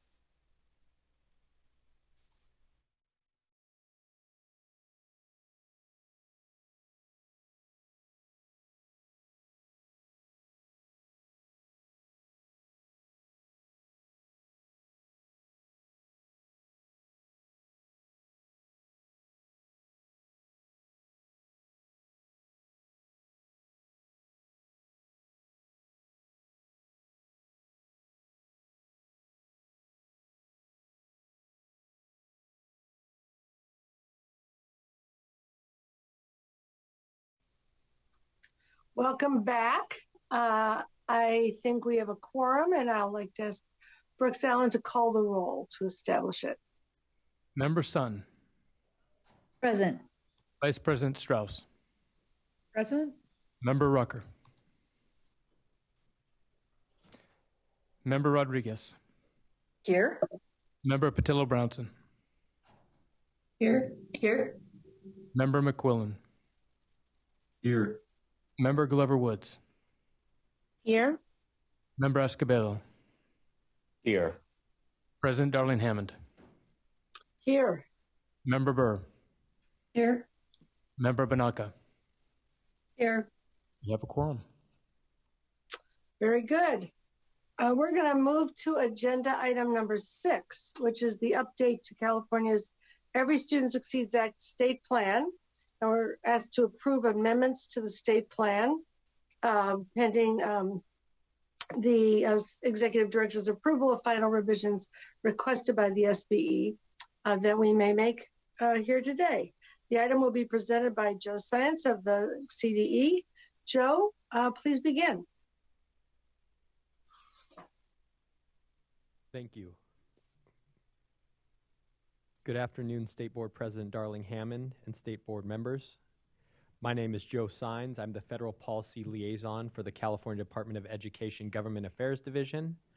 I am proud to be supported today in this presentation by Kristen Cruz-Allen and Monique McWayne of the Educator Excellence and Equity Division, as well as Cindy Kazanis, Director of the Analysis, Measurement, and Accountability Reporting Division. Today we will be presenting Item 6, Update to California's Every Student Succeeds Act State Plan, approval of the state amendments to the state plan. Next slide, please. The following topics will be covered in this presentation. We will provide a very brief background on the Every Student Succeeds Act, also known as ESSA. We will also provide the current definitions for ineffective and out-of-field teachers under California's ESSA Consolidated State Plan. Finally, we will walk you through the proposed amendments to California's ESSA Consolidated State Plan, which includes an update to the definition for out-of-field teachers based on feedback from the field.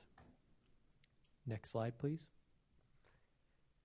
The CDE recommends that the State Board of Education approve the amendments to California's ESSA Consolidated State Plan, pending the SBE Executive Director approval of final revisions requested by the SBE, correction of any typographical errors, and necessary non-substantive clarifying edits. Next slide, please. First, we would like to provide some brief background regarding the ESSA and California's Consolidated State Plan. We'll go to the next slide on that. The ESSA was signed into law by President Obama in December of 2015, and it was a reauthorization of the Federal Elementary and Secondary Education Act. The ESSA replaced the No Child Left Behind Act, and a major goal of the ESSA is to ensure educational equity and opportunity for disadvantaged and high-need students, and it is meant to supplement state programs. Now I will be passing the presentation to Kristen Cruz-Allen and Monique McWayne of the Educator Excellence and Equity Division. Thank you very much, Joe. Good afternoon. So the actual ESSA provision that we will be addressing today is Section 1112B2, which requires local educational agencies to describe how they will identify and address any disparities that result in low-income and minority students being taught at higher rates than other students by ineffective, sorry about that. We're going to start my video. Ineffective, inexperienced, or out-of-field teachers. We'll go to the next slide. California sought extensive stakeholder input when addressing these requirements in its initial plan submission, but was asked by local educational agencies to provide additional specification for the ineffective and out-of-field teacher definitions. Specifically, local educational agencies asked CDE to specify where teachers with certain certificates, such as provisional internship permits or PIPs, or short-term waivers, should be reported. After collaborating with the Commission on Teacher Credentialing, the CDE brought revisions for ineffective and out-of-field teacher definitions to the board, which contained these specifications that LEAs were seeking in November of 2019. California had also requested an extension for providing data related to the equity portion of the Consolidated State Plan until the data sharing memorandum of understanding could be executed with the California Commission on Teacher Credentialing and the first year of data from the California Statewide Assignment Accountability System, or CalSAS, could be verified. These proposed amendments and teacher data tables allow California to come into compliance with a completed state plan. I'd like to briefly review the definitions that currently exist in the California Consolidated State Plan. So the definition for ineffective teacher is any of the following: an individual whose assignment is legally authorized by an emergency permit that does not require possession of a full teaching license, a teacher who holds a teaching credential but does not possess a permit or an authorization that temporarily allows them to teach outside of their credentialed area, and an individual who holds no credential, permit, or authorization to teach in California.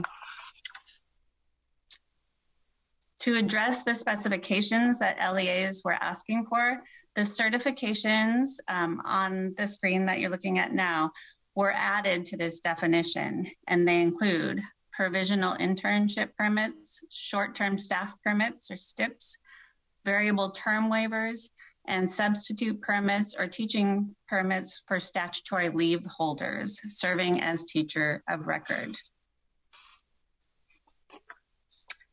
As for the definition for out-of-field teacher, in November 2019, it was revised to read, a credentialed out-of-field teacher is a credentialed teacher who has not yet demonstrated subject matter competence in the subject area for the student population for which he or she is assigned. Again, to address the specifications that local educational agencies were asking for, the certifications on this slide that were added are bolded slightly. Originally, we had only listed general education limited assignment permits and special education limited assignment permits, also known as GLAPS and CLAPS, but also added to the out-of-field teacher definition was short-term waivers, emergency English learner or bilingual authorization permits, and local assignment options. I would now like to turn it over to Monique McWayne, who will discuss the proposed amendments. Thank you, Kristen. So good afternoon. I am Monique McWayne of the Educator Excellence and Equity Division. Today, we are proposing amendments to California's state plan related to the teacher definitions, which Kristen described, and data that was just discussed. When the department updated the definition of out of field in consultation with the California Commission on Teacher Credentialing, designation of teachers on local assignment options was added. If an employing agency is unable to assign a teacher or other certificated employee with the appropriate credential, they can utilize a local assignment option. Local assignment options are provisions within the Education Code and Title V regulations that permit the governing board of a local educational agency to otherwise legally authorize a fully credentialed educator to serve in an assignment outside the area authorized by their credential. There are over 40 different types of local assignment options that are utilized in California, but only one local assignment option, which is authorized in California Code Regulations Title V, Section 80005B, which allows kindergarten through grade 12 staff to teach courses within their grade level authorization for which no credential exists. There are only specific courses where the application of this local assignment option applies. The complete list of specific courses are posted on the Commission's website. Examples of this are teachers that teach study skills courses and student government courses. Teachers that teach these courses are credentialed in other areas, but must be placed on this local assignment option to teach these courses for which no credential exists.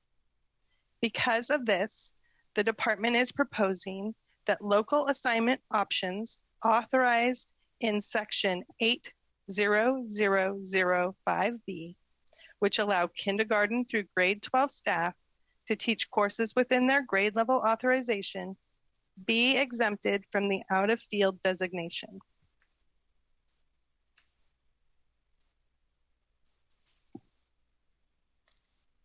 Additionally, the state plan is amended to add the following data tables, which are listed on your screen, related to ineffective teachers to meet requirements from the United States Department of Education. The data tables are Table 30B, 2019-20, ineffective teachers for Title I schools by minority student enrollment. Table 31B,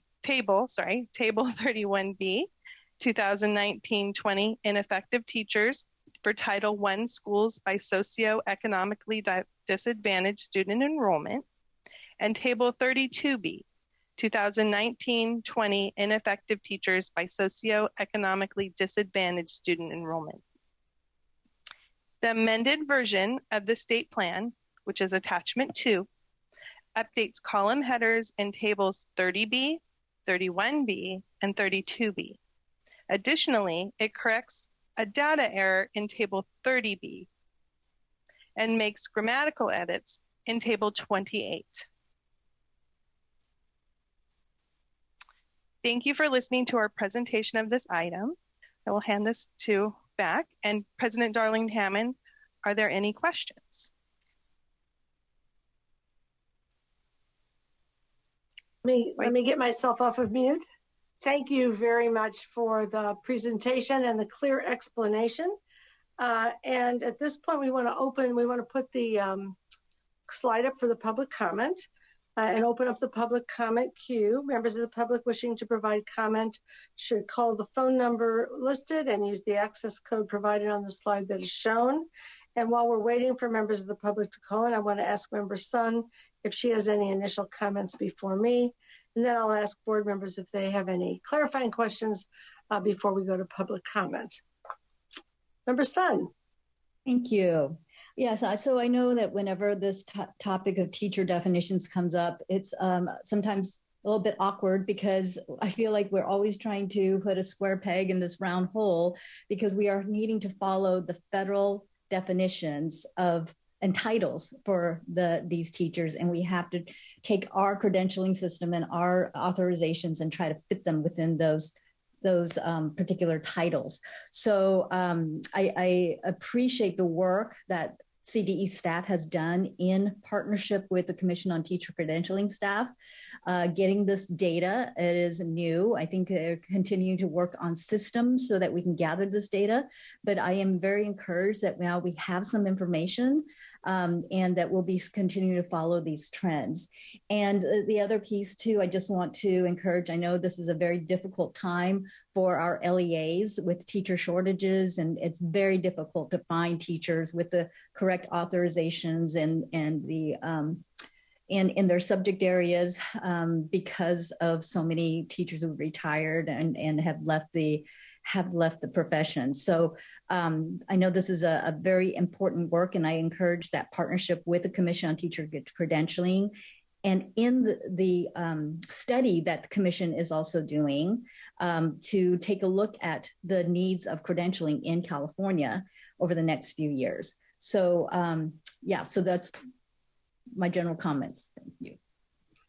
Thank you, Member Sun. And I'm reminded as you speak that you and I have had the privilege of serving on both the Teacher Credentialing Commission and the State Board and watching this process unfold. And that's also true of Member Rodriguez. So we have a perspective on how important these data are, how important they are for equity purposes, to see where students are getting access to well-qualified teachers, and to the policy environment where we're really always trying to understand what's going on so that we can make the investments that are needed to bring people in and keep them in the profession. So it's wonderful to see the data. We appreciate the staff's work on this and the fine-tuning of the definitions to make sense in our system. With that, if there are any particular clarifying questions only at this point before we go to public comment, I'll see if anyone has any of those, and then we'll open for more discussion after public comment. I see one clarifying question coming from Member Rodriguez. Yes, hi. Thank you so much for the presentation. And I understand that we are working within these parameters. I did have a question about the out-of-field teacher, and I've brought this up before because I teach AVID, right? Even though I'm credentialed to teach English, Spanish, and social studies, I'm classified as an out-of-field teacher. And I was wondering if, when you mentioned the study skills, does that qualify under that? And is it the district who will then add the exemption on their behalf? I can take that one. I also am a former history social science teacher that taught AVID, so I can feel your pain in that situation. But you are exactly the teacher we're talking about. That would be under local assignment option 80005B. So AVID does count there, and so this would take you out of the out of field category. Write that down, 8005B. That's you. All right. Thank you. Thank you. I always feel so bad when I have to sign the little paper that I'm teaching out of field. I'm like, No, well, you do not get reported in these data. Any other clarifying questions? All right. With that, we'll go to public comment. We do have one speaker for item number 6. Speaker, please state your name and affiliation for the record. Your time starts now. Good afternoon, President Darling Hammond and board members. Liz Guillen with Public Advocates for the LCFF Equity Coalition. We support this item, and we really appreciate the mock tables that were attached to this item. But we want to repeat our request that we made in May and July, that the board call for a data quest sample teacher data display with data from the 1920 initial data match, so that it reflects appropriately assigned and fully credentialed teachers, and gives us the opportunity to see the display and review it and comment. The presentation of such a display with actual data would give us and the public an opportunity to give feedback as the department continues to fine-tune the presentation of teacher quality data in the dashboard in preparation for the full data quest rollout in late 2021. We thank you, and we thank the department for all its hard work in this area. Thanks. Thank you. This concludes public comment. All right. Thank you very much. Is there board discussion at this point? I see Vice President Strauss. Thank you, and thank you so much for Kristen, for the work and for the whole, I know this is really challenging, and particularly in a secondary school. I just appreciated Member Rodriguez's example, which actually you also have, Kristen. And I think it just shows the challenges we have in trying and making sure that we have teachers fully credentialed that know the content and the pedagogy for the grade level that they're assigned. And then there are electives like AVID, all kinds of different electives and study skill courses that we have to look at local decision-making to make sure we provide the support with teachers who have experience at that grade level, and also understanding that it's a complicated puzzle when you're putting together a student 6 or 7 period day with teachers and how you manage all that. So I appreciated all the work to having all these different credentials, but at some time you're going to need local authorization. I think particularly with electives and support classes, it becomes really important. And so as we can meet the intent of the law and still give districts the support and flexibility they need, I think we need to continue to make that a priority so students get the support and that we can meet all of our requirements that we continue to add to try to meet student diverse needs. Thank you.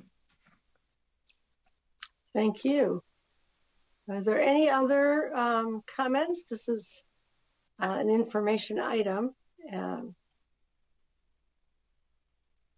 I'll just reinforce the comment that came from Public Advocates that, we would love to see the tables as they're being developed as the reporting structure comes along, because it'll be a very important part of the actual rationale for this work that will inform the public in some very important ways.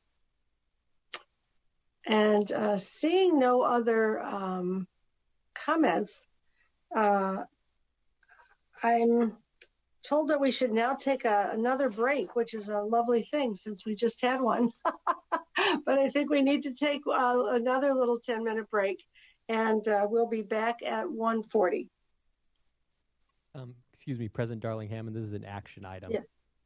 Oh, it is. Okay, I'm sorry. Then we do need, yes, we do have to pass this. Yes. Sorry about that. Let's see if there's a motion. I will make the motion. Thank you very much. And is there a second? And I'll second it. Thank you. Any further discussion? All right, Brooks, call the roll. Member Sun. Aye. Vice President Strauss. Yes. Member Rucker. Yes. Member Rodriguez. Yes. Member Patillo-Brownson. Yes. Member McQuillan. Yes. Member Glover-Woods. Yes. Member Escobedo. Yes. President Darling-Hammond. Yes. Member Burr. Aye. Member Banaka. Aye. Passes unanimously. All right. And I'm going to ask you, Executive Director Allen, whether there is a reason that we need to take a break at this time, or can we continue on? We can continue. Thank you. I'm following the script, which caused me to believe this was an information item and that we needed to take a break. But we will continue on because we have a lot to do. We want to get out of here by dinner time, and I think folks had a nice lunch break. So we'll move on to item 7, which is a wonderful item. This is the item on the National Board for Professional Teaching Standards Certification Incentive Program. It's actually related to the last item that we just heard because this is really a way to address the needs for both getting and keeping teachers in our highest need schools where the turnover is often the greatest. So the CDE recommends that the State Board approve the program, information, criteria, procedures, and application for the National Board for Professional Teaching Standards Certification and Incentive Program. And this item will be presented by Monique McWayne of the CDE. Thank you. I would first like to hand it to Deputy Cotton to begin our presentation. I believe she's in the boardroom. Deputy Superintendent Cotton. I believe I can be heard. Okay, great. You can be heard. Fantastic. Good afternoon, President Darling-Hammond, Vice President Strauss, Superintendent Thurman, and members of the State Board. I'm Cheryl Cotton, Deputy Superintendent of Instruction, Measurement, and Administration Branch, and I have the pleasure of introducing this item.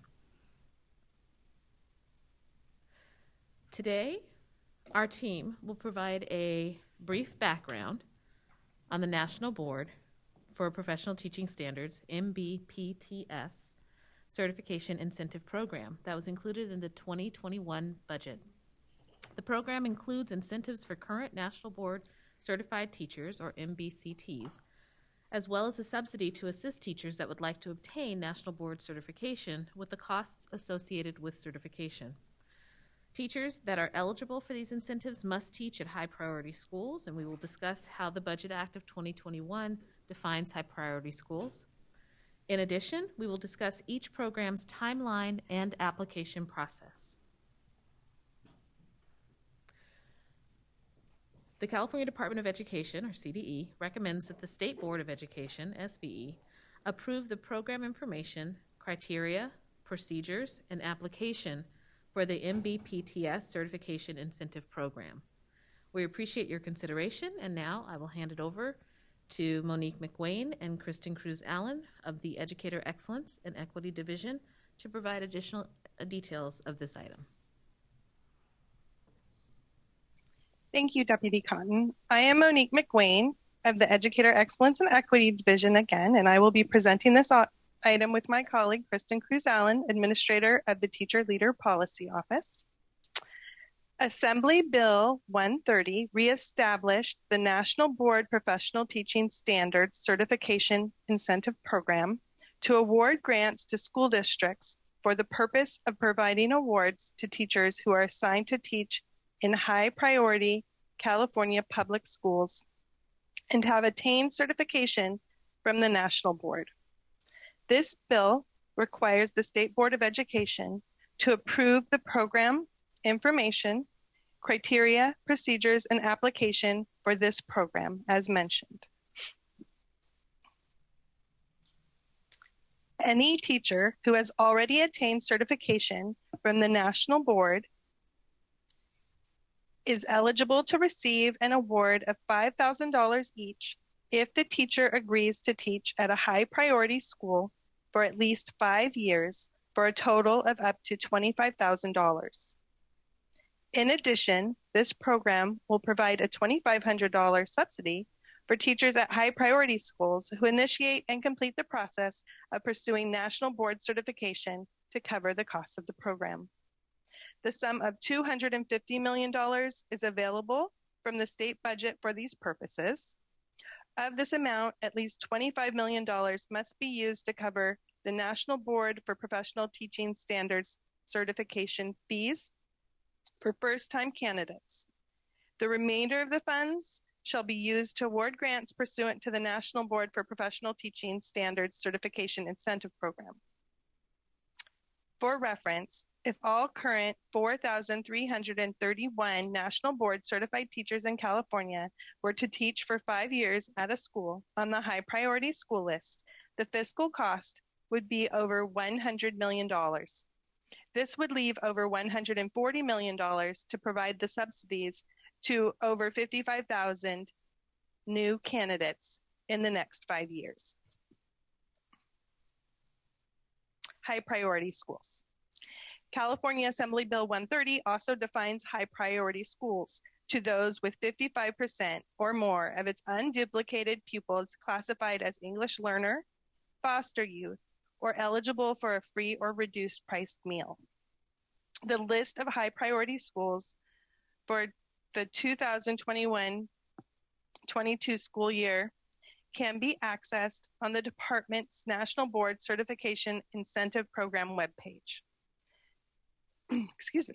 There are currently 6,725 high priority schools based on 2020-21 California Longitudinal Public Achievement Data Systems Information, or CALPATS. To note, excuse me, teachers that qualify for the program at a high priority school will not have to change schools if their enrollment data, or if the school's enrollment data dips below 55% in a subsequent year.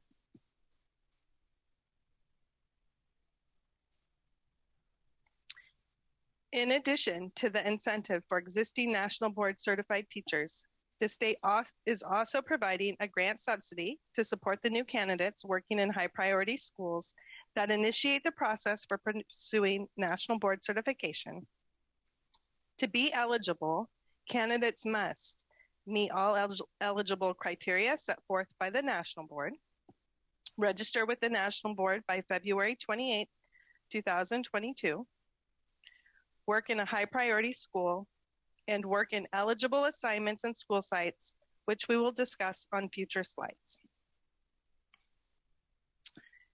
To be eligible to enter a National Board program, educators must possess a bachelor's degree from an accredited institution. Candidates for career and technical education certificates are excluded from this requirement in California. Have completed 3 years of successful teaching in one or more early childhood, elementary, middle, or secondary school. Hold a valid state teaching license, or meet the Pupil Personnel Services credential if applying for early childhood through young adult school counseling certificate for each of the 3 years of employment they verify. And if registering as a world language candidate, the educator must provide official American Council on the Teaching of Foreign Languages certified ratings of advanced low or higher in speaking and writing proficiency assessments. The candidate subsidy application. Candidate subsidy applications will be available on the department National Board Certification Incentive Program webpage on board approval. Candidates need to submit an initial application for the first year of their candidacy. Candidates do not need to reapply for the subsidy each year unless they change school sites or districts. Candidates' status will be verified annually with the National Board as well as district staff. Pending board approval, this is the 2021-22 timeline for the subsidy application. We hope to post the application quickly if the board approves this at this meeting and close the application at the end of January. In February, we will notify applicants if they are approved, so they have time to complete the National Board registration before it closes at the end of February. This timeline will most likely be adjusted in subsequent years to provide candidates more time to apply for the program. I am now going to hand the presentation over to Kristen Cruz-Allen to present on the incentive program. Thank you. Thank you, Monique. So California Assembly Bill 130 stated that in addition to classroom teachers, there are other eligible educators for this program, which include educators in a teacher leadership role, such as peer assistants and review coaches, mentors, other teacher support providers, and school counselors with pupil personnel services credentials. In addition, AB 130 defined eligible entities working in the following high priority local educational agencies, including school districts, county boards of education, county superintendent of schools, and a number of other locations as noted on this slide, including state operated programs, special schools, and regional occupational centers. So again, you must be in a high priority school, but it can be these different types of local educational agencies, but they must be high priority. So applications for the annual incentive program for current National Board Certified Teachers hopefully will be available on our webpage very, very soon. We actually have all the applications ready to go. If there are any updates that are adopted today, we certainly can make those before we post. Similar to the subsidy program, National Board Certified Teachers need to submit an initial application for the first year of their incentive, and they do not need to reapply each year unless they change school sites or districts. And each year, CDE staff will verify that they were in a teaching position at a high priority school for at least 50% of their time. And we will also be verifying with National Board that they have their certification up to date. And we'll go to the next slide. Well, let me see. I think we're actually on the next slide. I apologize. Did I skip a slide, Monique? I did. Oh, here we go. So again, we hope to open the application for current National Board teachers in January or February of 2022. We will confirm that high priority National Board certified teachers with National Board to make sure that their certification is up to date. We'll confirm again in May with the LEAs that these teachers teach at to make sure that they completed their school year, teaching at least 50% of their time. And then in June, CDE hopes to release payment to the LEAs to disperse out to their National Board teachers. And one thing that we wanted to note and was really an intent of this legislation is that this incentive is really encouraged to supplement existing district incentives. We've spoken to many National Board teachers and districts within California that offer their own incentives to National Board certified teachers, but our hope that this will supplement and not replace those existing district incentives. And we really encourage local educational agencies to maintain their existing stipends in addition to what teachers will get through this program. And also, we very much encourage school districts to provide adequate release time to support teachers to complete their certification process.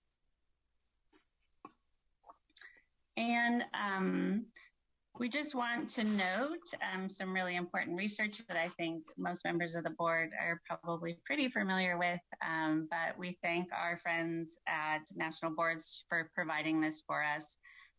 That we know that students that are taught by National Board certified teachers typically learn more than their peers, and this can generate up to 1 or 2 months of additional instruction for students. And the impact is even greater at high needs schools.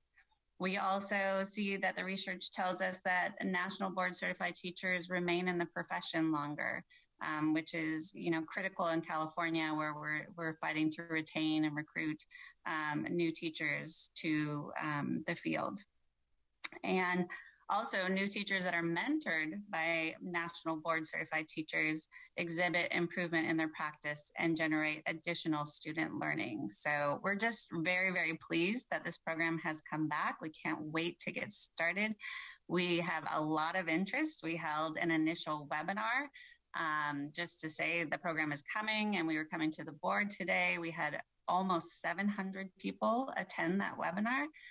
Lots of questions about eligibility and great excitement being generated out in the field.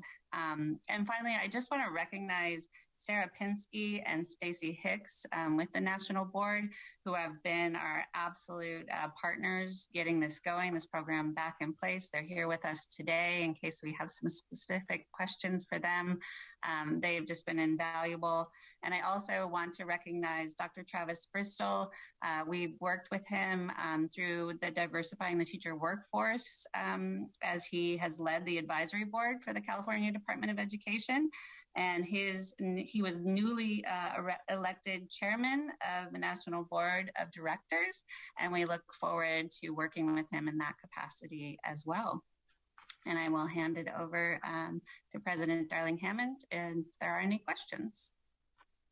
Let's put up the public comment slide so that we can allow people to queue up.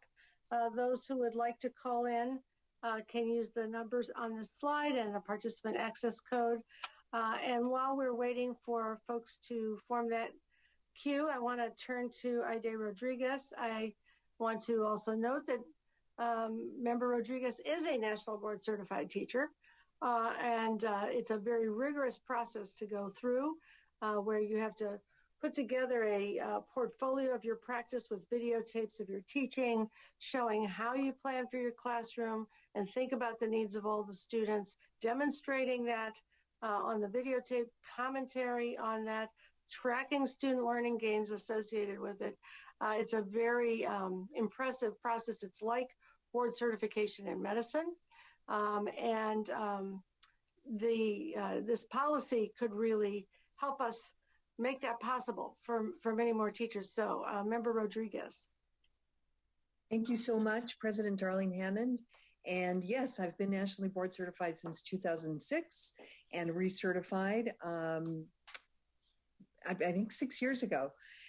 And I first of all want to thank our state legislature and the governor for making this possible, because this is like I'm looking at some items tomorrow, the community schools, where we've been talking about deeper learning, reaching our students, equity, and national board certification is really kind of like the linchpin, right? Because as teachers, we're making it happen with our students on a day-to-day basis. And national board certification is by teachers and for teachers, right? One of my first leadership opportunities after having certified was serving on the social studies standards committee, right? And rewriting the social studies standards. And so, here I am, a national board certified teacher, working with other teachers, and it's teachers who get to look at our practice because we open our classrooms via videotape, and we get comments that aren't attached to, if a personality, they're as objective as possible. So it's wonderful to see this happening, because I think our students will benefit immensely. And especially as we know, with certification in California, with teachers teaching out of their certification area or without licenses, our students in the high needs schools are the ones that are suffering the most. And we really want to make sure that they have the most reflective practitioners in front of them, and the most teachers who have demonstrated accomplishment in this area. And I say that, I emphasize most reflective practitioners, because being a national board certified teacher doesn't make me better than a teacher next to me who isn't board certified. It just means that I took some steps to open up my practice to other people and to myself and really examine, you know, and it's continuous because I do this all the time now. And it's examining, like, did this work? Did I reach my students? How did I do this? And, you know, this is a great step once teachers certify, because the current standards for teaching are little baby national board standards, right? You know, I think there's a really nice transition to the updated teacher standards from 5 years ago. So I'm very excited to see this here. Thank you. I just want to draw a thread to some of the earlier items. We had the concerns raised about whether the LCFF, you know, dollars make their way within the school to all the students who need them. That's often about teacher assignment. It's whether the students with the greatest needs are getting assigned the teachers with the greatest capacity. It's about teacher longevity and stopping the churn that happens in a lot of schools. And one of the things we know about the longevity and effectiveness of National Board Certified Teachers as mentors, as well as individual practitioners, is that they stabilize. When you have enough such teachers in a school, they stabilize and then grow practice and expertise with their colleagues in the school. We heard about the data that will be out regarding the access that students have to, quote, effective teachers. And again, the more experience, the more stability, the more expertise in a building, the more students benefit.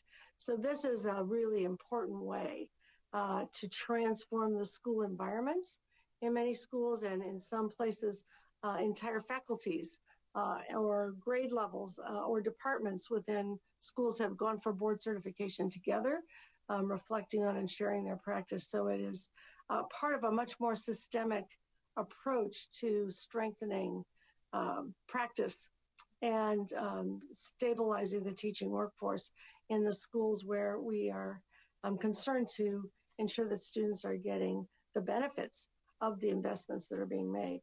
So with that, I don't see any other clarifying questions.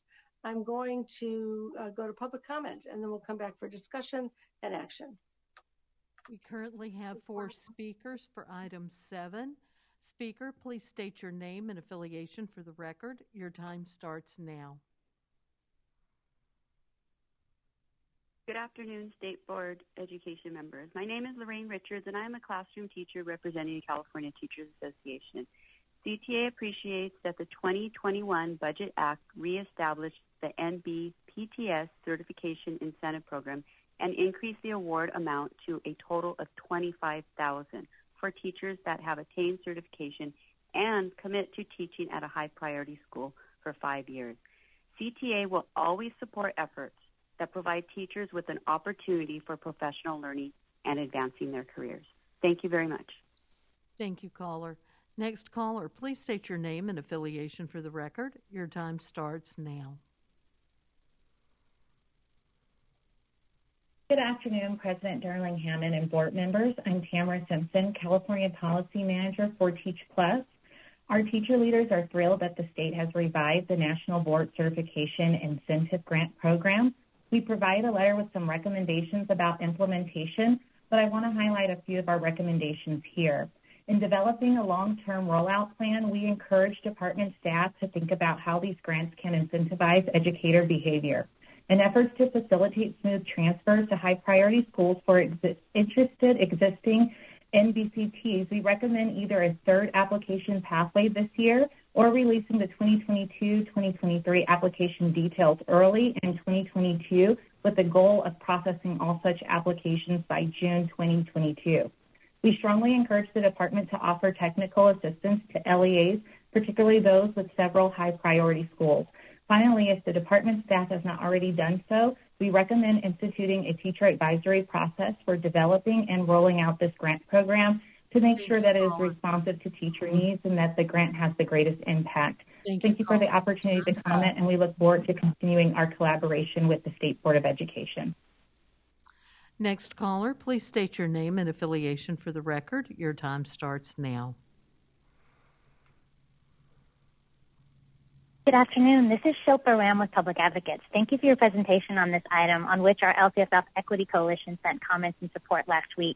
We believe that reestablishing this program and offering incentives for board-certified teachers to teach and contribute to high-priority schools is much needed to mitigate the widespread teacher shortage and support students.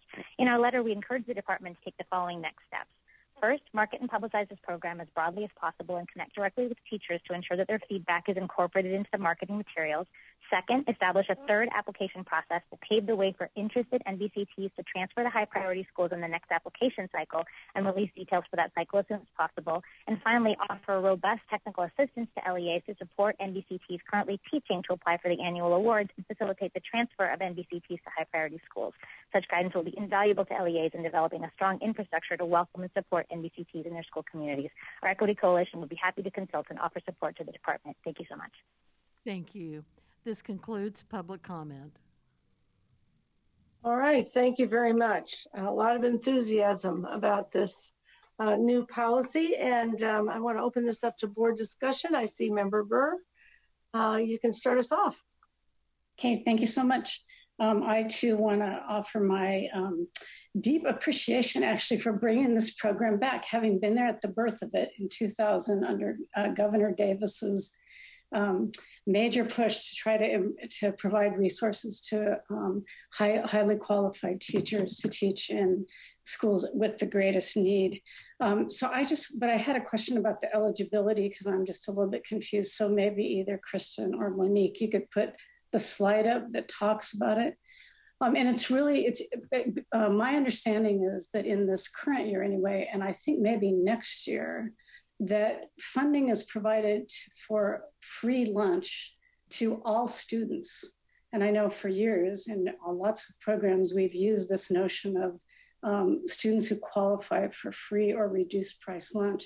And I just wanted to know how that was going to work, if I have a misunderstanding about who's eligible for that. Because again, as we've talked about this morning and in the comments that preceded me, we want to make sure that these funds are targeted to those schools most in need. So I just wanted to clarify that's not the slide, but it's a slide that talks about eligibility for people to apply for the incentive funding. I think maybe I just saw it there briefly. I think, yeah, with the 55% here. Because when I read that, it says it's classified as English learner, foster youth, or eligible for a free or reduced price meal. And I didn't know, again, given the fact that we are providing, and maybe it's a state program versus federal program, but if you could clarify that for me, I'd appreciate it. That's a really good point. I know that the list isn't exhaustive. So obviously that everybody was eligible for the free or reduced price meals this year. It's not, the list doesn't include all LEAs in California. And it was provided to us by Cindy Kazanis's folks. And then we went ahead and we filtered the information to find schools with 55% or more. So it is posted online. And I don't think we have Cindy on board for this item to specify for you the free or reduced price lunch piece. And I apologize, but I know that the data was provided by her office, and then we made sure that we found which sites were eligible from there. And it's approximately 6,725 schools that are listed as high priority. Okay, so if you could just clarify that, because I think going forward, especially if we are fortunate enough to continue providing meals to all students, right? I would just want to know what metric or what we're using here to make sure that, again, we are truly targeting high priority schools. Thank you. Thank you. Good point. Member Escobedo. I want to share, I believe there's less than 3% nationally teachers who have this certification, and probably less in these high priority schools. So we'll love to see, later on how we've improved the percentages in these high priority schools, because I agree with President Darling Hammond that when you have a significant number you have that multiplier effect. It could really enhance the ability to decrease the achievement gap. So this is a great start, a lot of work to be done. And I'm really, really happy that this is up for approval. Yeah. And I'll just note that when we had this program before, back in the day, as Member Burr was recalling, there was a study done that found that board certified teachers were much more equitably distributed across schools in California than they were in other states. So it did have a positive effect. And so we look forward to that finding being replicated. Member Glover Woods and then Member Rucker. Just had a question in regards to incentivizing teachers for the 2022-23 school year.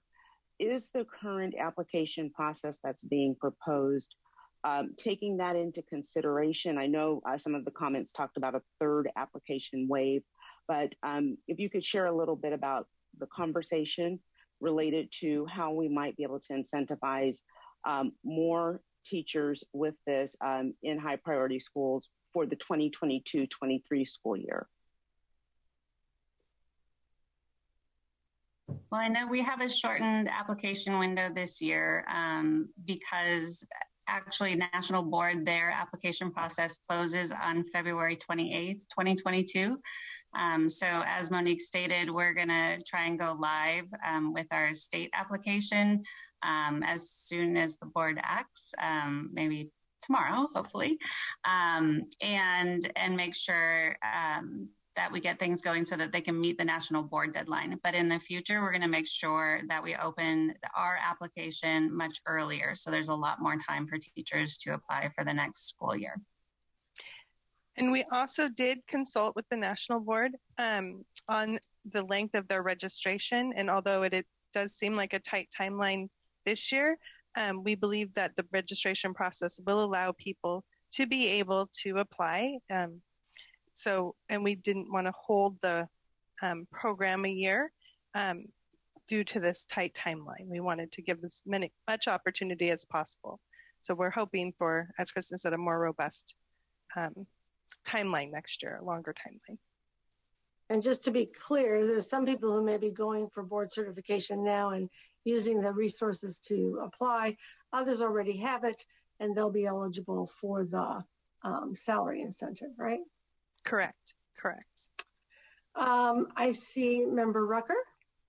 Thank you. I was going to comment on the subsidy application timeline because it is very, very tight. And given everything else that districts are currently being tasked to do during the same time frame, it can be problematic for districts that don't already have the infrastructure in place to support a professional development project of this scope and magnitude. So I'm glad to hear Monique say that there is going to be some flexibility or a longer arc in the application going down the line. So I appreciate that. I was also going to talk to the report that Board President Hammond spoke about on the equitable distribution of board certified teachers across the state of California. And California was unique, not only at that time, but I would suspect and even assert that status remains pretty much in place. One of the things I did not see here in this report from you all is how you're going to monitor the net change or impact on the workforce, or what the magnitude of impact for this project and this funding is going to be. Do you have some way, and is there a plan to come back and report to the board a year down the road when you begin the new application timeline for the next funding cycle, to report on what has happened, where the schools are that are being funded, and the types of programs or certifications that are being supported in this process? We can definitely take that under advisement to bring that back and provide the information and the data surrounding the program next year at this time. Yeah, I think that's very important. I'm surprised that that was not considered as part of this report and presentation to the board. I think that's very, very important to take a look at, especially since we want to say that there is a magnitude of impact on having this level of expertise and this level of preparation and training in our workforce, particularly in servicing the needs of underserved or students who are those high need students. I think it is important to have that information and to plan for it. The other thing I want to say, and it's not directly related to this item, so I'm going to apologize up front. I want to remind it's probably important, especially given what we just finished doing with the previous item on the LCAP, that ESSA Title II funds also support this program, and that districts can be encouraged to use that, write that into their planning with their LCAP as well. And again, for the districts whose LCAPs I've read, I have, maybe this will be an opportunity as they begin updating their LCAPs this year, that they will consider using their Title II funds. There are very few LCAPs I've read that even mention how they're using their Title II funds to support professional development. They just list 47 different professional development activities that never seem to go anywhere from year to year. And this might be an opportunity to create some priority in the use of those Title II funds to add additional support to this program as it rolls out. And Kristen, it's been a long time since I've seen you. It's good to see you. Thank you so much for being here today. Thank you. And with that, I see no other hands raised, and I wonder if I could get a motion. Member Rodriguez, it's appropriate for you to move this question. And so should I read the recommendation? Sure. The CDE recommends that the state board approve the program information, criteria, procedures, and application for the MBPTS Certification Incentive Program. All right, do I have a second? I'll second it. I saw Member Glover Woods seconding, and Member Rucker, you get a third. Okay. You get to 30. With that, is there any other discussion of the item? All right. Executive Director Allen, can you call the roll? And the vote. Aye. Vice President Strauss. Aye. Member Rucker. Yes. Member Rodriguez. Yes. Member Patillo-Brownson. Yes. Member McQuillan. Yes. Member Glover Woods. Yes. Member Escobedo. Yes. President Darling Hammond. Yes, yes. Member Burr. Aye. Member Banaka. Aye. Passes unanimously. All right. And at this point, we will take a break, get that cup of tea or coffee or whatever you need to keep going. Thank you, Monique. Thank you, Kristen, for this item presentation. And let's come back at around 2:25. You get 13 minutes.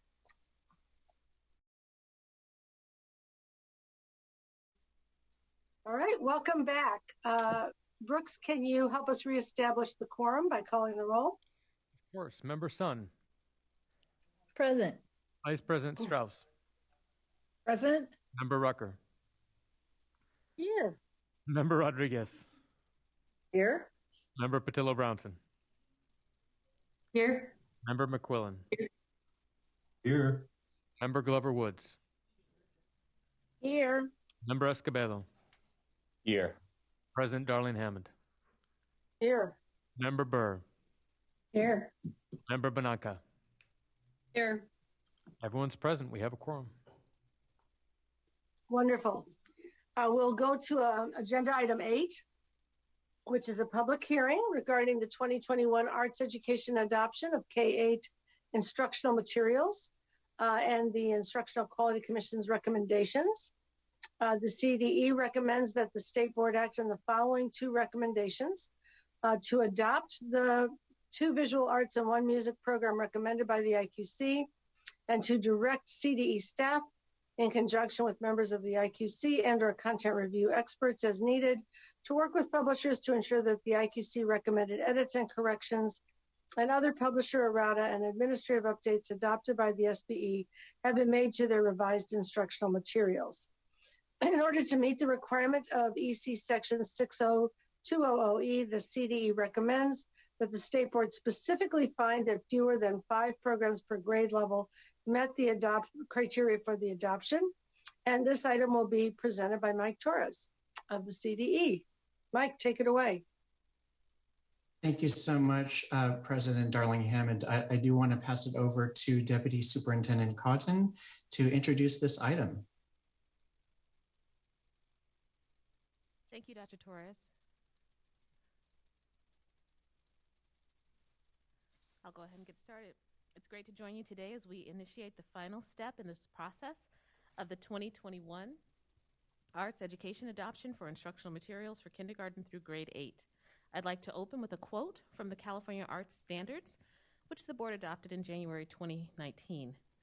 An arts education helps children and youth make sense of the world, communicate their unique ideas across boundaries, and discover who they are as individuals and as members of various groups. Students who experience a quality arts education have an opportunity to engage in complex and nuanced thinking around meaningful work. These words from Elliot Eisner's 2002 book, The Arts and the Creation of Mind, resonate differently with me now than they did when they were printed in the front matter of the standards in 2019. Today, students are making sense of a different, dynamic world that continues to shift in the wake of what we've seen in the 2 short years since the board's action. Now, perhaps more than any time in our recent collective memory, the need to communicate unique ideas across boundaries is of paramount importance. Not only, Eisner says, to discover who they are, but for students to lead the way in innovative approaches to complex modern problems. Arts education can embolden these approaches. In short, arts education is the meaningful work that begets the meaningful work California students will perform. The art standards provide the outcomes, or the what, for 21st century arts learning.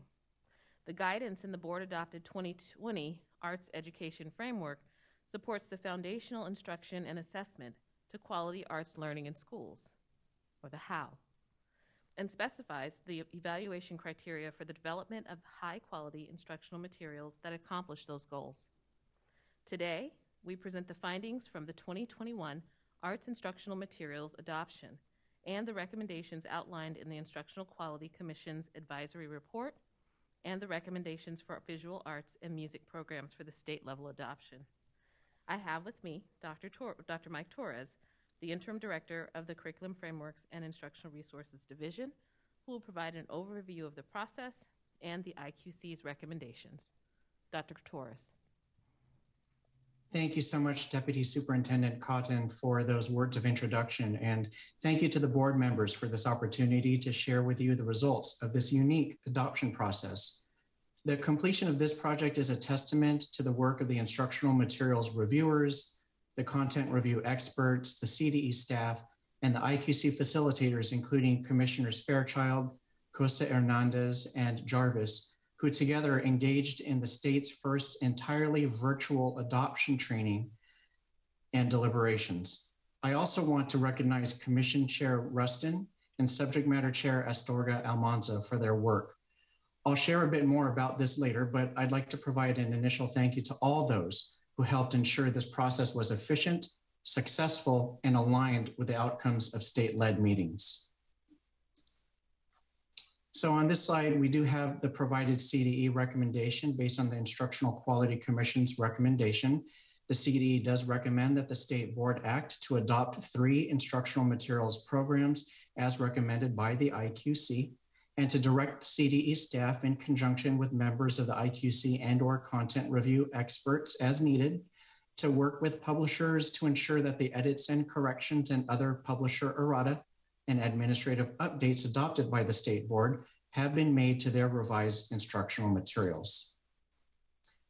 Let me continue with a short recap of the steps that brought us here today. The adoption of instructional materials is dictated both by statute and in the California Code of Regulations. The next few slides will be an overview of those major milestones in that adoption process. The adoption process officially began in July of 2020, specifically July 8 and 9, when the State Board of Education adopted the new Arts Education Framework. The new curriculum framework plays a fundamental role in the adoption process. It elaborates on the philosophical foundations that underpin the standards, including the National Core Art Standards, or NCAS. It also articulates the evaluation criteria for instructional materials. At that same meeting in July, the board also approved the schedule of significant events and the reviewer application for the adoption. And then on September 24th, 2020, following the framework adoption, the CDE posted an initial bulletin for publishers interested in participating in the adoption. On January 13 to 14, 2021, the state board then appointed instructional materials reviewers and content review experts that were recommended by the Instructional Quality Commission. A total of 44 people were appointed to review the materials, and that represents all 5 arts disciplines, from dance, media arts, music, theater, and visual arts, because at that time we didn't know which programs would be submitted. Title V regulations require a majority of instructional materials reviewers be classroom teachers in an arts discipline. And per those regulations, each of the review panels included at least one board-appointed content review expert. The panels also included board-appointed curriculum leaders and community members. On January 27th, 2021, the California Department of Education hosted the publisher's invitation to submit meeting, where the statutory and regulatory requirements for participation in the adoption process were explained. This meeting was open to the public and invited public comment. Ultimately, 5 publishers submitted programs for review, 3 of those for visual arts and 2 of those for music. In February and March, the CDE designed an all-virtual reviewer training utilizing resources and materials developed from board-adopted content originally used for in-person trainings. I'll talk a bit more about those trainings and subsequent deliberations later in this presentation. Reviewers had the privilege of being sworn in by Member Strauss and trained by CDE staff with the support of the 3 aforementioned IQC facilitators. May 7th, 2021 was the deadline for providing reviewers with access to the materials, which in this adoption happened to be all digital programs. May 7th also marked the beginning of the independent review period. Now, this period of independent review lasted through July and included regular communication and timely reminders from CDE project leads. In this case for arts, it was Kyle Petty. The virtual deliberations began on July 19th, with reviewers meeting in Zoom in 3 panels to discuss and evaluate the 5 programs that were submitted. These programs garnered no written public comment prior to the deliberations, and during deliberations, the panels took public comment twice daily.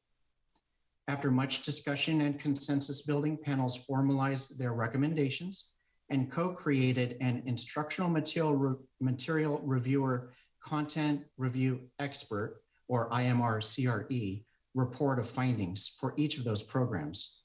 These reports were forwarded to the Instructional Quality Commission and were also posted on the CDE website. I'd like to take a quick pause here on the timeline to take a moment to talk about the work that was completed by the staff in the Curriculum Frameworks and Instructional Resources Division, or CFIRD, to prepare for and orchestrate this first ever virtual adoption process. Adoptions have until this point involved contracts with local hotels, event spaces, air travel, event transportation, on-site lodging for reviewers, and the division has in the past transported materials including laptops, printers, projectors, large screens, folders, reviewer materials, and submitted programs to and from conference rooms each day of the training and each day of the deliberations.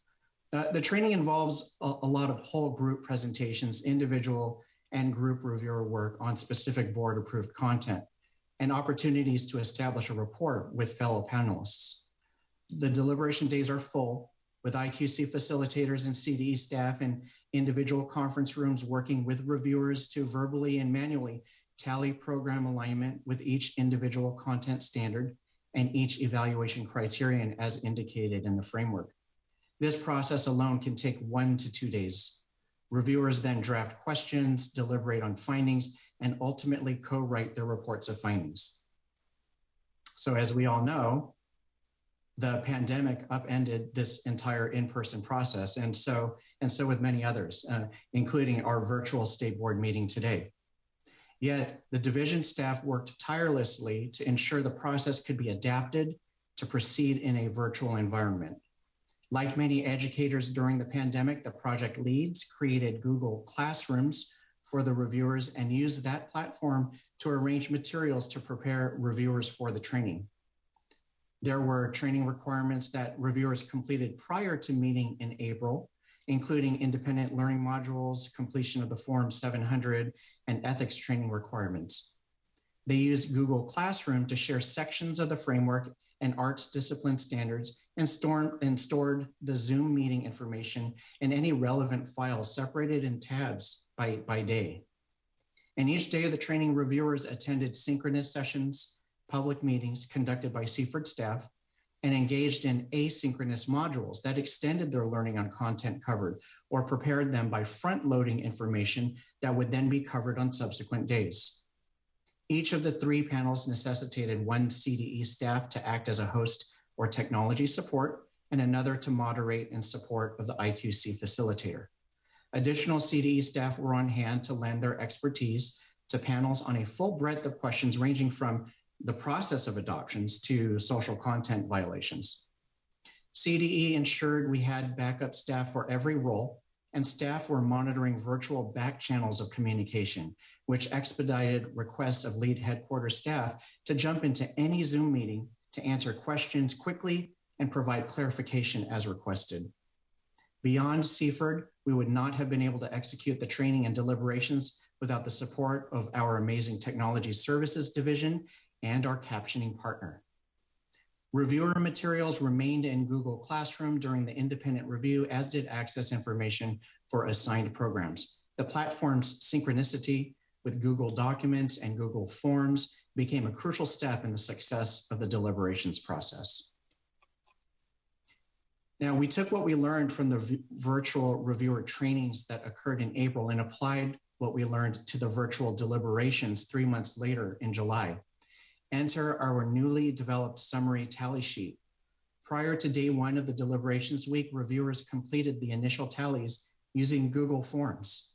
Essentially, each reviewer completed a form that asked if the program met or did not meet each of the listed evaluation criteria and standards. The summary tally sheet then showed the ratio of yes to no, then highlighting areas of consensus and disagreement among the reviewers. These submissions allowed CFERD staff to provide initial tally data at the outset on the first day of deliberations. The process, which I mentioned earlier, once took 1 to 2 full days to complete. The data provided a snapshot of the panel's overall findings and allowed facilitators to identify contentious points they could use to inform in-depth discussions. Again, with a majority of reviewers submitting these initial tallies, facilitators could provide a big picture perspective of the program in the eyes of the reviewers. Identifying these area of reviewer consensus and disagreement, or what we called our hotspots, helped facilitators prioritize the in-depth discussions that took place around certain standards and or criteria. The result was a faster, smoother review process. In some cases, resulting in groups initiating the report of findings drafting process much earlier than had been done in the past. The sharing of a digital template for these reports also allowed CFERD staff to see the document's creation in real time, vastly improving the feedback process and facilitating more productive revisions. We have learned a tremendous amount in this process, and we know different content area adoptions yield different amounts of publisher and public interest. Larger adoptions like, say, mathematics or English language arts may be as successful if they were held entirely in a virtual setting. Additionally, we know most educators value in-person engagement and the kinds of learning and productivity that it creates. With that said, most reviewers lauded this adoption and the adapted virtual process. We sought feedback from reviewers and their responses will not only improve our future virtual adoptions, if we do consider these in the future, but greatly improve our ability to recruit, engage with, and support professional educators without compromising the work they're doing in their local contexts and classrooms. And so now I take us back to the timeline of events. The IQC hosted a meeting to take public comment on the adoption and the reports of findings on August 17th, 2021. All public comments received were submitted to the State Board of Education office.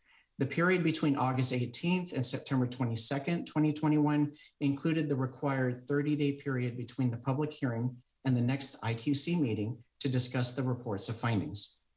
On September 22nd to 23rd, 2021, the members of the Instructional Quality Commission considered the recommendations from the IMR CRE review panels, public comments, and individual commission review to determine whether each program satisfied or did not satisfy the SBE adopted evaluation criteria for this adoption. Prior to action, the IQC conducted 2 public hearings, once during the Arts Subject Matter Committee on September 22nd, and another time during the full IQC meeting on September 23rd. At each step in the process, the commissioners heard testimony from members of the public and from publishers. And now, here we are, on this historic day for California arts educators and students. Before I share the recommendations of the IQC, I do want to point out that the outcome of this adoption may result in the recommendation of fewer than 5 of the submitted programs. The SBE's recommendations, after consideration of the review panel's reports of findings, the IQC advisory report and public comment, and the aspects of this timeline related to notifying the public and soliciting publisher submissions, does satisfy California Education Code Section 60200A, which allows the State Board to adopt fewer than 5 programs when fewer than 5 satisfy the State Board adopted arts education framework and its approved evaluation criteria for instructional materials. Each meeting during this process did include opportunities to hear public comment in the virtual space of the meetings. This included time certain, agendized times during the facilitator and reviewer training, and opportunities again twice each day during the deliberations. No public comment was received during the facilitator training, reviewer training, or during the independent review period leading up to the deliberations.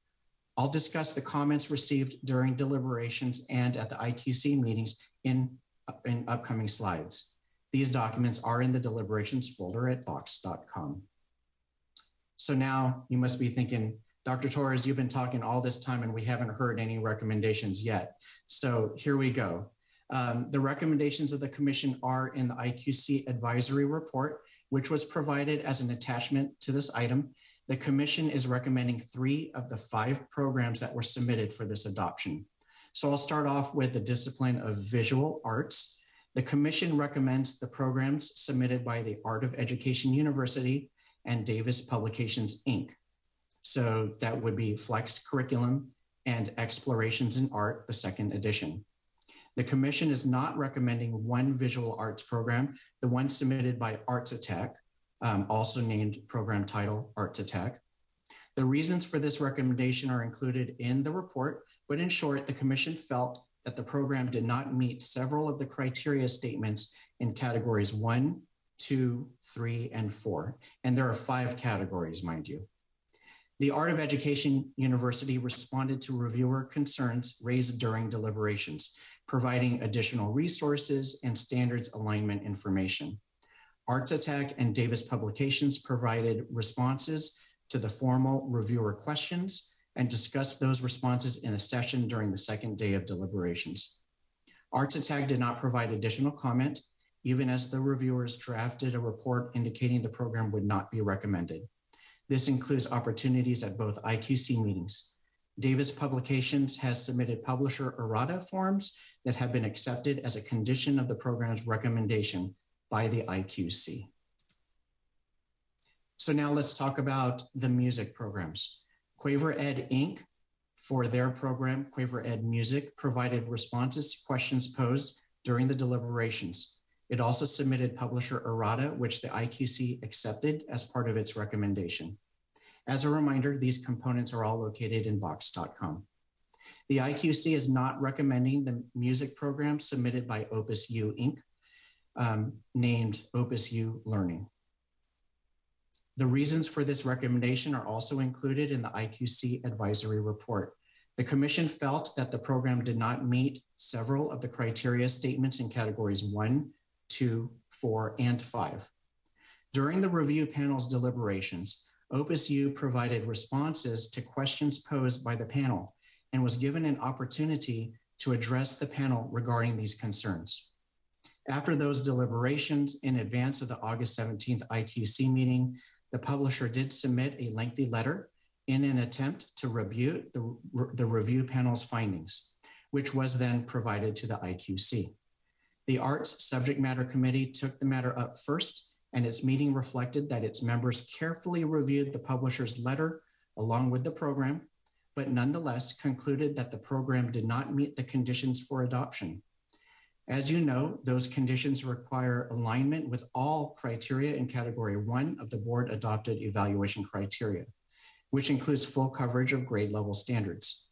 Additionally, as I noted previously, the report of findings did not indicate program strengths in Categories 2, 4, and 5, in which publishers must show strengths in order to meet adoption criteria. Ultimately, both the Arts SMC and the full IQC unanimously decided not to recommend the program to the State Board of Education. So let's talk about the IQC advisory report. So in general, these advisory reports include a detailed rationale for each decision to recommend or not recommend a program, and includes citations in each of the 5 categories of the State Board adopted criteria. These would be citations for or citations of why it doesn't meet. The report also includes the recommended edits and corrections in social content for each program. It is our recommendation that these recommended edits, including the IQC accepted publisher errata, be made as a condition for adoption if the State Board elects to adopt these materials. These recommended edits came from a combination of the reviewer panel reports, errata submitted by the publishers, and public comment made to the IQC. The commissioners consider all of these sources of input when deciding which edits to add to their recommendation. At this time, I'd like to, on behalf of the commission, thank the board for its support throughout the adoption process, and we hope that the materials you adopt today will provide support for districts existing and expanding visual arts and music learning aligned with the arts education framework. I'd like to take a brief moment to talk about what the next steps will be after the board takes action. Following this meeting, there will be a 60-day timeline for publishers of State Board adopted instructional material programs to submit all edits and corrections to be verified by the CDE. Since digital programs linked to the CDE website do not reflect any of these edits or corrections or those errata submitted by publishers, since they're in the original format that reviewers use to conduct their review. The final versions of instructional materials will not be available until the State Board adopted edits and corrections have been made. I'd also like to speak to the recommendations herein by reminding the board and those in attendance today that local control allows school districts to choose instructional materials that are in the best interest of their students and their community. These choices also apply to adopting instructional materials. The state's process is designed to offer districts choices of instructional materials to match the needs of their students.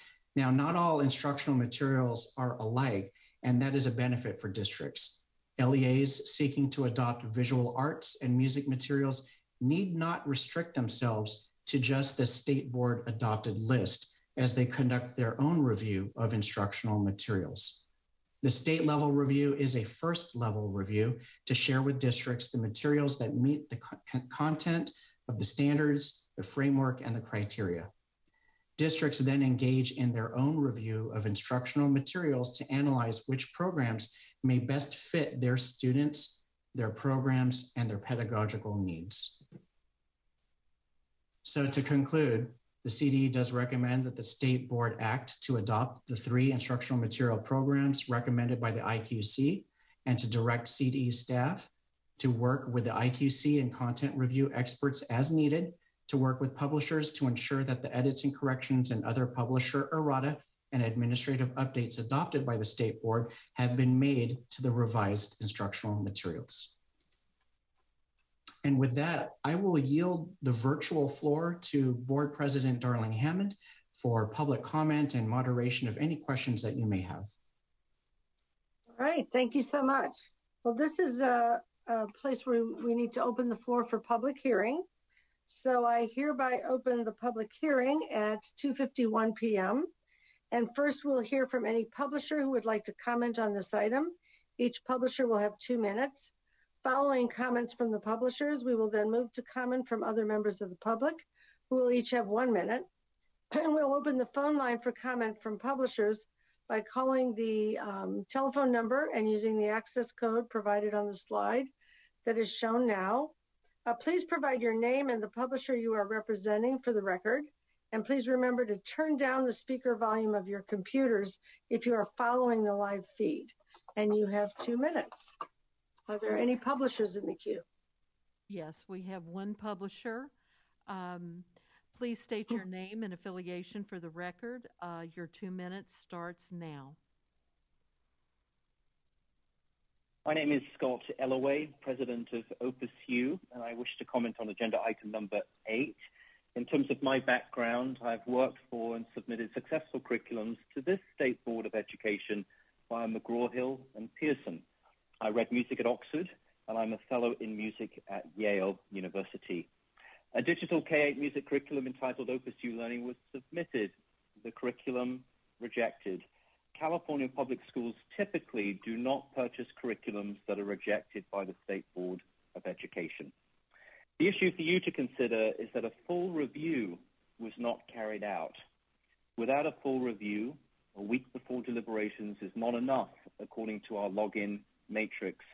The process favors established publishers known to reviewers via brand awareness. We urge you to consider this matter. Failure will deter other small and unknown publishers from submitting curriculums to you in the future. A level playing field is not possible. Should you have doubt about the written public comment that we have submitted to you, some 200 pages, we would recommend that you seek counsel from an independent music educator before making a final judgment on whether we should be adopted or not. Thank you so much for your time. Thank you, caller. We do have one caller from the public in the queue as well. All right, we'll go to that. Okay. Caller, please state your name and affiliation for the record. Your time starts now. Good afternoon. Martha Zaragoza Diaz, representing the California Music Educators Association. CMEA thanks CDE and the IQC for their hard work in developing the instruction materials for the visual arts and music program and the virtual visual process used in developing them.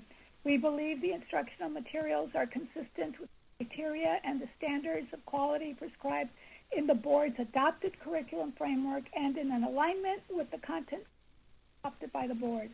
Visual arts and music educators look forward to utilizing these materials in their work of providing standard-based visual arts and music education. CMEA requests that the state board adopt the 2 virtual arts and 1 music program recommended by the IQC and staff. Thank you. Thank you. This concludes public comment. All right. Having heard all the public comment, I hereby close the public hearing at 2:55 p.m. and we'll now begin board discussion. And I first would like to ask our liaison, Member Rodriguez, if she would like to make some initial comments. Yes, hello everyone. My comments are actually, first of all, complimentary to the team that put all of this virtual training and process in place.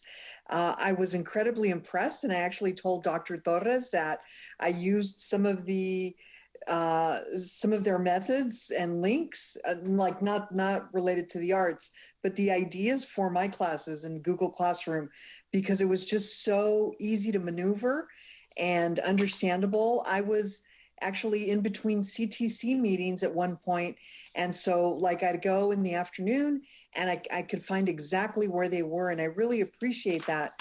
And I want to particularly compliment Shanine Coates, Cliff Rudnick, Mike Torres, Kyle Petty, David Almquist, Letty Kraus, Erin Verticchio, I'm not sure if I pronounced her last name correctly, Jennifer Bentley, Ken McDonald, Jennifer Buzalik, Lisa Leiplin, Ashley Mitchell, Denise Figueroa, and Shawnee Smedley, because the virtual process, even though it wasn't in person, which I think would, just upended everything, but it just ran so smoothly. And as a person who was coming in and out, I truly appreciate it. You had all of the information that I needed to know what was happening.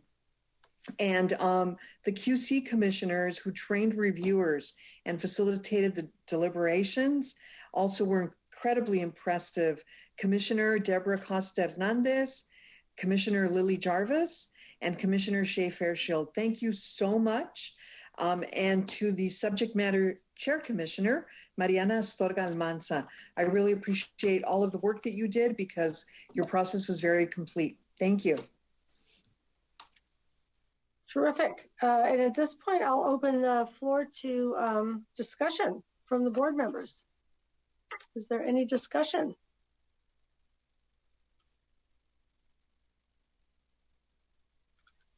Member Rucker.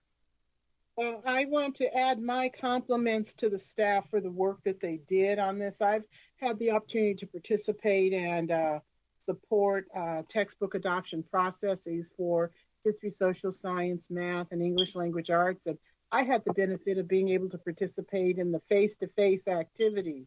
But watching how accomplished the process was to support this work and do it virtually, it's just impressive what was considered to improve the process and to assure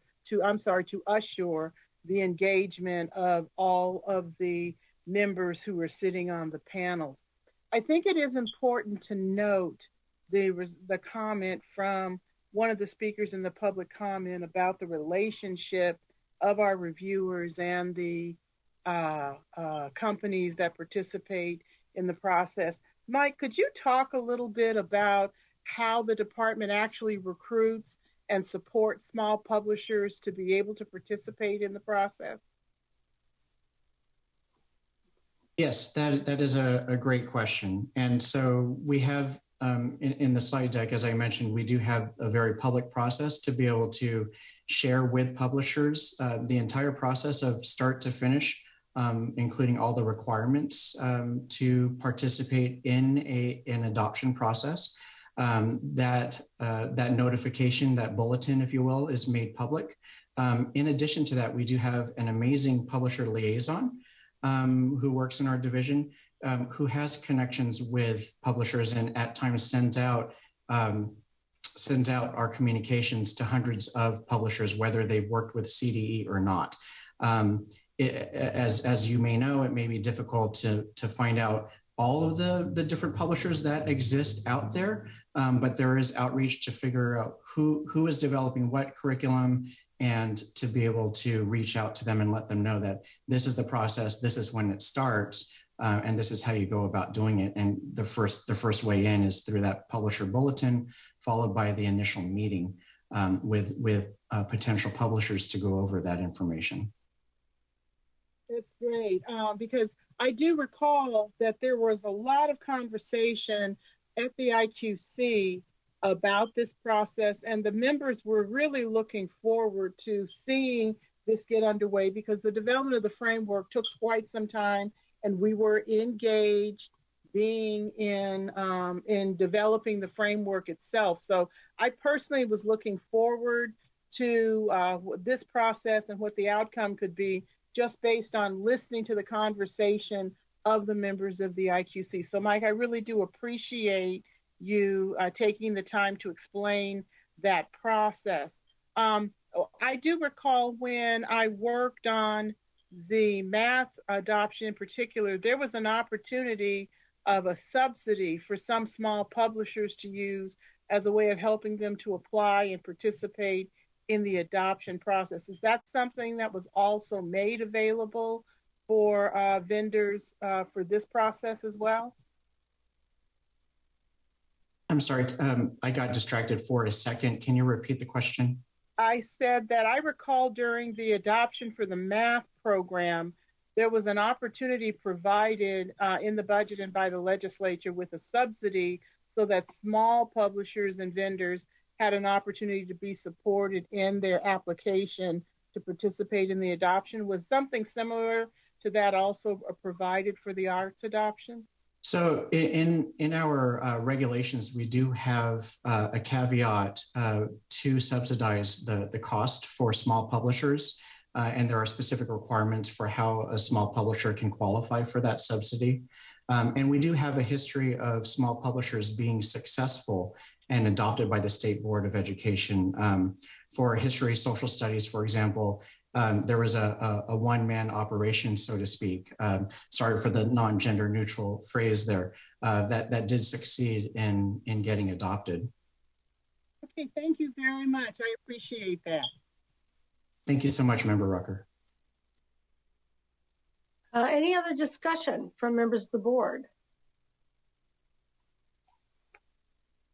I think seeing none, we could look for a motion.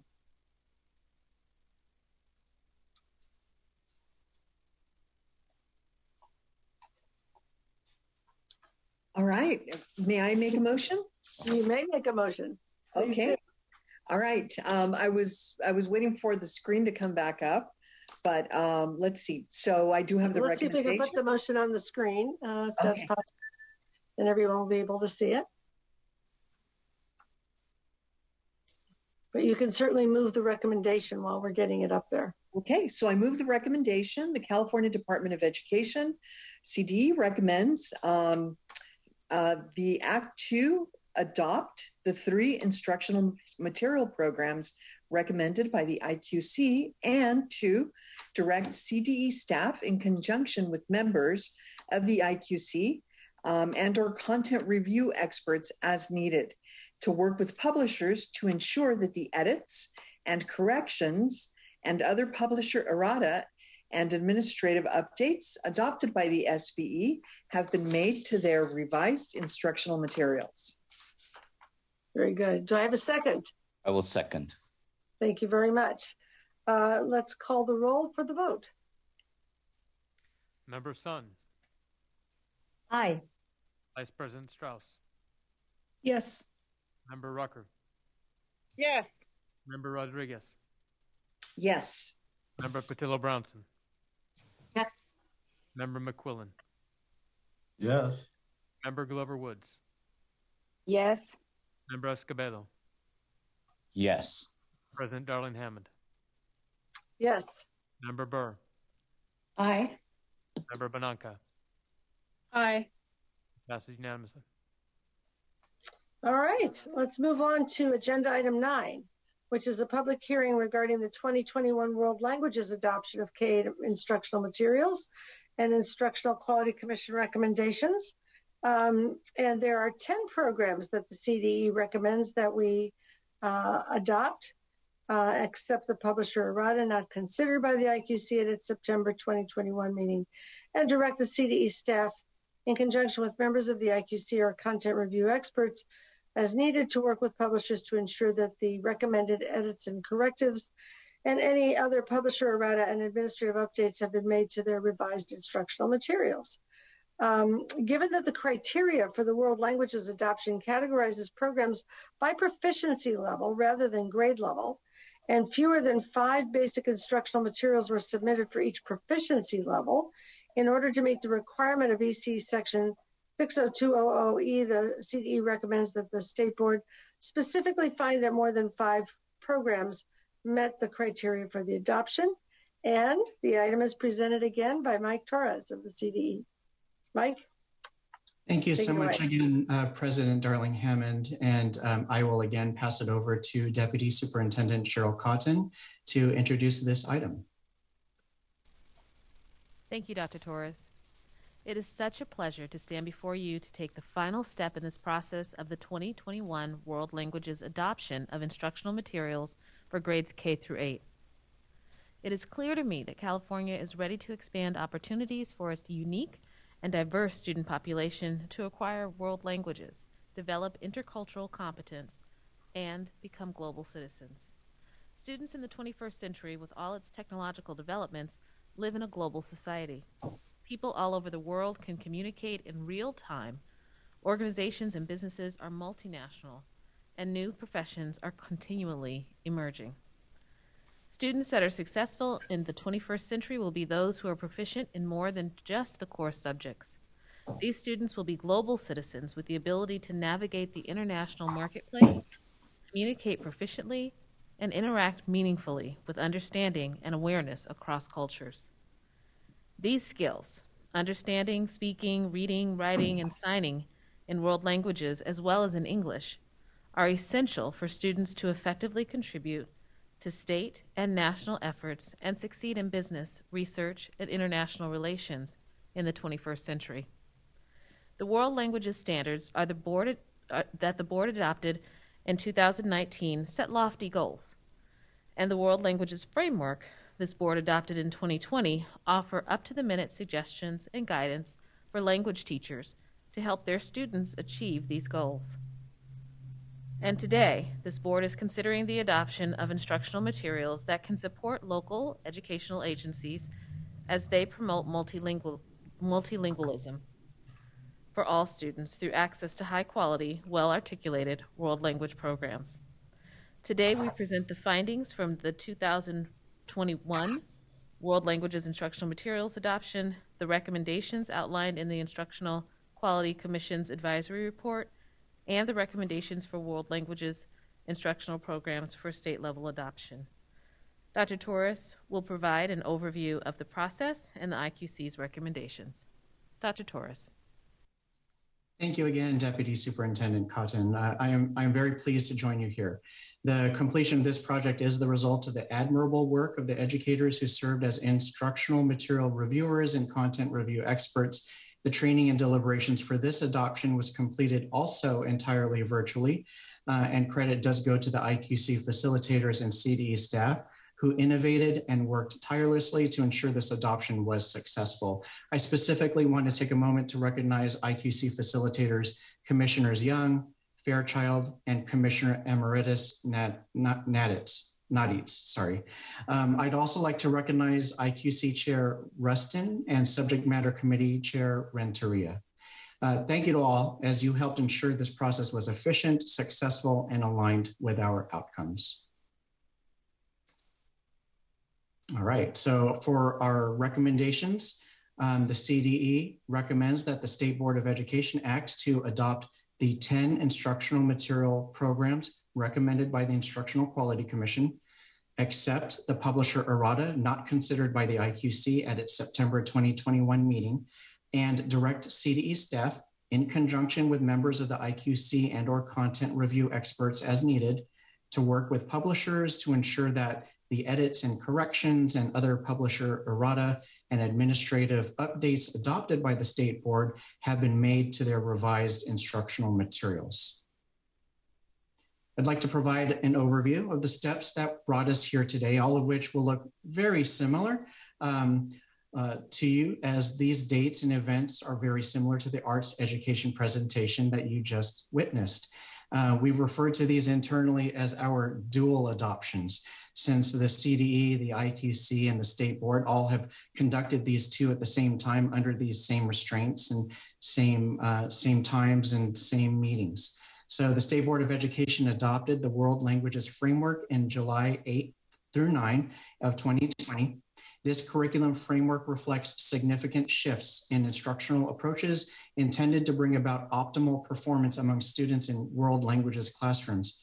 The World Languages Standards, along with the guidance provided in this framework, respond to a call to action to create a more inclusive learning environment in the world languages classroom. The appendices in the World Languages Standards and the guidance in the World Languages Framework call attention to research-based practices that yield evidence of positive impact on world languages acquisition. Chapter 13 in the World Languages Framework articulates the evaluation criteria for instructional materials. In July, the board also approved the schedule of significant events and the reviewer applications for this adoption. On September 24th, 2020, the CDE did post an initial bulletin for publishers who may be interested in participating in this adoption. At the state board meeting on January 13th through 14th, the SBE appointed instructional materials reviewers and content review experts that were recommended by the Instructional Quality Commission. There were a total of 42 people representing a range of world languages that were appointed to review the materials. Now, Title V regulations require that a majority of instructional materials reviewers be classroom teachers in world languages. And per those regulations, each of the 3 panels included at least one board-appointed content review expert. Subsequently, the panels included board-appointed curriculum leaders and community members. On January 27th, 2021, the CDE did host the publisher's invitation to submit meeting, where the statutory and regulatory requirements for participation in the adoption process were explained. This meeting was open to the public and invited public comment. Ultimately, there were 11 publishers who submitted programs for review. Now, as we did for the arts education, the CDE designed an all virtual reviewer training week where reviewers were trained to evaluate the submitted programs for alignment with world languages standards and the framework and evaluation criteria that were all adopted by the board. Reviewers were sworn in by Member Strauss and trained by CDE staff with the support of 2 current and 1 former IQC member as facilitators, aforementioned in the earlier slide. The entire reviewer training was open and transparent to the public, including periods of public comment daily. The deadline for providing reviewers with access to the materials for the world languages adoption was May 14th, 2021. May 14th also marked the beginning of that independent review period. Now, that independent review period lasted through July and included communication and reminders from CDE staff. At this point, it was led by Aaron Verticchio and currently being led by Alejandro Hernandez. Virtual deliberations began on July 26th, with reviewers meeting in Zoom in 3 panels to discuss and evaluate the 11 programs that were submitted.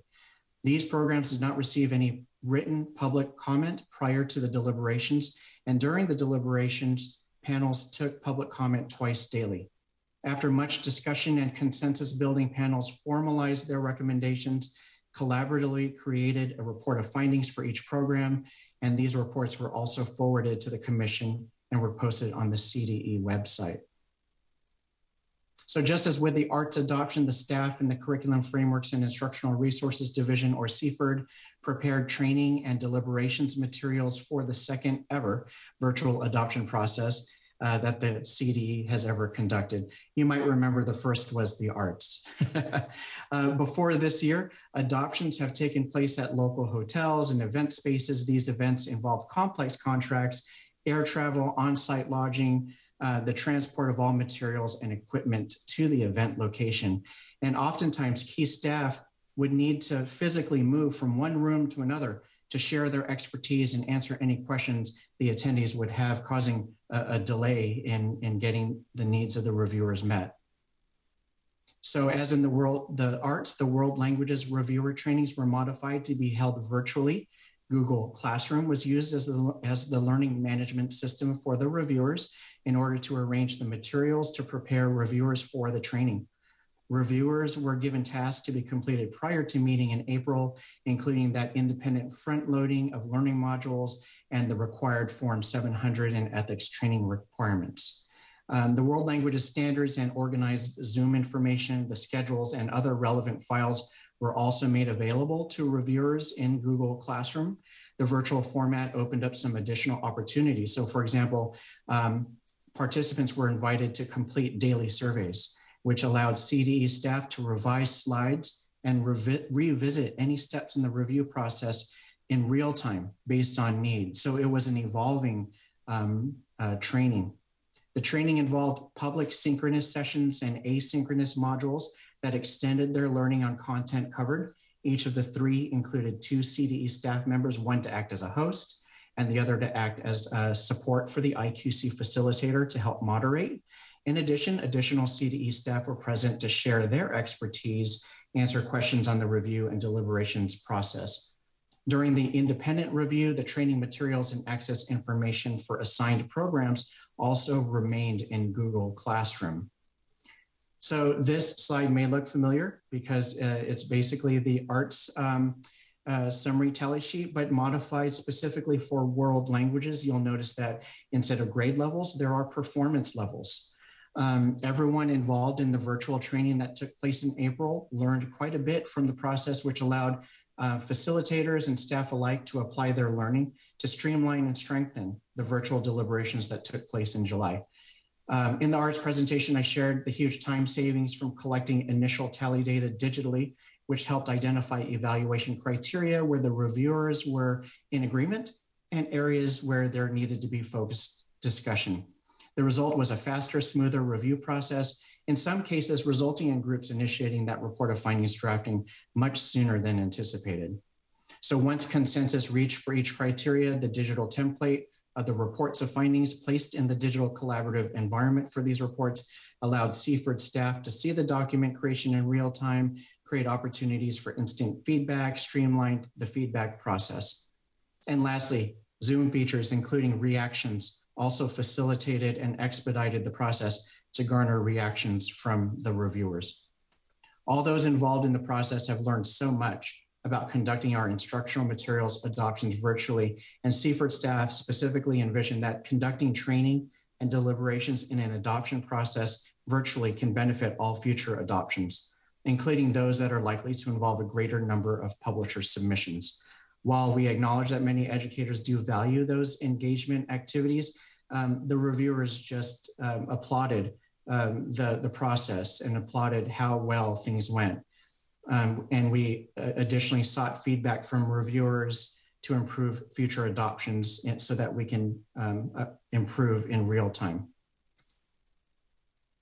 So I'll continue now with our timeline of events. The IQC did host a public meeting to take public comment on August 17th, 2021. Those public comments received for world languages were submitted to the State Board of Education.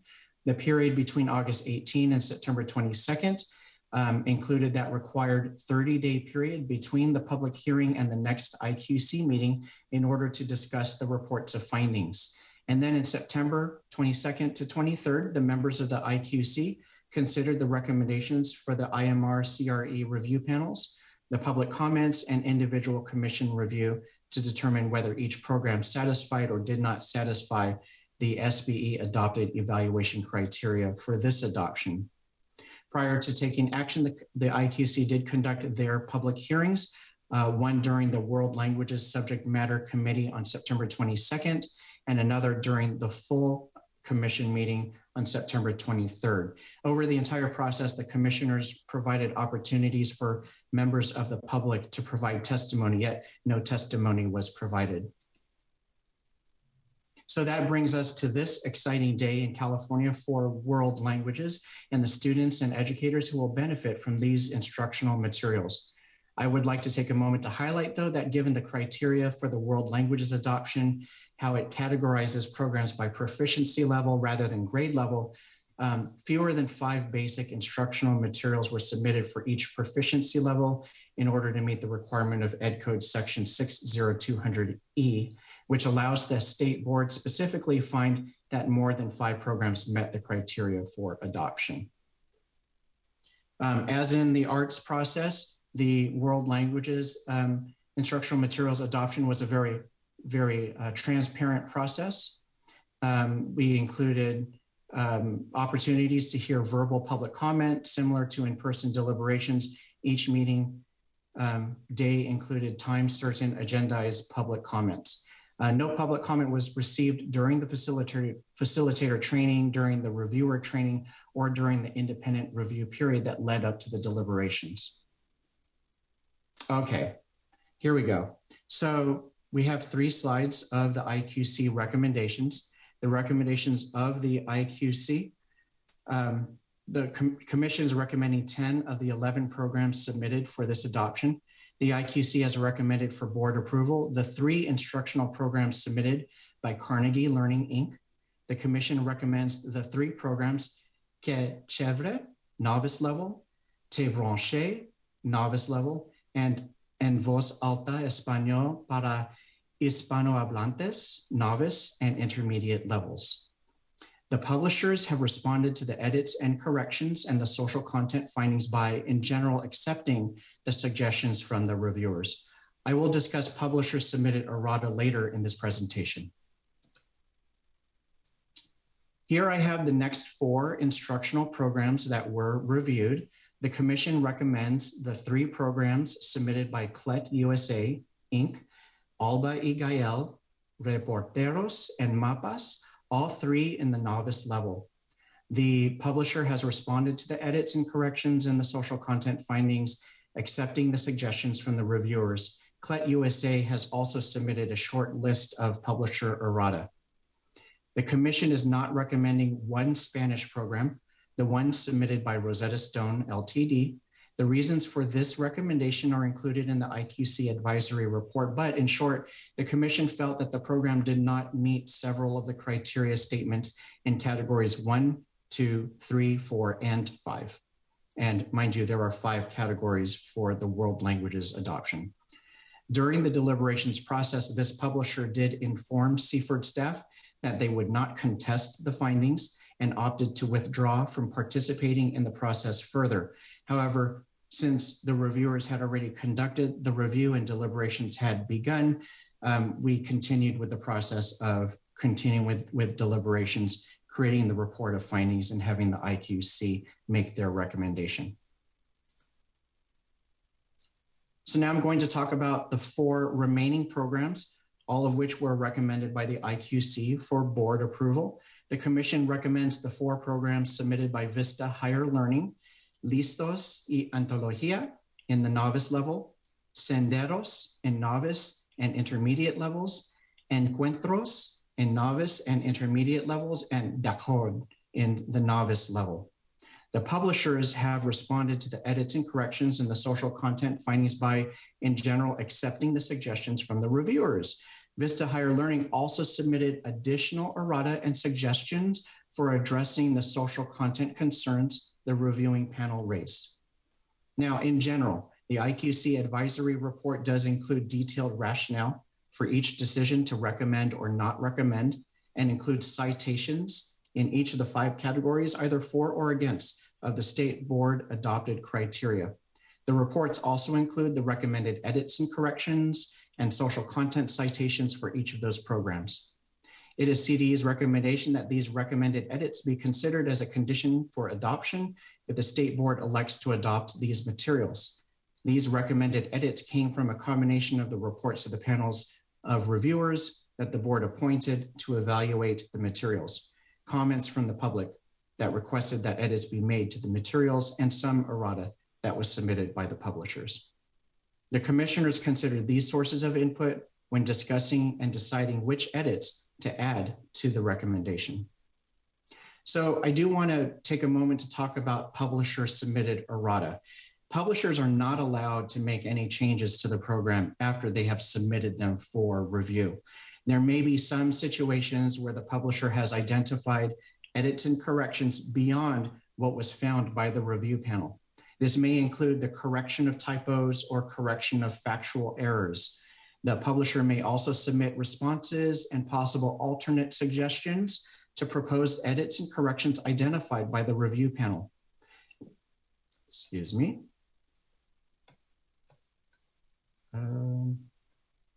Lastly, the publisher may submit responses and possible suggestions for social content violations identified by the reviewers. Altogether, these are called publisher errata.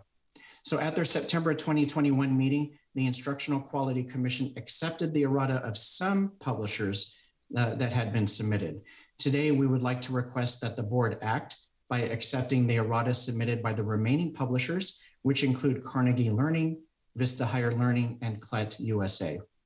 I would like to provide a quick summary of the errata these publishers have submitted, as their inclusion stands to strengthen the instructional programs the reviewer panels recommended for adoption.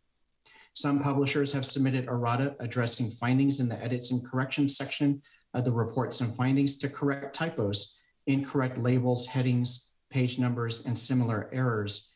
Importantly, they have included additional corrections to errors the review panels did not identify in their reports of findings. And it's totally understandable that the review panels might not have caught every single error. This happens during every review of instructional materials.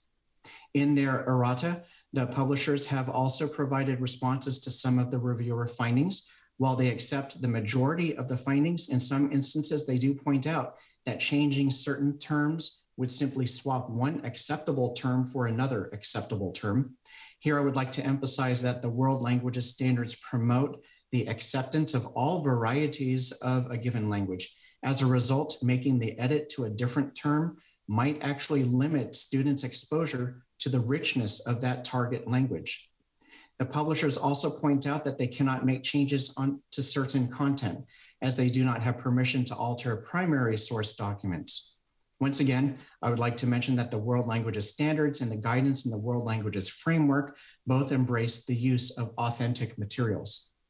Lastly, the publishers submitted errata to address some of the social content citations identified in the reports of findings.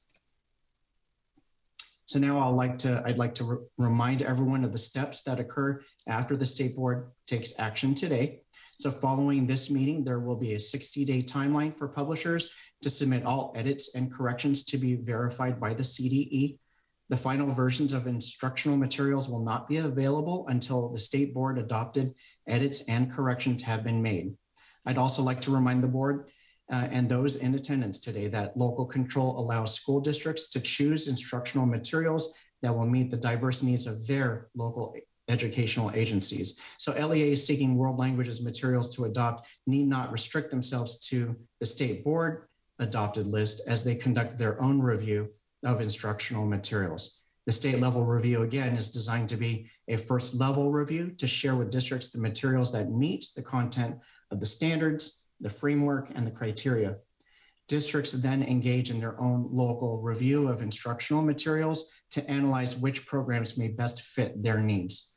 So with all of that said, on behalf of the Commission, I would like to thank the board for its support throughout the adoption process for world languages. We hope that the materials you adopt today will provide support for districts and their expanding world languages programs aligned with the World Languages Framework.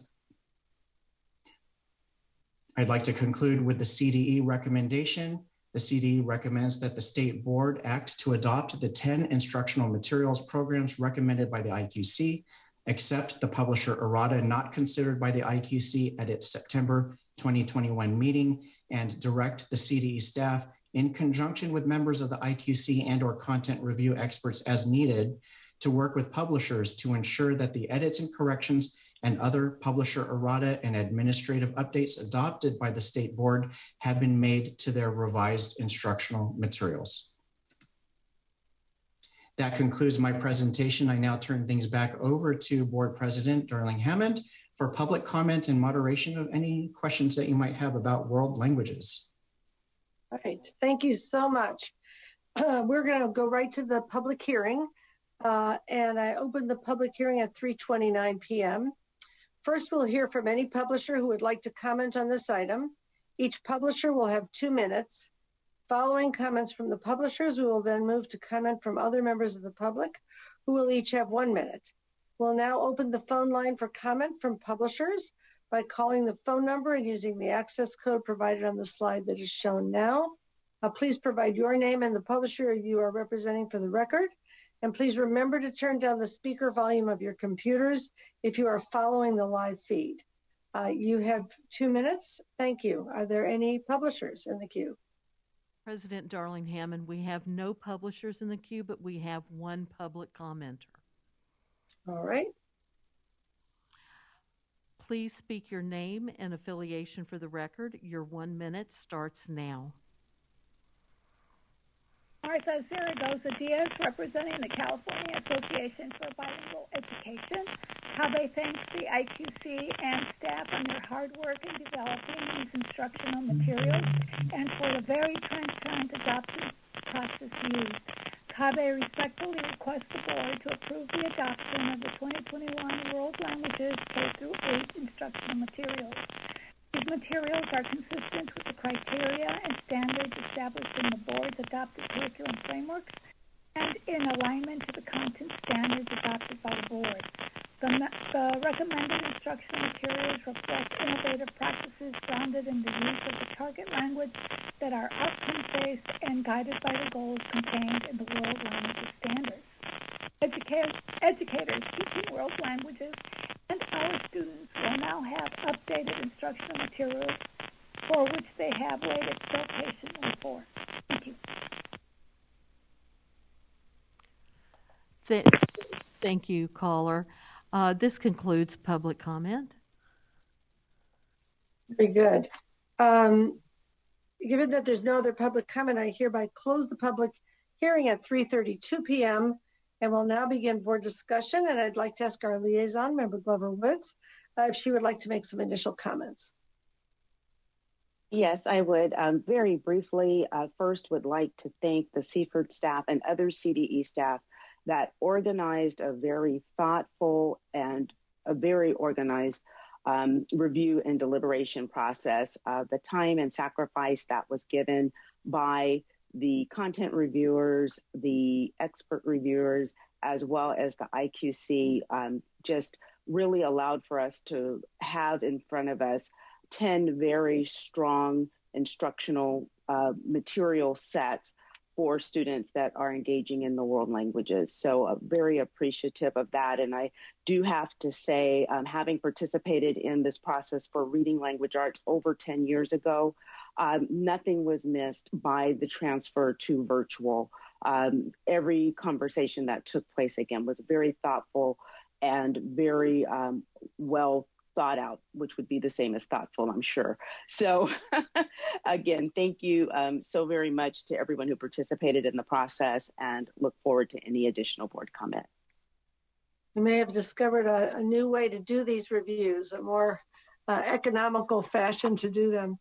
I have with hands raised Member Rucker, Member Strauss, and Member Escobedo. Member Rucker?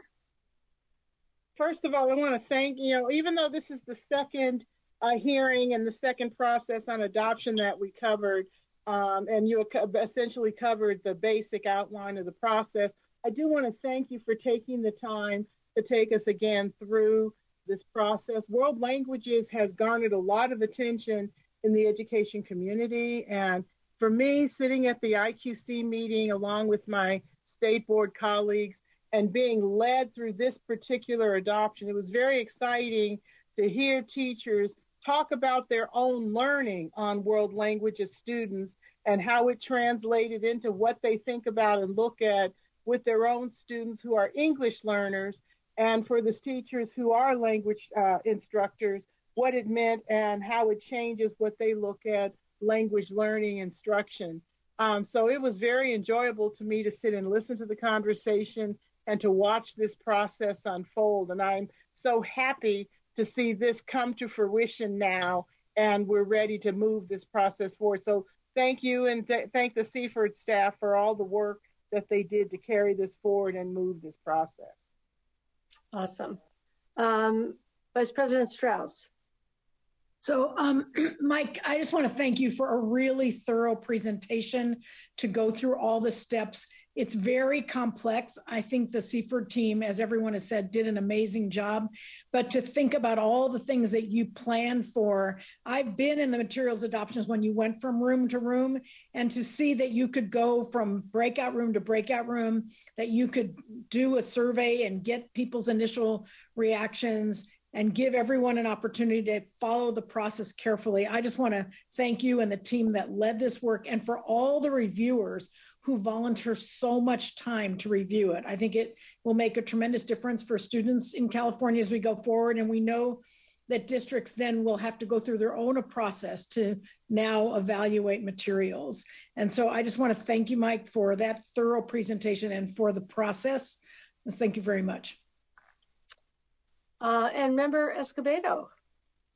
I appreciate the presentation, and just want to share that is more than transmitting language, is transmitting culture. And I've seen firsthand when students of a variety of races learn a language, there's a stickiness factor where they interconnect, and it really breaks so many racial barriers. So I just applaud your efforts. It has made a significant effect in the lives of so many children, and has created more racial harmony, which is more. We need more of that, right? I just want to add one thing is that I know we focus more on Spanish and French. When you look at the dual immersion programs in our state, yes, Spanish ranks 1, but 2nd is Mandarin. I think French is 3rd or 4th. So hopefully in the future, there might be some great publishers that may have Mandarin as a framework for instruction. So hopefully we'll be able to look at that material as well. Thank you. I just want to sort of add on to these comments and say, first of all, we know so much now about the neuroscience of brain development. And today we've been talking about music, art, and world language adoptions, which at moments in time have been considered sort of frills in the curriculum, but they are fundamental to the development of the brain. In fact, symbol systems, music and art, world languages, all develop neuron connections, and the neurons that, fire together, wire together, as they say, and make us, generally more flexible in our thinking, more intelligent, as well as more connected to other human beings, as you said, Member Escobedo, and more connected culturally. So it's a very important set of adoptions. I hope that these are going to be central to students' learning experiences in school. I'll just one little fact on that point. They found that when people have more than one language, that even when there is in autopsies evidence of things like Alzheimer's, those who have multiple languages actually show the signs of that kind of degenerative disease 5 years later than people who are monolingual, because they've got that many more connections wired with which to do their mental activity. And so as a former musician myself and someone who has many languages in the family, I'm thrilled that we're really putting this kind of work and these kind of materials available to our schools. The other thing I'd just like to note is that many of us have talked about how we shouldn't lose the innovations that occurred during the pandemic. I think this might be one of the innovations that occurred during the pandemic, and that we ought to be mindful of taking advantage of what you've been able to accomplish here in a very complicated public process that may serve us in good stead as we go forward. If there's no more board discussion, I see no other hands raised. I think we can ask for a motion. Oh, Member McCullen, did your hand go up? Please. Yeah, I'm sorry to drag this on a little further, but I appreciate the presentation also and what was stated about local efforts to accommodate languages offered in each area. I mean, we're such a diverse state. In our neck of the woods up here in our high schools, we offer the Yurok language. It's articulated to meet the world language criteria in 4 of our major high schools, along with the Talawa language. So that local emphasis is so important. And what was said earlier about communicating culture and helping us to bridge the divides of better understanding with our families and our communities is so important. So such an important area. So I appreciate the presentation and all the work. Thank you. Thank you for that very important comment. If there are no other comments, I'll invite a motion. I'd like to make the motion. I move that we accept CDE's recommendation, which is inclusive of adopting the 10 instructional materials and the publisher errata that was not considered by the IQC at the September meeting, as well as the process outlined on the slide to address any edits, corrections, publisher errata, or updates. Excellent. Do I have a second? Member Rodriguez. Yes. Get your hand up first. Okay. With that, we'll take a roll call vote. Member Sun. Aye. Vice President Strauss. Yes. Member Rucker. Aye. Member Rodriguez. Yes. Member or C. Gracias. Member Patillo Brownson. Yes. Member McQuillan. E in the Yurok language, yes. E.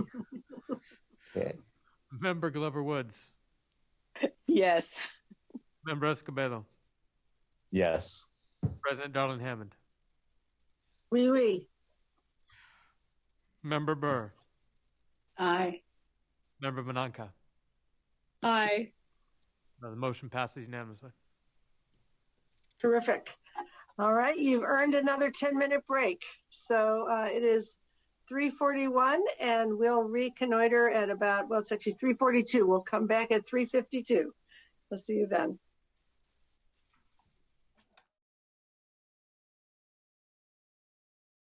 Welcome back. We're in the home stretch. Brooks, will you please call the roll to establish the quorum? Of course. Member Sun. Here. Vice President Strauss. Here. Member Rucker. Here. Member Rodriguez. Here. Member Patillo Brownson. Here. Member McQuillan. Here. Member Glover Woods. Here. Member Escobedo. Here. President Darlene Hammond. Here. Member Burr. Here. Member Banaka. Here. Everyone's present. We have a quorum. All right. We are going to move on to our waiver consent calendar. Waiver items 1 through 11. We'll open up the phone line for the public comment queue. Members of the public wishing to provide comment on this item should do so by calling the telephone number and using the access code provided on the slide that is shown now. Are there any public comments on any waiver items 1 through 11? I am so sorry. There are no public comments. Okay.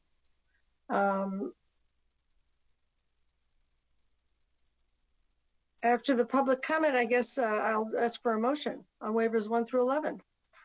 I'll move approval of those waivers. I will second. Thank you very much. We'll now hold a roll call vote. Brooks, please call the roll. Member Sun. Aye. Vice President Strauss. Aye. Member Rucker. Aye. Member Rodriguez. Yes. Member Patillo Brownson. Yes. Member McQuillan. Yes.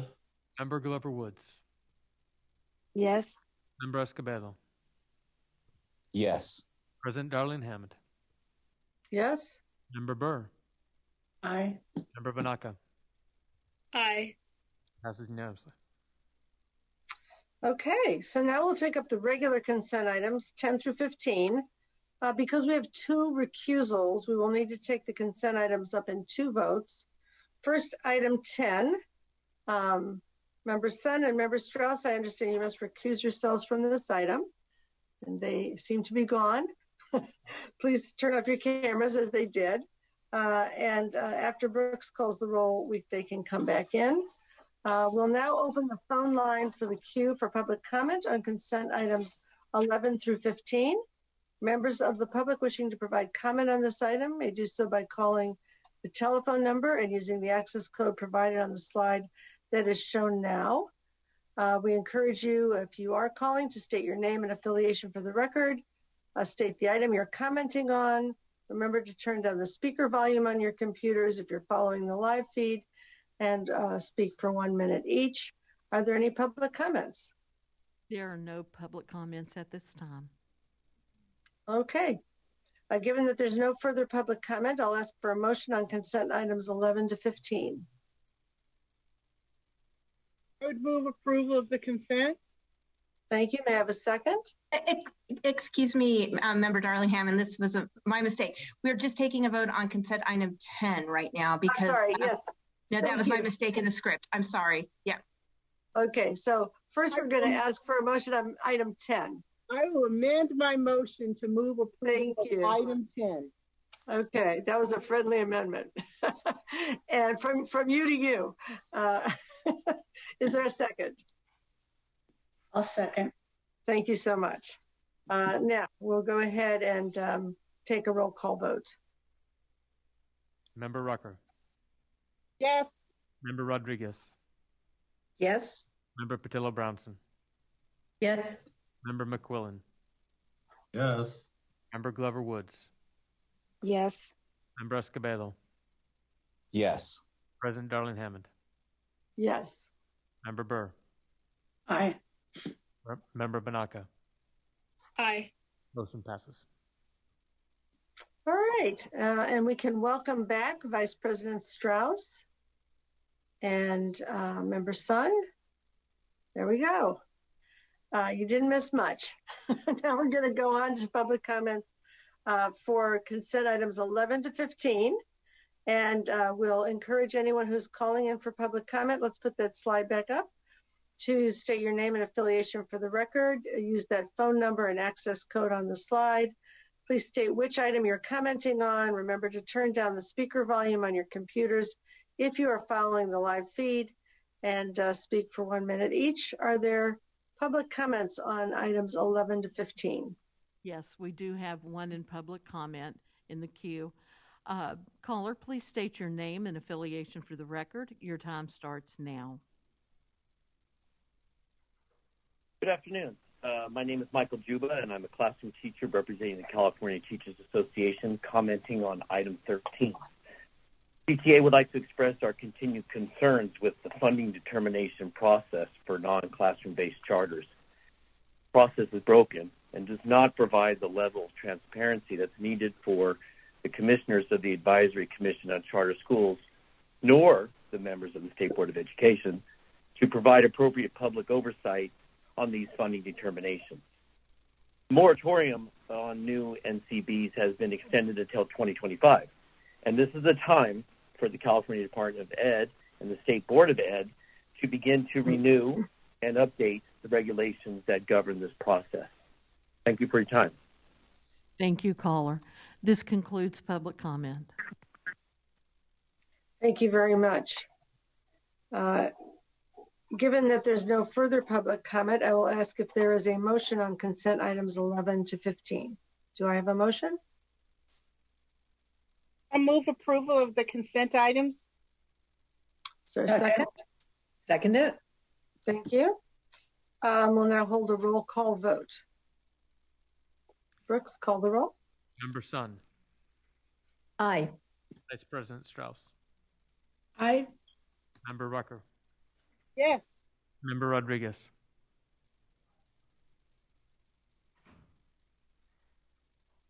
Member Patillo-Brownson. Yes. Member McQuillan. Yes. Member Glover-Woods. Yes. Member Escobedo. Yes. President Darling Hammond. Yes. Member Burr. Aye. Member Banaka. Aye.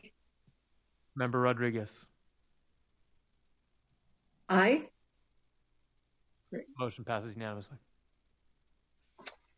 All right. Agenda item 1 is our State Board priorities item, and we're reopening item 1 to take action on the preliminary report of actions, the draft September 2021 meeting minutes, the SBE Screening Committee recommendations for appointments to the ACCS, CPAG, and IQC, and to report on our liaison assignments. The first of those is the SBE draft preliminary report of actions and minutes for the September 9th, 2021 meeting. While we're waiting for any members of the public to call in, I do have a motion from a board member, or may I have a motion from a board member to approve the September 9th, 2021 State Board of Education draft preliminary report of action meeting minutes. That was a long-winded way of asking for a motion. I move that we accept the minutes. Thank you very much. Can I have a second? I will second that. Thank you very much. Are there any public comments? There is one in public comment. Caller, please state your name and affiliation for the record. Your time starts now. My name is David Page, and I'm calling on behalf of parents and teachers and community members of Lincoln High School community in San Diego Unified School District. On 3/25 of 21, we filed a complaint directly. Excuse me. We'll need you to call back during the final public comment period. You may only speak to the item at hand at this time. Thank you. I thought this was it. Thank you. All right. Any further public comment? No more public comment. Okay. We'll now hold a roll call vote. Brooks, can you please call the roll? Member Sun. Aye. Vice President Strauss. Aye. Member Rucker. Yes. Member Rodriguez. Oops, yes. Member Patillo-Brownson. Yes. Member McQuillan. Yes. Member Glover Woods. Yes. Member Escobedo. Yes. President Darling Hammond. Yes. Member Burr. Aye. Member Banaka. Aye. Motion passes unanimously. Terrific. We'll go on to the State Board Screening Committee recommendations for appointments to the ACCS, the CPEG, and the IQC. We got a lot of acronyms here. If we could get the public comment slide up again, we will open the phone line for public comment. And members of the public wishing to provide comment on this item may do so by calling the telephone number and using the access code provided on the slide that is shown now. And while we're waiting for any members of the public to call in, I'll ask Vice President Strauss, who has chaired this year's process, to share the recommendations from the State Board Screening Committee regarding appointments to the Advisory Commission on Charter Schools, the California Practitioners Advisory Group, and the Instructional Quality Commission. Thank you, President Darling Hammond. So first, I have to completely thank our screening committee members, Ting Sung and Cynthia Glover Woods. We reviewed almost 100 applications for the different screenings that we did. We do have 2 more screenings that are getting posted, one for the Advisory Commission on Special Ed and one for the 2 positions on Instructional Quality Commission. But we reviewed the applications. We had a separate meeting to decide who we were going to interview, and then separate interviews for each of the commissions. Let me just say, since we've gone remote, the interviews are done by Zoom now, not by telephone. And it is really, actually, this is an improvement in the process because we can see people, we can talk and introduce ourselves. It felt really personal and connected. So with that, I'm going to give you a summary of our recommendations. The Advisory Commission on Charter Schools. This is an addendum that's been posted. We are recommending a reappointment to a 2-year term and as chair of ACCS, as specified in the addendum, Mike Walsh, currently member of the Butte County Board of Education. He's the co-founder and CEO of Beacon Results. He represents governing boards of school districts. We're recommending reappointment of a 1-year term as specified in the addendum for Gail Garbolino Mojica, Placer County Superintendent of Schools for Placer County Office of Education, representing the county superintendents. Also, Jared Austin for a 1-year term. He's the executive director and co-founder of Caros Public Schools. He represents parents and guardians of charter school students. And appointed for a 2-year term, as specified in the addendum, Derek King, superintendent of Excelsior Charter Schools, representing charter schools. So that's for ACCS. For the California Practitioners Advisory Group, we're recommending reappointment for a 1-year term. We have 4 reappointments as specified in the addendum. Bootsy Battleholt, teacher in Los Angeles Unified School District, representing teachers from a traditional public school. Diane Grotjohn, an accountability administrator for lifelong learning administration, representing charter school leaders. Tarina Small, a teacher at Sciatech, representing teachers from a charter school. And Janelle Woodward, who's Assistant Superintendent of Teaching and Learning Division of Pleasant Unified School District, Pleasanton, representing principals and other school leaders. So those 4 are reappointed for a 1-year term. Appointed for a 3-year term, as specified in the addendum, Babatunde Alore, Executive Director of Accountability and Communications from Madera Unified School District, representing parents of students currently enrolled in K-12 schools.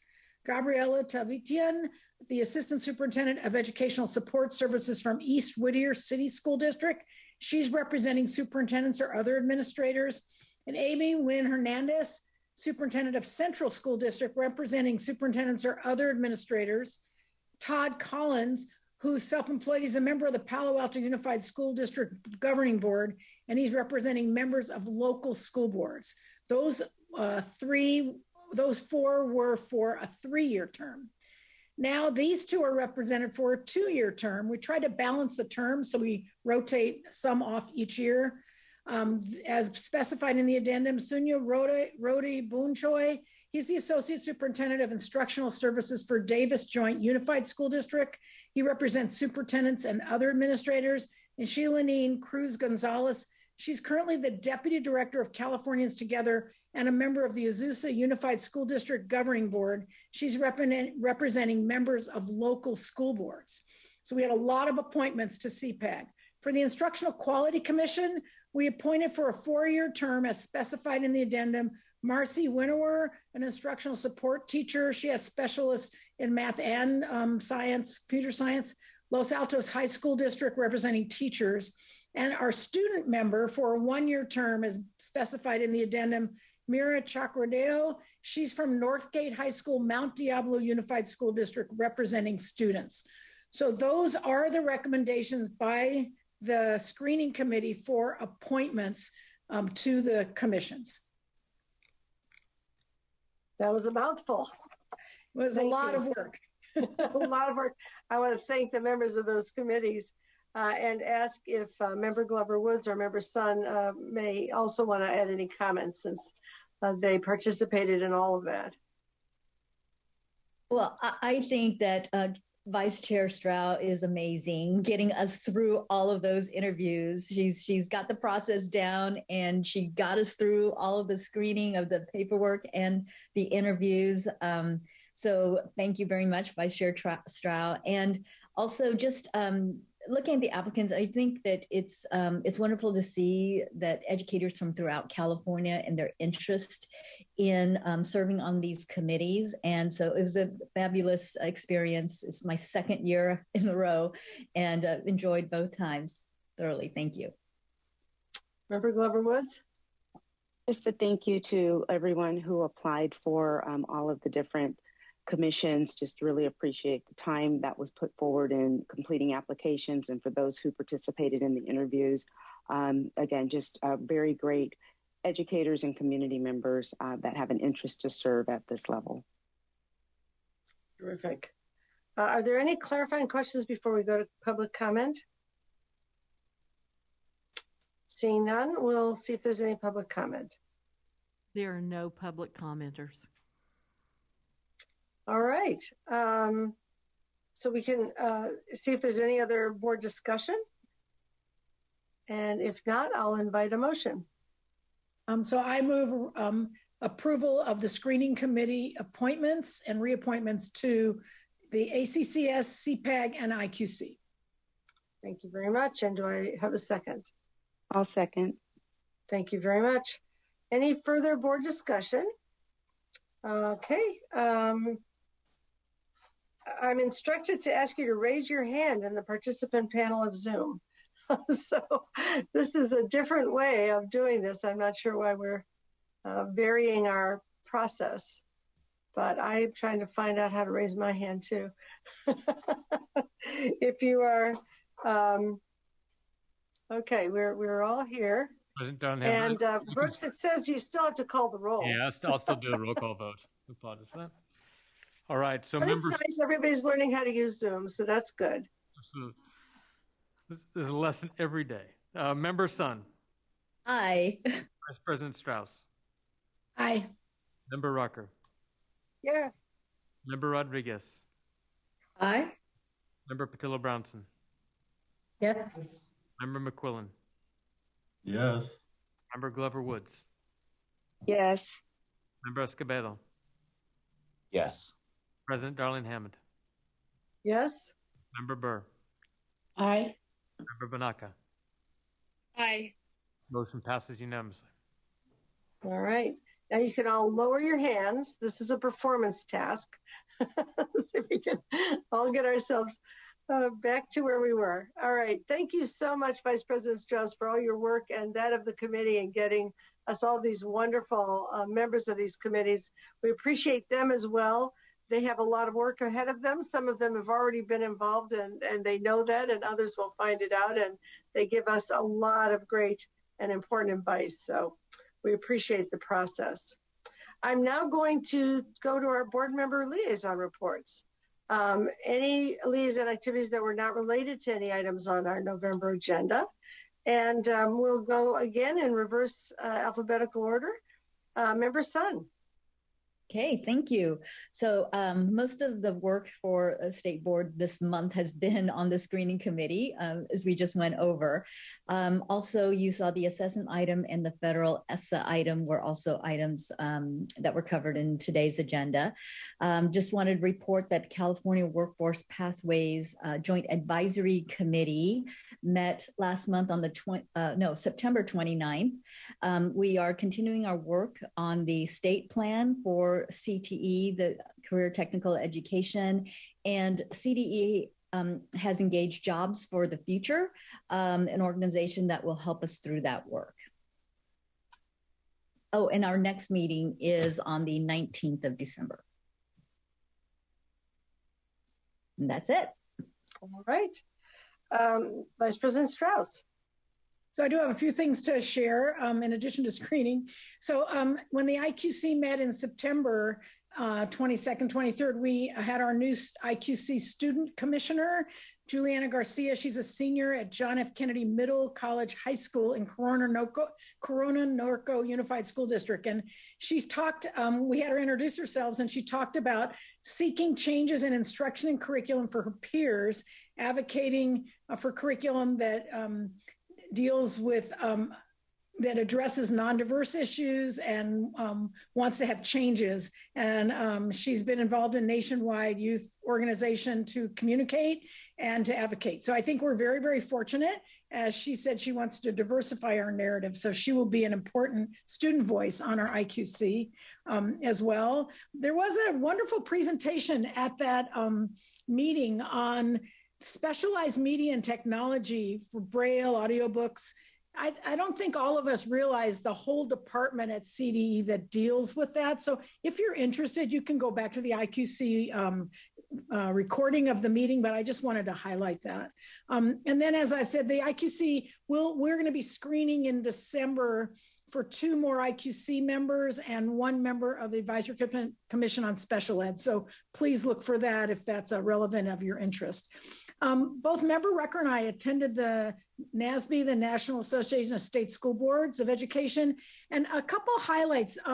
They really want to, they recognize, obviously, it's a really pivotal time in public education and that state boards can address policy during this time, and looking at the state board role in leveraging policy. So just so you know, if you're interested, it's free. You can go on the website for the NASB 2021 conference, and some plenary sessions were recorded that talked about leading in the time of uncertainty, digital access for students with disabilities, policy levers for teacher education programs, renewing the promise of equity and excellence, supporting school leaders through the pandemic recovery and beyond. And that's important. I know they are exhausted, as well as teachers as well. And then the final one, finding joy in public service. So I thought, you might want to just kind of look at a recording on that.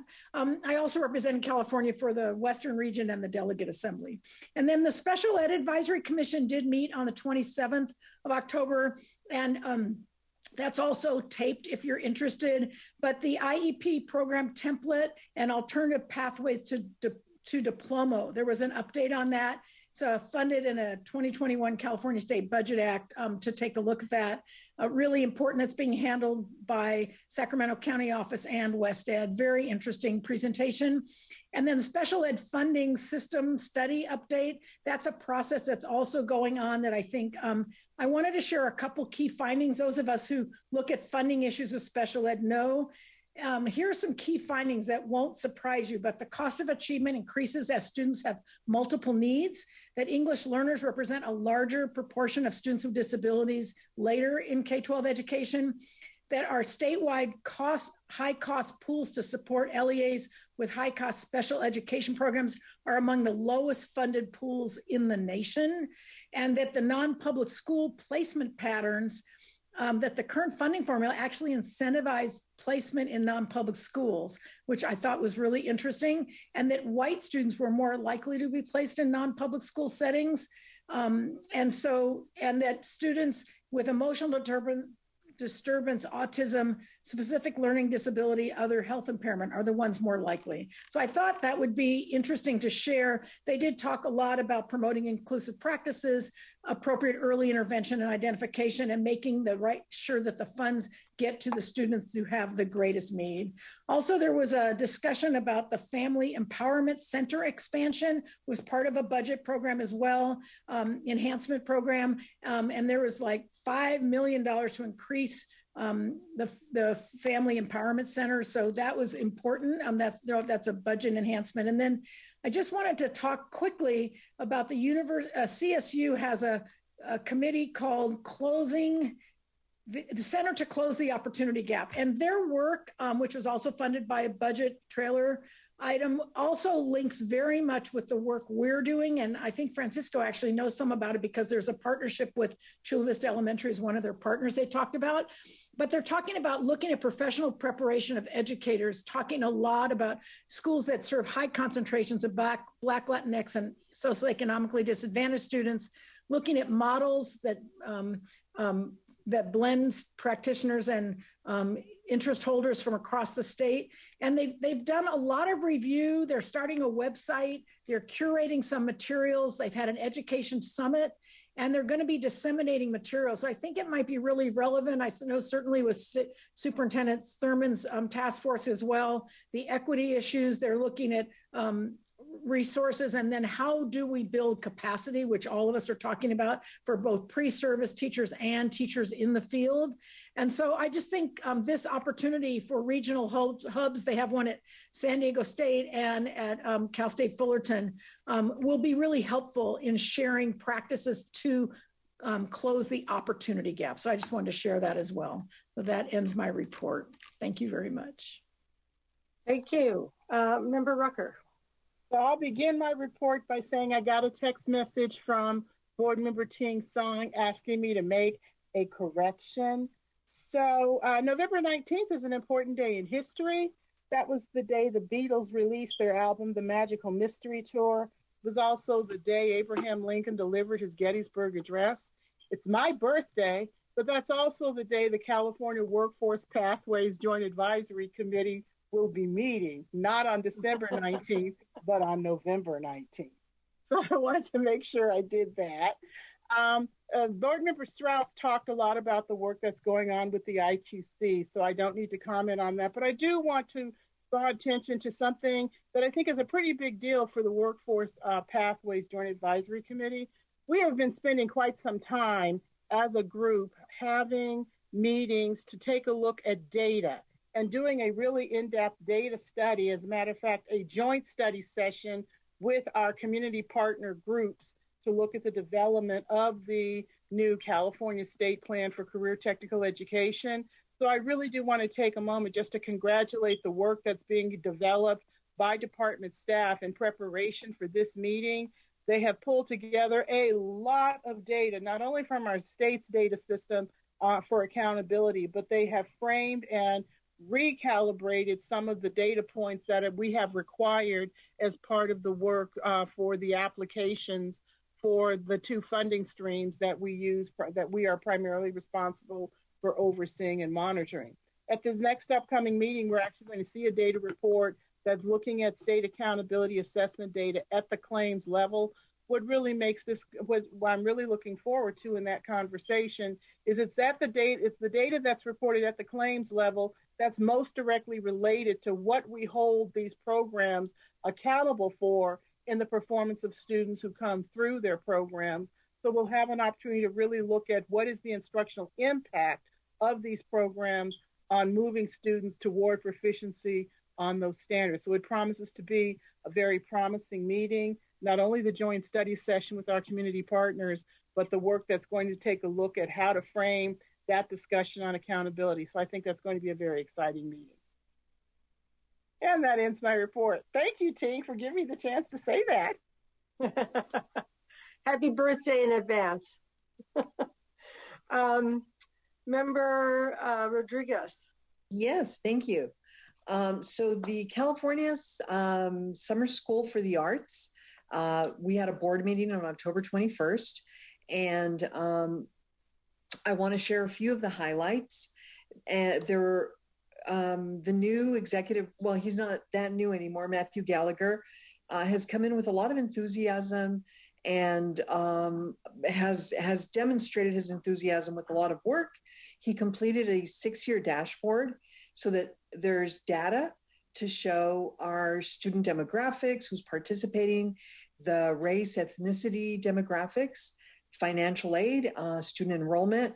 And so he has put together a report, which I am happy to share in an email with Brooks, and so he can pass on to all of you.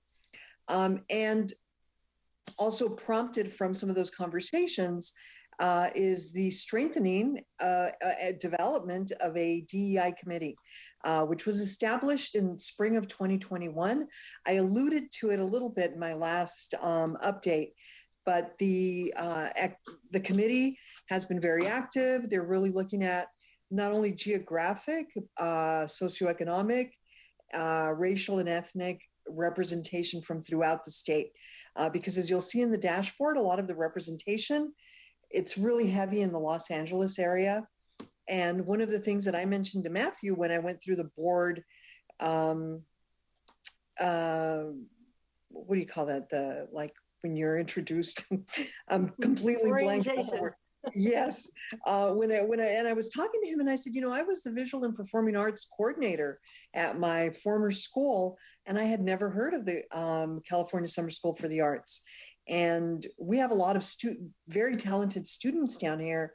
And so anyway, he and I will be meeting next week to talk about ideas on how to reach more rural, more, areas that are a little further removed from the cities, and to be able to recruit students from communities like ours as well. They're also looking for a location. The CalArts responded to the request for proposal, but they're looking at the whole money situation, and that's in the works right now. So, and I believe that the summer school has met at CalArts all of the time in the past, and so I think it's a bit of an economic and visiting various other sites.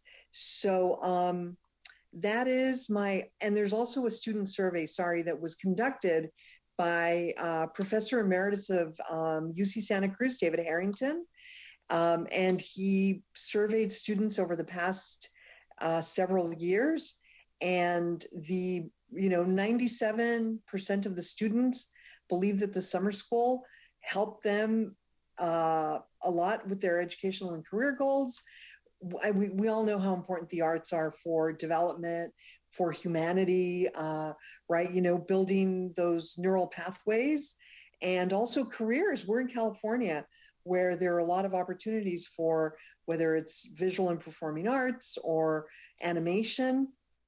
And a lot of these students actually go into careers like that, and there's one of the responses to the young lady who spoke this morning, who was talking about the preparation once students graduate, right?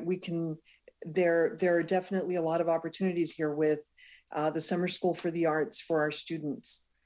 And I will move on. I'm trying to rush through this. To the CTC meeting, we only met for one day and moved the October meeting into September. So an announcement, teacher residency capacity grant request for applications is now open. The governor signed the budget in July 2021, and it includes $350 million in funding for competitive grants to support a collaborative partnership between an eligible allié or a consortium with one or more commission-approved teacher preparation programs offered by a regionally accredited institution. For more information, visit the CTC's website. The RFA is due to the commission by 5 p.m. on February 14th. And there are some wonderful residency models that, happening at the state where teachers are really benefiting from the experiences. And also there's the local solutions to the shortage of special education teachers, local solutions as it's called, grants, were included in the 2018-19 state budget. And the commission reviewed the report as of now, how things are going. There were some narrative comments in the annual reports. Some of the participants were a little disappointed about not being able to complete what they set out to do because of the distance learning, right? So that interrupted their plans a little bit, but they will continue. In the narrative comments included in the annual report and emails received, the grantees expressed overwhelming enthusiasm and gratitude for the Local Solutions Grant Program and the opportunities that the funds have provided them. Many programs have identified promising practices such as signing bonuses, tuition reimbursement payment, and strong mentoring programs that are already improving special education in the grantee LEA. So I wanted to highlight that. And also the commission has been working, so this is Member Patil Bronson, towards transformative work in early childhood education over the past several years to set the foundation and the context for the work proposed.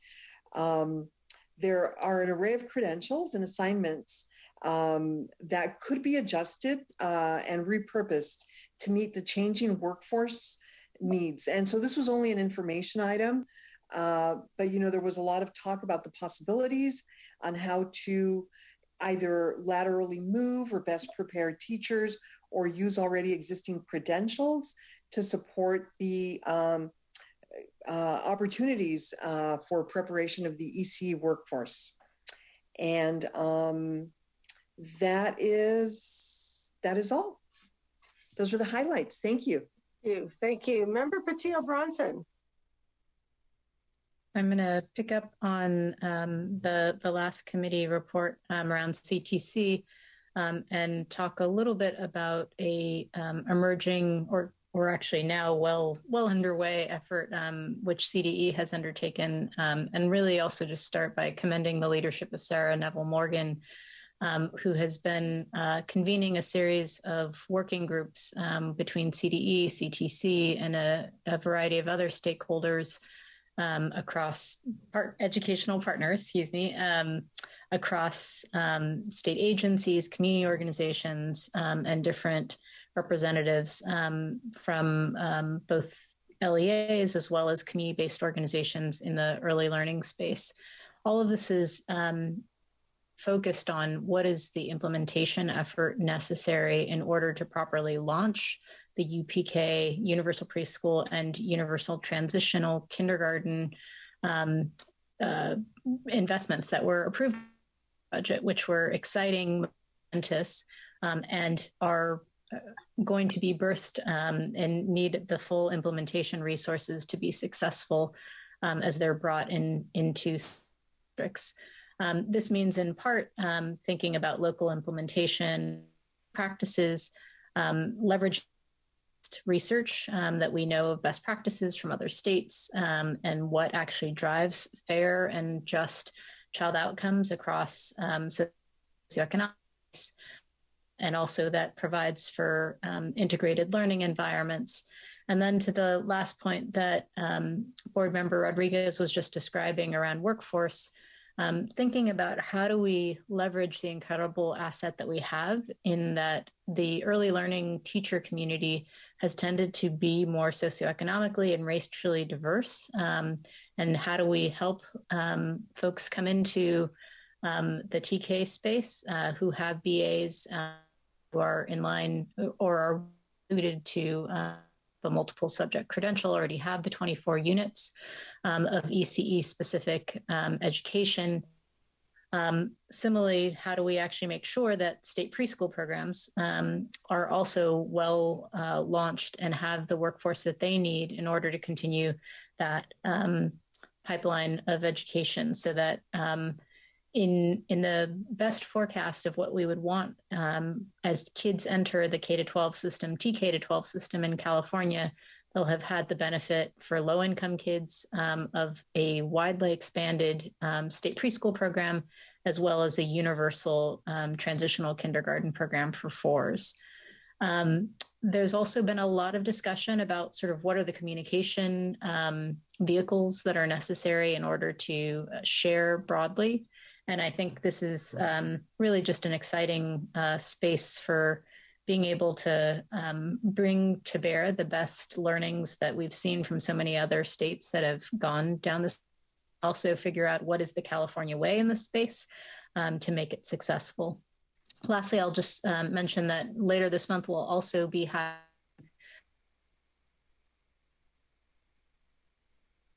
the Early Childhood Policy Council meeting in 2 weeks, and that will be likely focused a little bit more on 0 to 3 and thinking about how do we ensure that learning, knowing that learning begins at birth, how do we leverage the possibilities to actually ensure that that pipeline of learning continues in the full 0 to 5 space and then is continued in the P to 3 aligned space. And that concludes my report.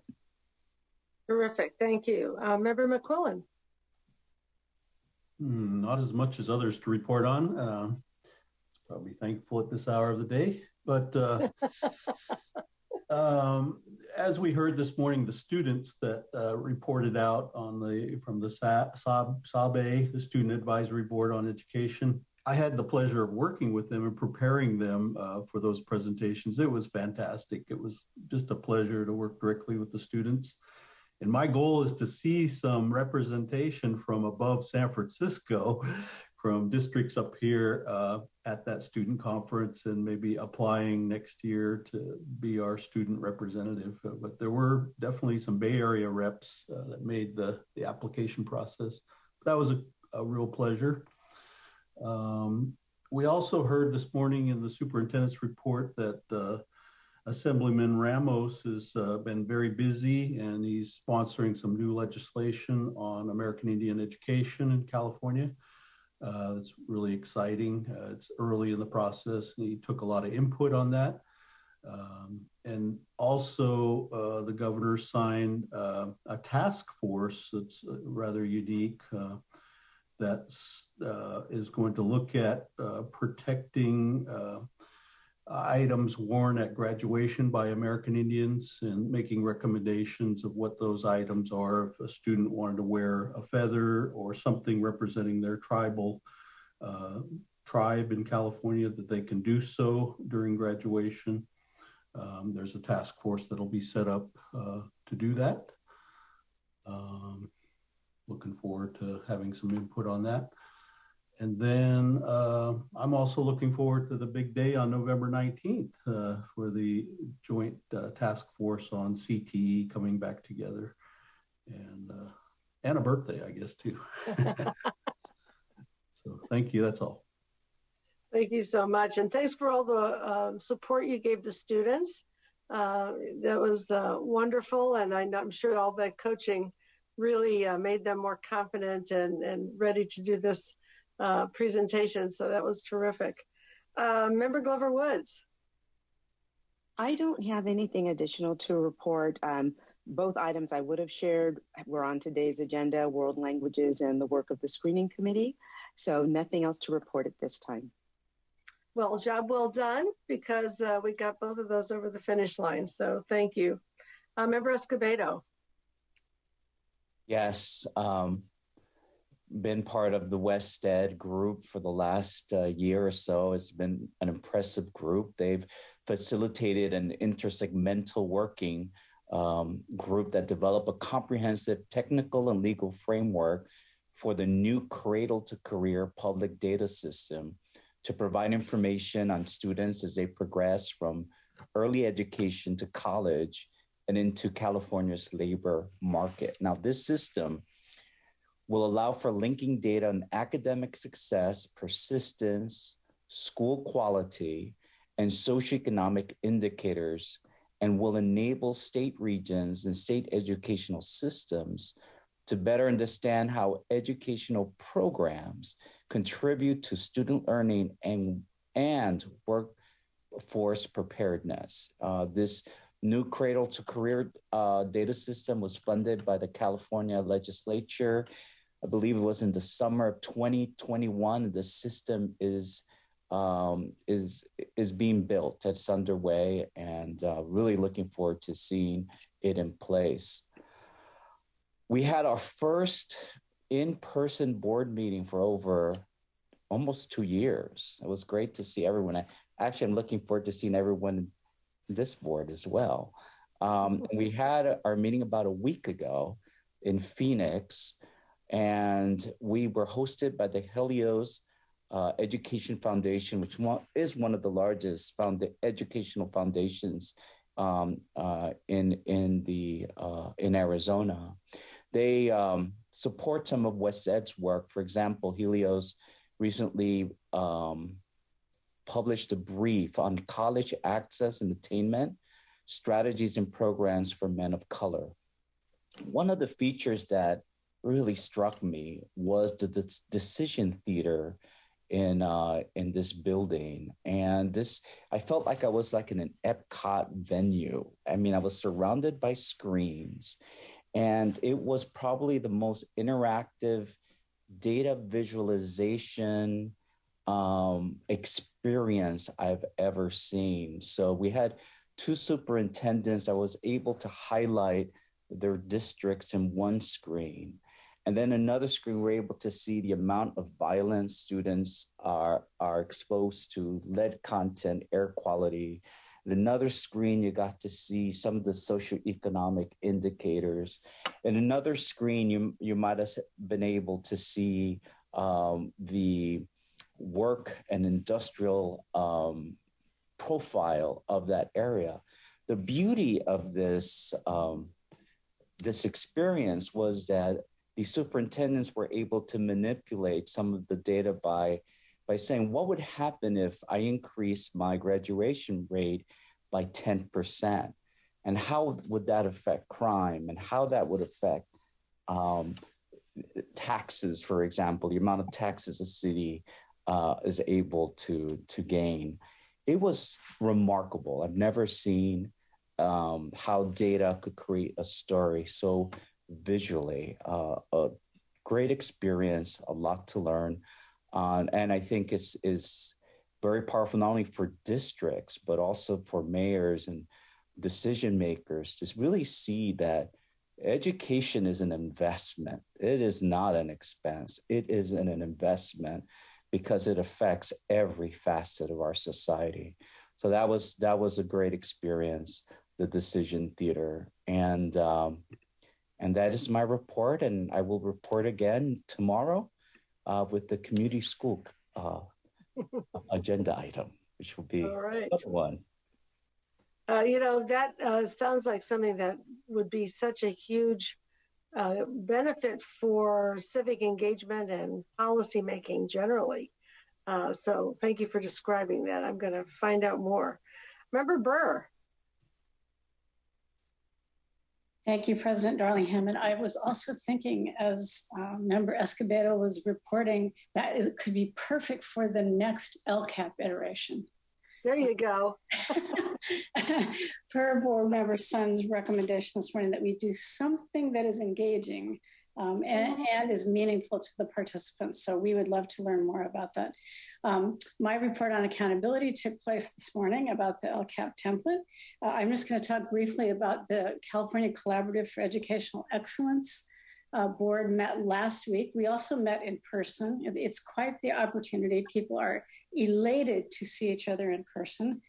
We were able to meet at the Sacramento City Unified School District, and we thank Superintendent Aguilar for that opportunity. So just a few highlights. As you all know, our former colleague, many of our former colleagues, Matt Nava was appointed as executive director of the collaborative, and he, not surprisingly, hit the ground running. As he told us in the interview, he was going to do a 90-day plan. He's been actively engaged in engagement and strategic planning effort. I think he's interviewed more than 140 of our educational partners to identify the sort of classic strengths, weaknesses, opportunities, and threats to the CCEE. It's sort of a perfect time to reflect back. We've been in existence 6 or 7 years. And as he said, we're now in our teenage phase.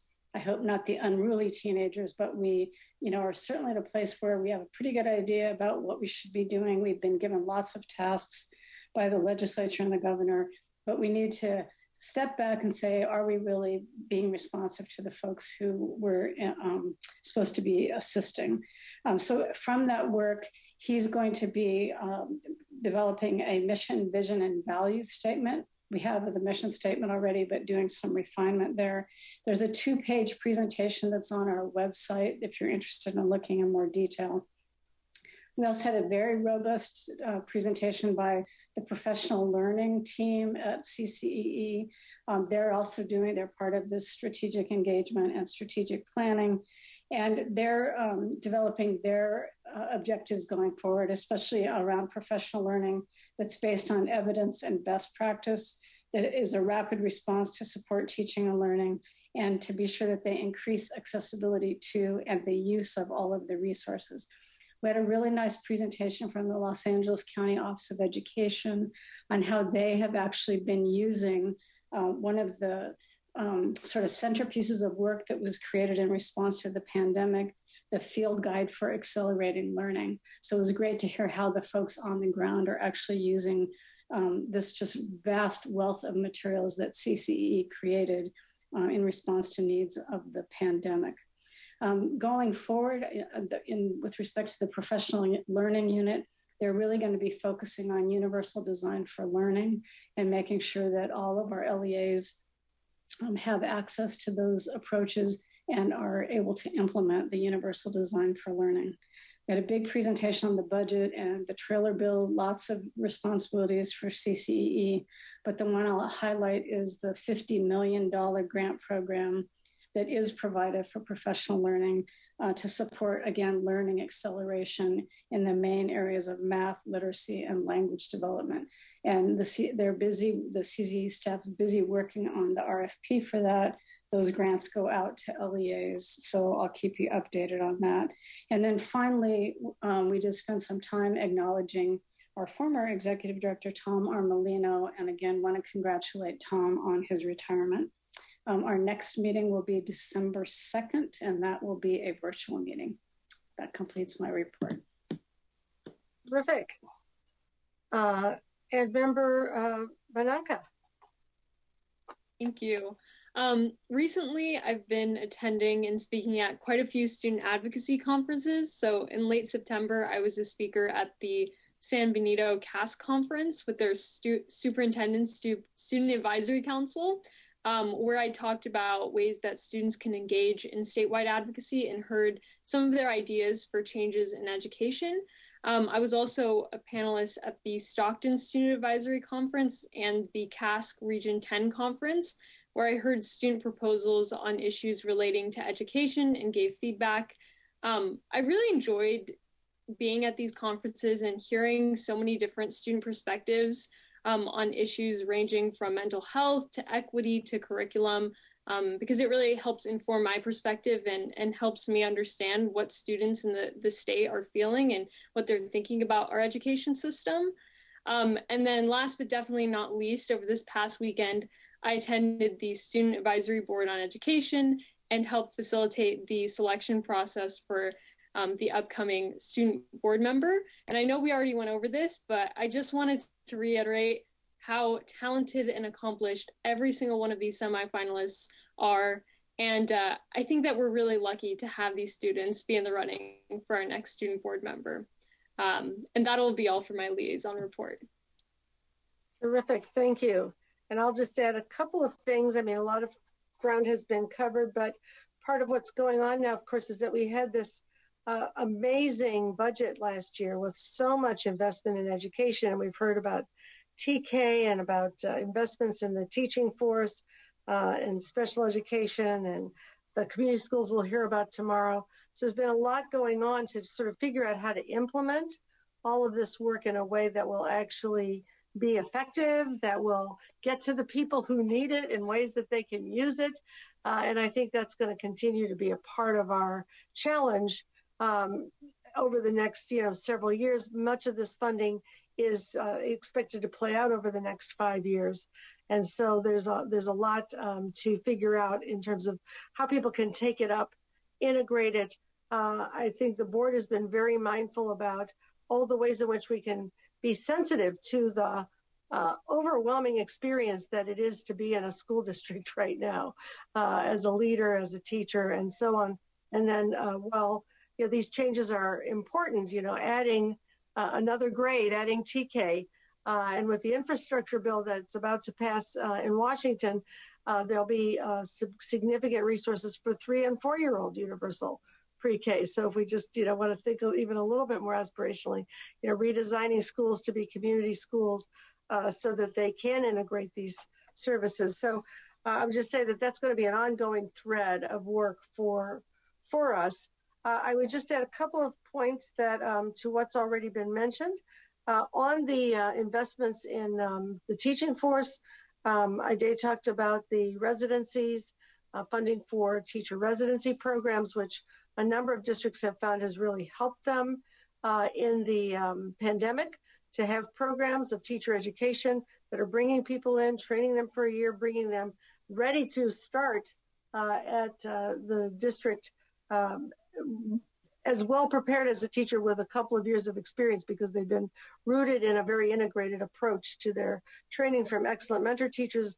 That's supplemented also by Golden State scholarships, which have a significant amount of money, will support people coming into teaching for up to $20,000 in scholarship support if they teach in the fields and places where they're most needed.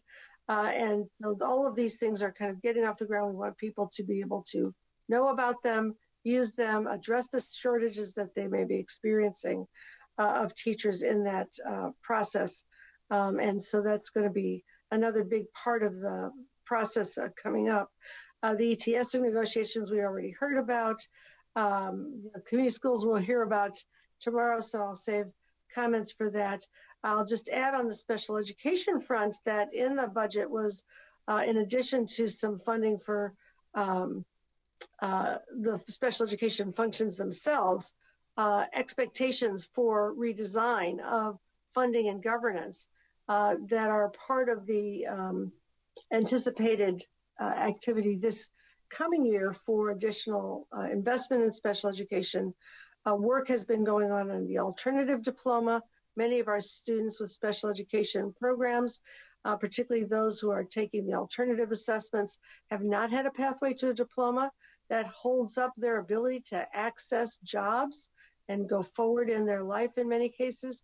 So that's another thing that's being worked on and thought about and talked about to you get to the place where many other states are, where we do have an alternative diploma that allows students to meet the standards in ways that are appropriate for their learning differences.